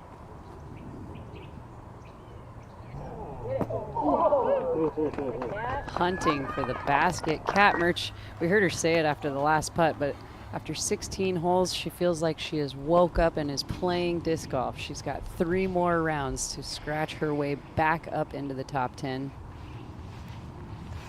Take a lot of work. Here's Kristin. And that will check up against the left side wall and then gets a roll. So she's inbounds. That's the second disc we've seen get 2 railroad tie hits farther from the basket. And I do want to point out that most of the OB is lining the circle, but then at the very deep portion, they've got a few extra feet. So it's like a circle bulge, and on the back side of the green, they've got a circle 2 attempt. Somebody could make a circle 2 birdie in this theoretically. That's now 3 ace runs at the basket. Henna's being the shortest on the short side of the basket.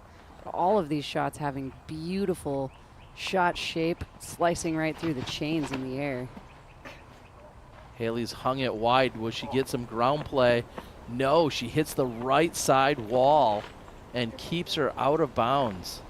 I actually thought we'd see more shots like that where the wall is keeping players out of bounds, but more often than not, these high shots coming in, the wall has allowed them to stay safe. Hundreds of railroad ties out here on these last few holes. Keys for closing. We're not dealing with it today, but I expect these holes they're out there in the open. The wind is likely to come into play. How can they adjust? What shots will they choose to do as they strategically finish off this course? All about keeping it in bounds on these last 3 holes. And 18, I really feel like it comes down to committing to the shot. You have to be aggressive at some point. There's no just safe layup zones. Well, of course, our keys for closing brought to us by our friends at blackinkdisc.com, the premium disc golf store. Some gallery action out there. And Nate, I've been wondering what some of our MPO competitors are doing this week. We've seen a few on the bag. Did I see James Conrad? Is he just a spectator this weekend, taking it in? Yeah, a lot of the MPO players are hanging out here in Austin. A good place to spend your time, and they're able to come out here, get a spectator badge, and a lot of them are out here on caddying, and I've had a lot of good feedback just about the Austin Beer Works Brewery, the atmosphere up here at the course. They're allowing players to camp out here alongside the FPO, so pretty cool setup for everybody, and good to see the MPO supporting their fellow FPO. Certainly, as we see and hear the applause and claps for Kristin as she converts on the birdie look on 17. Nate, we will take it for the team. Val and Zoe and I, we will go and see if those rumors are true, everything that's been said about Austin Beer Works. Right after the broadcast, we'll make sure to confirm some of those positive rumors. Plumrose for birdie. Yes, barely getting it over. Enough to find the bottom of the basket. After watching Henna today, we're all cheering for her to make a putt. She's had a very solid play with her long distance throws, but it's just getting the putter to drop has been the struggle. Cat Merch getting things going here.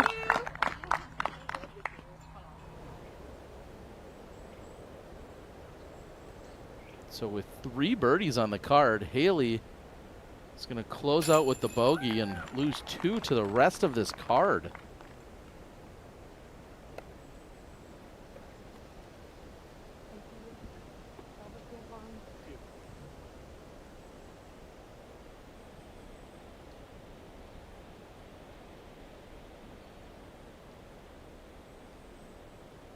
Missy Gannon is sitting on the tee of hole number 18, just 1 more to go. We'll see how close the scores are. Rebecca Cox, Valerie Mondahano sitting at 6 under. Rebecca Cox is actually caught up with us. She's in the clubhouse. Sounds like we can hear from her now.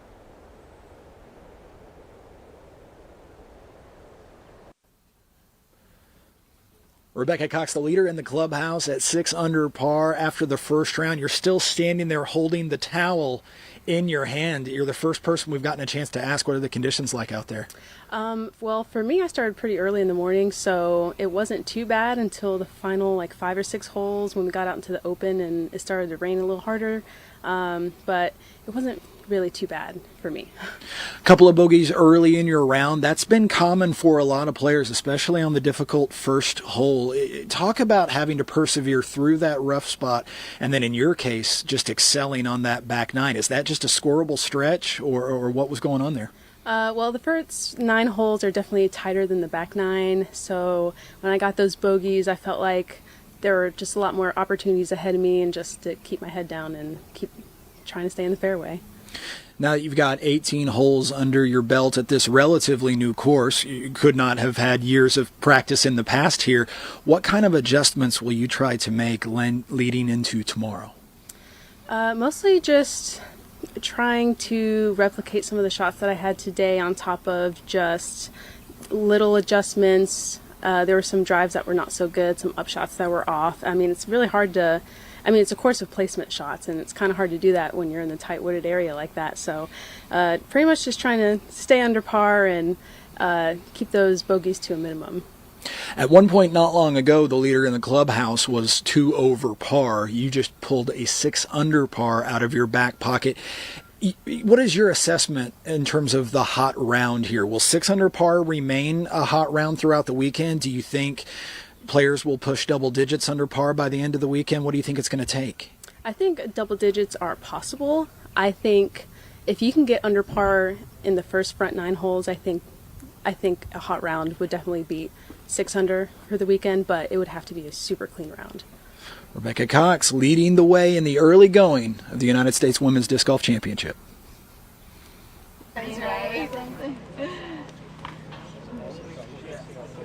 Missy Gannon just hanging out, waiting along with Chris Fountain. I heard Rebecca talking about a clean scorecard, how difficult it is, especially on the front, and that's where we saw Missy just lacing the fairways, doing everything right. She gets a little more room on the back, and that's actually where she came somewhat to a screeching halt in terms of her scoring.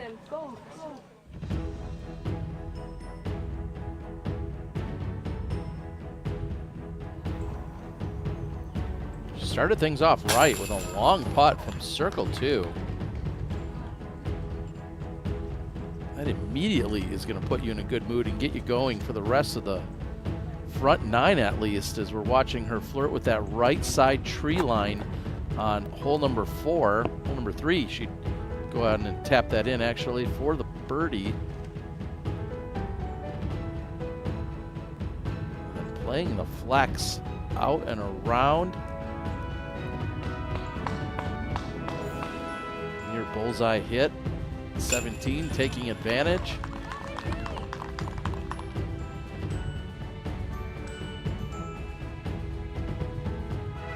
Missy nearly perfect with fairway hits, C1 putting, very solid, and she hit 2 of those 4 attempts from circle 2. But you can see there's some cleanup that needs to be done. After hearing Rebecca talk about the back 9 and things opening up, things getting a little bit easier in the back 9, you got to think about the missed opportunities that Missy had today to kind of pile on some more birdies after an insane front 9. I have a friend who's a PT, and her thing is she tells dad jokes to her patients when she's about to break them.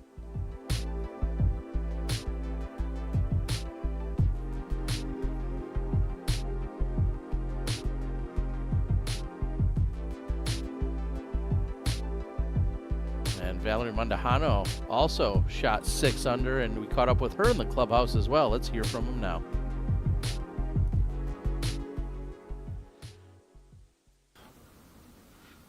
With Valerie Mondahano now after a 6 under par effort on day number 1. Valerie, just before the camera rolled, you candidly said, it's been a while. Expand on that. How are you feeling right now? I feel good. I feel like I haven't put a round together in a hot minute.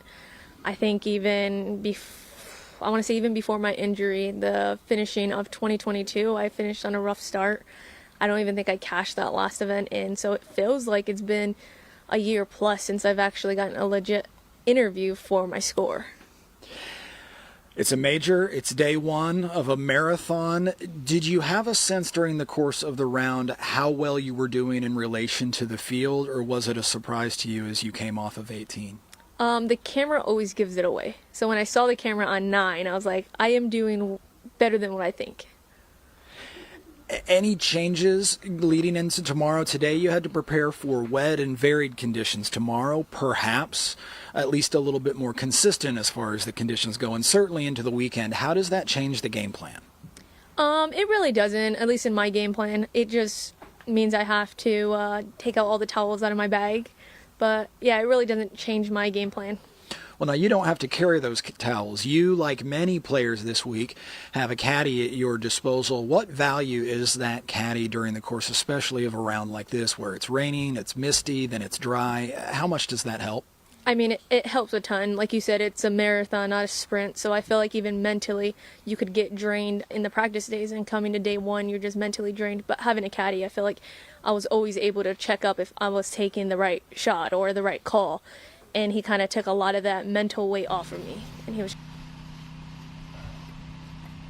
just like, yeah, I feel like that's the right call, that's the right disc. So it's almost getting that mental clarity that I need. You'll have a long morning tomorrow before having one of the final tee times of the day. How will you spend that time preparing for round number 2? Trying to sleep in, because I feel like I haven't gotten much sleep lately. Wise words from a touring veteran, Valerie Montejano, in great shape heading into day number 2. Nice.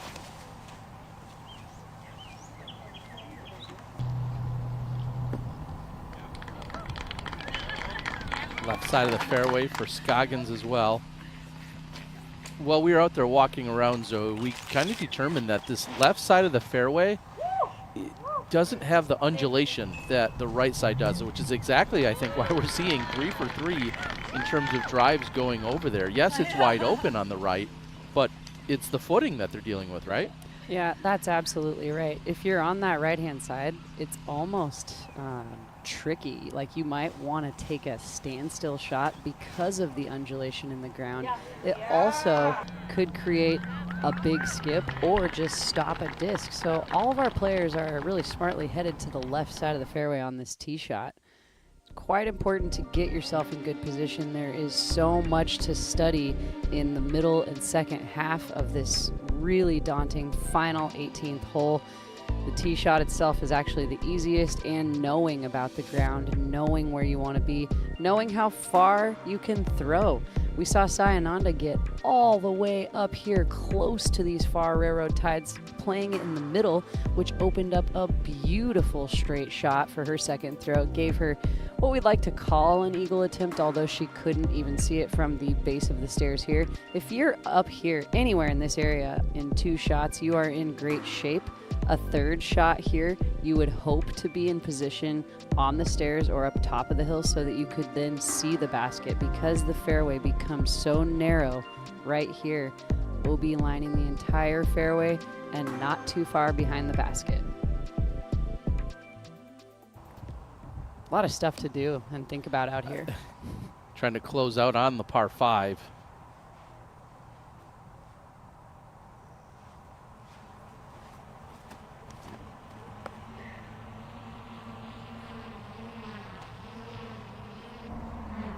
And that's going to push over to the OB, but stays safe. So a great looking shot there from Fountain. And when I'm thinking about good-looking shots, maybe even some analysis of said shots, I'm thinking about Brian Earhart, Nate Perkins. Perks, what are you guys giving us in Tournament Central this week? You know, we're starting to get pretty comfortable over there on TC, you know, having fun, kind of really diving in deep about what's required to win this weekend's tournament, and also just, you know, what this place is like, what the brewery is like, the setting, what players are doing in their time off. So we're really trying to talk about things that we don't get to see on the network and that we, you know, might not know about some of these athletes. So it's a pretty fun time. Everyone, make sure you tune in for Tournament Central action each day, coming to you just before the broadcast and also as we wrap up each night.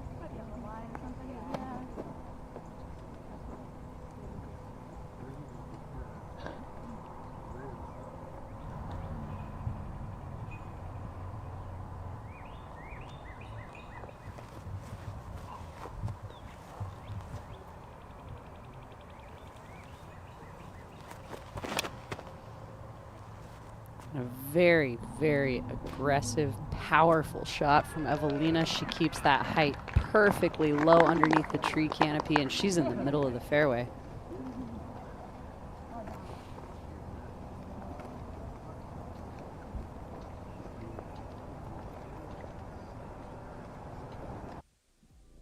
And if you want to hear from the pros, talking about the pros, breaking down and giving us pro analysis, get your pro subscription over there, because that's how you can hear it all on Tournament Central. Nate Perkins, along with Brian Earhart, breaking it down for you for the post game. We give you the pregame that kind of leads into everything. Everybody has access to that. However, if you want the post game, that's over on the pro subscription.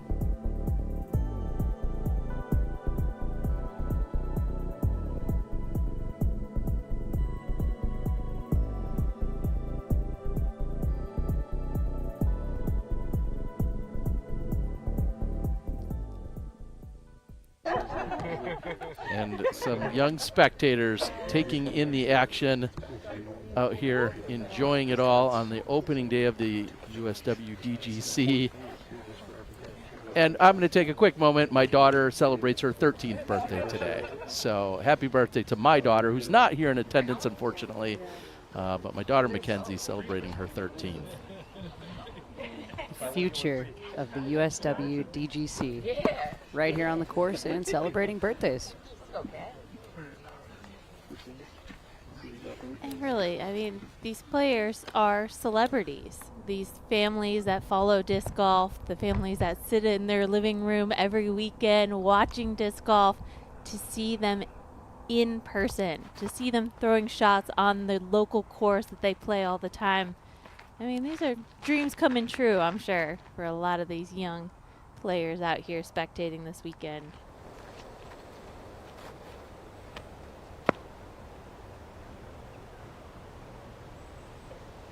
Push to the left side, checking up safely. A great vantage point, thanks to our friends over at FlightFactoryDisc.com. It is really fun to see the overhead shot of this hole, because the out of bounds is just so interesting. This first shot, pretty wide open, but it is about placement and how you're going to execute the next shot. We were discussing how the road is really a great spot to concentrate on. If you're at the road or just left of it, that's when your footwork is going to feel the most even, so to speak. That's where you won't have to deal with the little divots that are in the ground. So keep in mind when you're seeing that road, that's kind of where you want to be, or just left of it. And that's exactly what we see from Henna. Yeah, not only footing, but it's a more wide open shot if you're following the road instead of going through those kind of railroad tied obstacles and then the trees on the right side.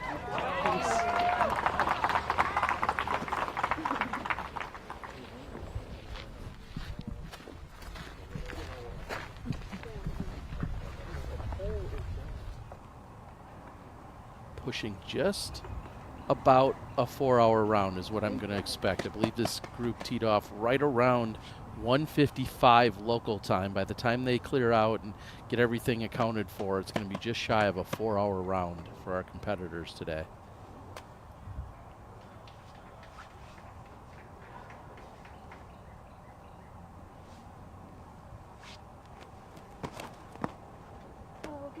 She needs that to get left.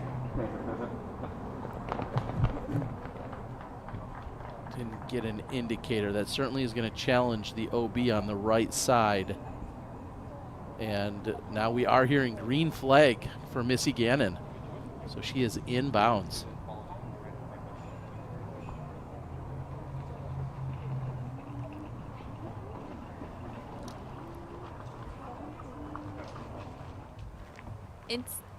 it's tough to really place your shot. You're trying to throw up over this hill. I mean, Evelina's trying to jump to get a visual of the basket, but about 70 feet they have to allow their disc to fly on to the left or the right. You really have to focus in on the straight flight with something very slow. Oh, just inches from hitting that top of the rail and potentially being safe. Evelina finds herself in the out of bounds.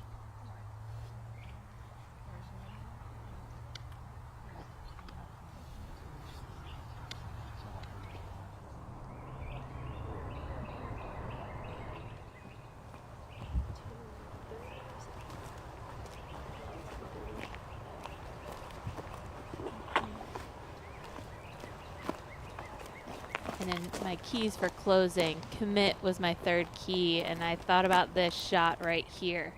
There's really no safe layup. You have to throw it as hard as you can with something slow and hope that you hit your line. And how is that safe for Ohn? My jaw is dropped right now. I thought, no way will Ohn Scoggins be safe, and she is, and fist pumping deservingly. It'll be interesting to see where that actually ended up.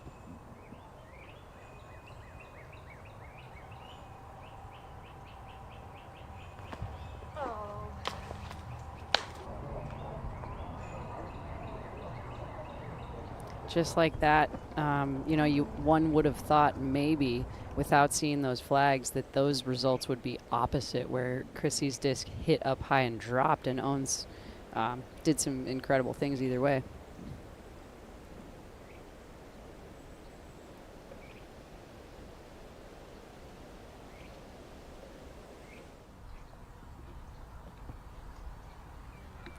Still waiting here in the fairway of 18. Haley King, if she's looking at scores, would find herself currently in a tie for 37th, along with Chrissy Fountain, who we just saw throw her approach shot.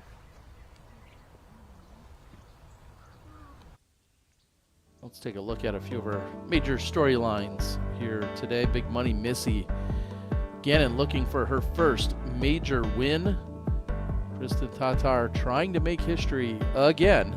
And with a win, Kristin can become the first FPO player to win 6 straight majors. And struggles for our past champions. Paige Pierce sitting in a tie for 64th. Haley King tied for 37th at the moment. Kristin with 6 straight major wins in a row. She has 7 majors under her belt. The first major she ever won happened to be this tournament back in 2019. And really, that's the time that we all heard about her name. We all heard Kristin Tattar from Estonia coming out with this breakthrough performance, taking home the U.S. women's title, and making history with an incredibly dominant year last year. She's going to have some work to do this weekend.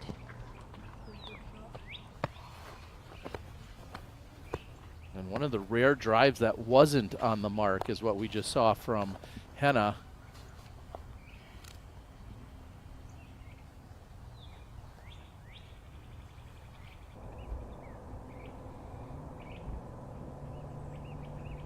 She can get through the trees.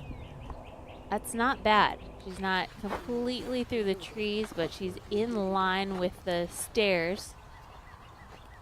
If Kristin could finish with a birdie here, she'd be at 4 under, and she would be on the bottom of our lead card for tomorrow's round.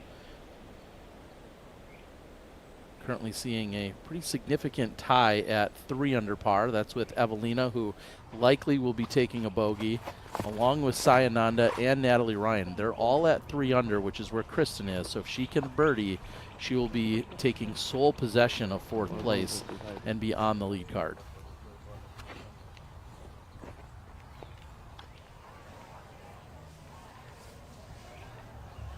We see that Ohn was just barely in bounds on this left side. Does she have another one to close out?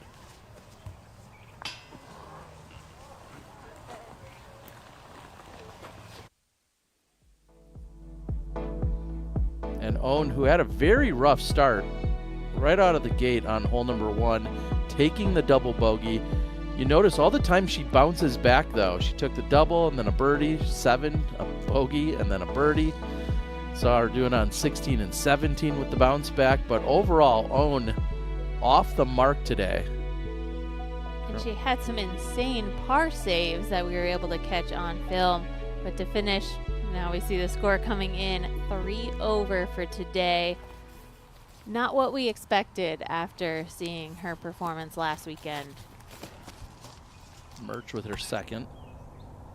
Oh, that one's going to go all the way through. Clean for Kat Murch. Let them believe that's what I meant to do.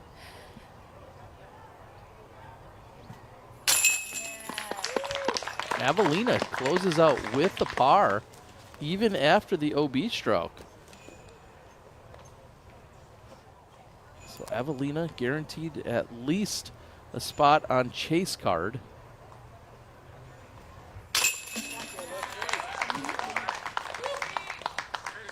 Chrissy will close out round number 1. Chrissy doing so much work for the local women's disc golf scene here in Texas. Awesome to see her work with the Wildflower Tour.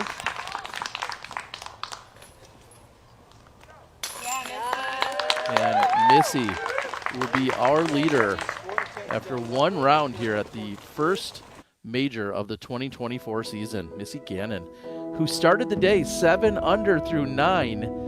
She would play the back 9 just even par, but still has a 1-stroke lead heading into day number 2. We talked about what the score would be, what's the score to beat, and with Missy sitting at 7 under in the front, we're thinking, all right, buckle up, this could be double digits, but things really cooled off for her. And that might have saved Haley from an OB stroke. Check the back foot, see if there's any slide here. And Hannah really just going for a layup, not trying to get aggressive and go over the stairs.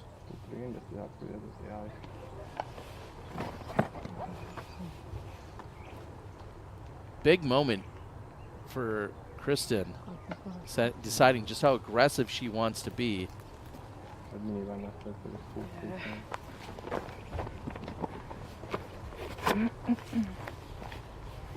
The safe shot is to do what we just saw with what Henna did. You don't actually want to skip up to the base of those stairs, so you want to throw something shorter so that you have room to throw over that hill. Well, if she's throwing it less than 100 feet, she's taking a lot of time to do so, and it doesn't appear to be the case. She gets aggressive. This needs a forward skip, and she gets it. It stays straight, so she's in bounds. She'll have a long look for birdie. The well-analyzed risk pays off for Kristin and might be the reason she will hang on top card tomorrow. We'll see if she can make that putt. Yeah, that was not an easy shot to throw. It's blind where the disc is landing, but she was confident that it was going to continue flying straight with no sharp turn at the end with that slower disc she chose.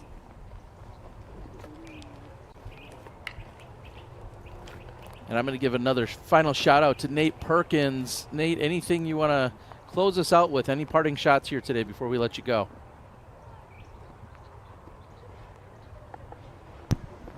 Yeah, after seeing this course played out in its first day of competition, I think we're in for a treat as far as entertainment. I think it sets up great for this division. It's really difficult and it's dynamic. You have to be on your toes. You definitely can't predict anyone's score, no matter what point they are through their round. And I'm all for 3 more rounds here at Sprinkle Valley. All right. Well, we appreciate all the insights, and you nailed it so perfectly when you talk about predicting anything. Missy was 7 under through the front 9. Rebecca Cox, on the other hand, she was even through the front 9 and finished at 6 under.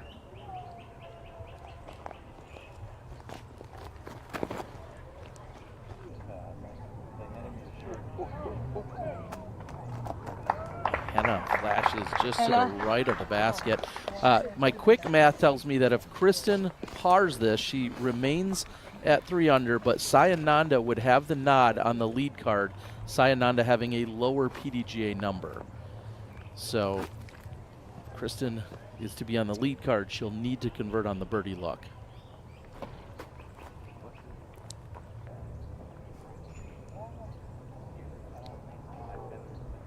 It is just such a touchy shot right there when you're approaching the basket. We saw it from Ohn, Chrissy earlier, now Kat Murch. It is, you've got to be in the middle. It's just such a tight little landing space. You could be out of bounds so easily, and she just barely turned that sidearm over.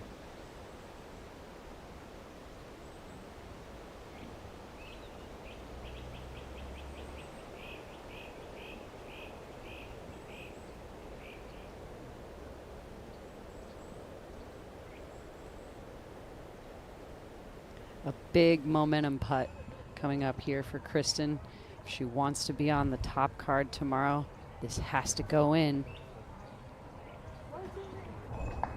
Just barely short on the effort, so she'll remain at 3 under during the opening round for title defense here at the United States Women's Disc Golf Championships.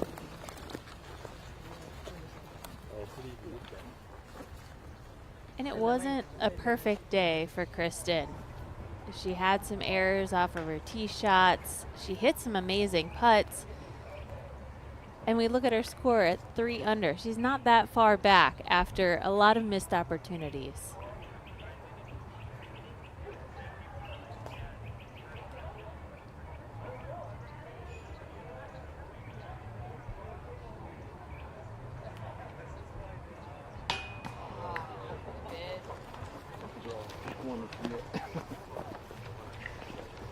Woo! Wonder how Kat Murch felt about that putt. So a little bit of a tough day out there for Kat Murch, but she's got 3 more rounds, and there's so much time and so much room to bounce back.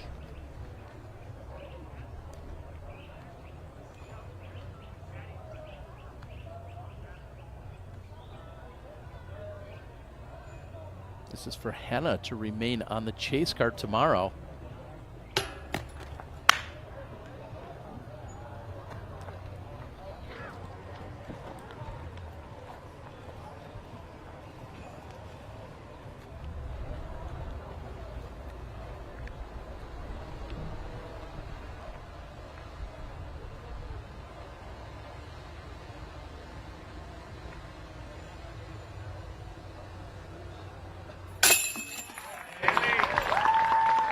Haley closing out her round.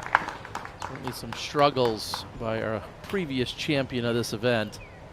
We'll see how she can bounce back tomorrow.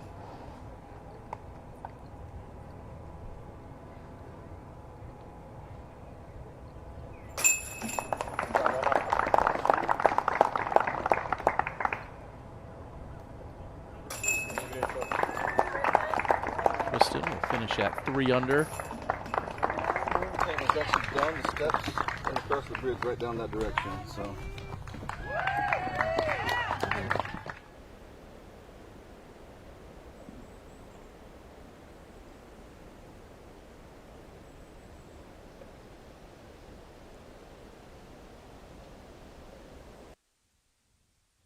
And welcome in, everyone.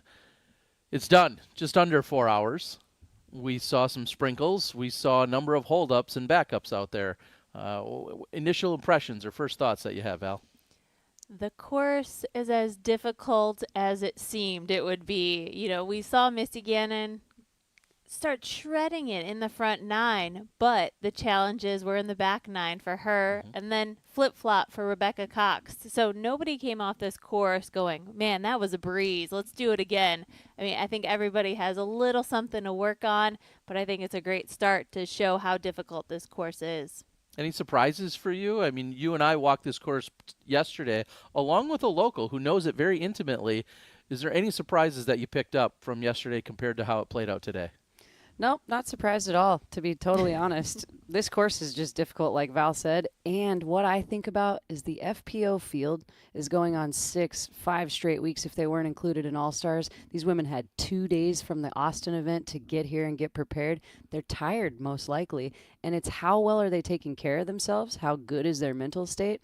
And how much rest are they having? It's a completely new round tomorrow, and it's a very wooded course, so much could happen. And Kristin Tattar isn't that far off the lead. Gotta just say it how it is. Kristin, no amount of strokes will be enough to pad a lead, and there are 3 more rounds. Yeah, well, we'll see her. She'll be working from the chase card, which sometimes has a different set of pressures, right? Maybe a little more relaxed. There's still going to be 2 cameras there, along with a gallery, along with all the fans and spectators and whatnot, but it's just sometimes a different vibe when you're not under the brightest of spotlights because you're on that chase card. We'll see if that factors in. And then, of course, you have the likes of Missy Gannon, who's won on the big stage, but is still hunting down her first major. There's so many other stories to discuss that will all unfold. We're going to have an OTB after show where we'll break everything else down. We'll be back in a moment.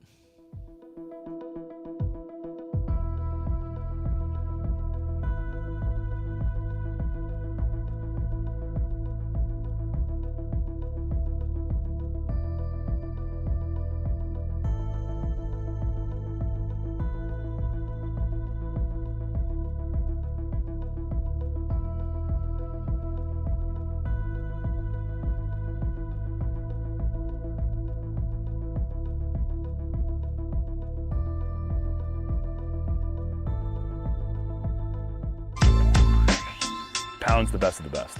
It's the quality, the craftsmanship, the vision for what a bag could be. Let's start from the beginning. I didn't choose Pound, I chose Levi. I trusted Levi to make the best bag possible. He's always trying to innovate. He wants it to be perfect. And I think he's the kind of guy that nothing's ever perfect. I trust the product, I trust the people behind the product. At this point, I don't think anyone's disputing that it's the best made bag.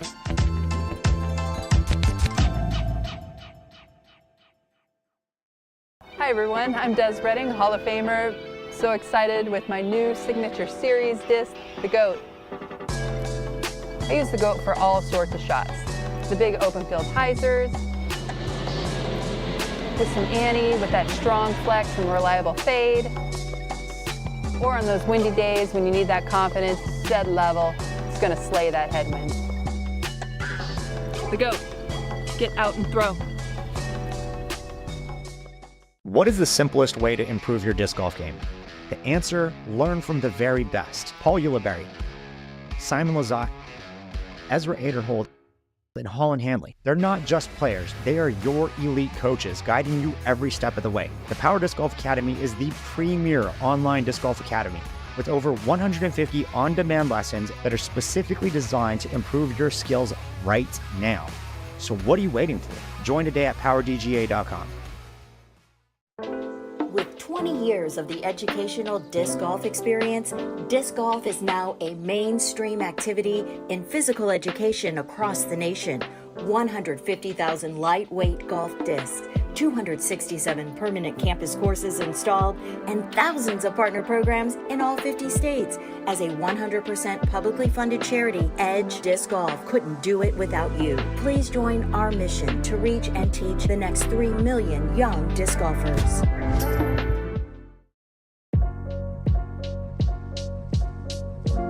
Your rating is one of the most valuable things you get with a membership. This gives you accurate numbers to track how well you've been doing and your overall improvement in the game.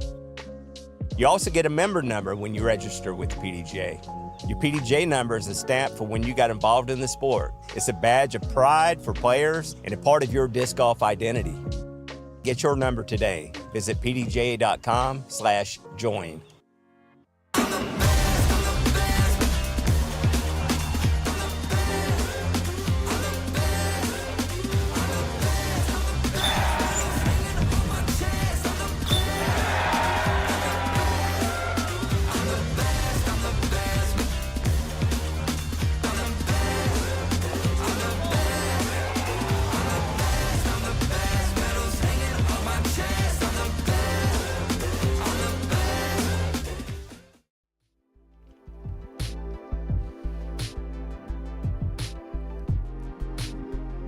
Gannon is your leader at 7 under, and we caught up with her after the round. Let's hear what she had to say. The solo leader after day number 1 at the 2024 United States Women's Disc Golf Championship. Missy, 7 under par. You did all of that work in the front 9, which means you led most of the day. What was your sense of your positioning in the field during the course of your round? I mean, I knew what I was doing on the front 9. I never looked at scores, but I knew what I was doing. And yeah, that's a dream start. I would have never thought that I could be 7 down through 9. That's not at least the expectation that I had. And so when I came off 9, I was pretty stoked about my score going into the back 9. And thankfully I had enough because I kind of fizzled out a little bit and it was pretty slow. But yeah, overall I'm very happy. Because you shot the hot round of day 1, I want to ask you about the pace of that round. People better at math than I am will know 7 times 4. That would be a 28 under par effort for the entire tournament. Is that a sustainable pace? Is 28 going to be what it takes to take this down? And if so, how do you mentally attack that? Yeah, I don't ever really think about it as like a hole. I just try to get the best score on each hole. So I'm trying to birdie every single hole out here and, hopefully minimize the bogeys. But yeah, I can't imagine we're going to see too many scores higher than that. But as the weekend goes on, people kind of learn things and they realize how to play holes a little better. You definitely kind of use your rounds as practice too, in a way, because you find yourself in spots that you may not have found yourself in practice. So yeah, you just never know what the developments are going to be. It's a marathon, so yeah, I'm just going to try to keep my head down and keep plugging away. After such a hot start to your round, is it fair to say that there are stretches of this course that are easier or harder? Are you looking at it that way? Or was it just the fact that you happen to be hot and maybe tomorrow it's the back 9 where you do most of your scoring? Which way is it going to be for you, do you think? No, I think that every hole is attainable. The birdie's attainable. So yeah, it just kind of, I was just hitting my lines, playing really loose on the front 9. Still was playing pretty loose on the back, but just kind of was off a little bit. So yeah, I don't know. I try not to think about it. You never know what's going to happen, and I'm just going to stick with my game plan and try to execute each shot. When the rounds take as long as they took, as today's round meandered well into the 4-hour range, are you able to relax yourself and settle into a slower pace, more of a sauntering pace, or is it a little bit more taxing on the body to be out on the course that long, even if it's still just 18 holes? Yeah, I'm definitely feeling a little fatigued right now, mostly because I'm hungry. But yeah, it's the backups can be a little bit of a drain, and you can kind of get iced. But we had such good vibes on the card, and the fans were really great, the ones that could come out today. So it was easy to kind of let your mind, sort of not think about the backup. So it was just even though it was backed up, we were still playing pretty smooth. Is that a roundabout way of saying more snacks in the bag for tomorrow? Maybe. I'm very, very bad at eating during the round, so maybe. Sounds like a task for Tom. Yeah, maybe to remind me. Congratulations on a great opening round. Best of luck this weekend. Thank Missy you so Gannon. much. Appreciate it. Thank you. Thank you. So great to hear from Missy, and if you want to hear from the likes of Evelina Salonen and others, make sure you tune in to Tournament Central. That is, of course, right there on your pro subscription.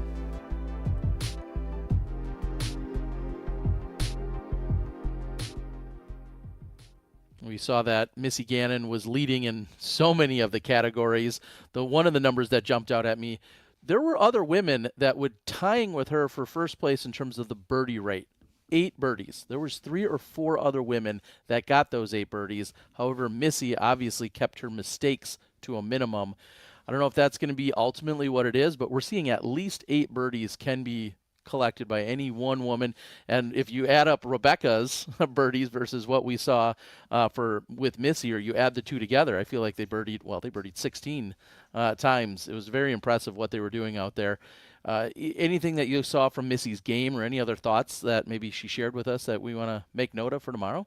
Yeah, I think what we always know Missy for her putting, I think that was really put on highlight. Fairway hits. I mean, she was 15 out of 17 when I last checked, and the way she finished out 18, pretty clean. So I think that's really what allowed Missy to succeed. And if she can get a few more birdies in the back 9 and kind of replicate that front 9, I mean, she's going to be doing really well after the round. And Zoe, you talked about earlier, there's something to be said about game planning. And it sounds funny, but even your meals, your snacks, Missy just mentioned it. She got hungry. They're not playing at a time that they're used to playing. Almost all the time, our final card of the day is going off around 8:30 or 9:30 a.m. Today with a much later start, and tomorrow and the rest of the week, our lead card is going to be on a different schedule, aren't they? Much different schedule. It's getting close to dinner time now. Most of these players are getting ready for lunch when they tap out of their Elite Series rounds. And so it is a different schedule. It is different planning. But I can certainly see that Missy Gannon is thinking about what kind of corrections to make, how to keep herself in it, and how not to be thinking too much about scores. She knew she was doing well after 9 holes and got into kind of a cruise mode. And so what I picked up just now is that she wants to maintain intensity. I love it. And Valerie Mondahano keeping it real earlier when she said, when the camera showed up, I knew exactly what was going on and that she was performing well, and it was great to see. And then rounding out our card will be Saya Nanda tomorrow along with Rebecca Cox. So impressive to see during our first round. Guys, do you have any guesses? It's an OTB shot of the daytime. Any guesses? Let's start with you, Zoe. Henna's going to have, there's 2 drives that come to mind where she just got it so much further up the fairway right in the middle. I'm thinking it's going to be one of her shots. Okay, Val? Yeah, and especially with how well Henna played today. I'm thinking there were so many fist bumps and running to the basket out of Ohn Scoggins with some massive putts. Some putts from Kristin, too, that could make the cut. I don't know, Terry. I don't know. We got a bunch to choose from, which is pretty exciting. The fact that we have so many options here. Let's take a look. Our OTB, only the best shot of the day. I love the putt from Missy on 1. And, oh, we can't downplay this one. We saw the drive. Hole number 10. Doing work. A park job. A tap-in birdie coming from Evelina. The gallery just outside the brewery taking in the action. Front row seats. The skip, the pace, everything it needed to pull it right to the basket. Congratulations, Evelina, on our OTB, only the best shot of the day. Tomorrow the coverage starts at 1 p.m. Central. That's when we'll be giving you Tournament Central. So make sure you tune in here on the Disc Golf Network. For Nate Perkins out there on the ground, along with Grant Zellner doing work on the PDGA media side, Zoe Andike and Valerie Jenkins, I'm Terry Miller. We'll see you tomorrow afternoon.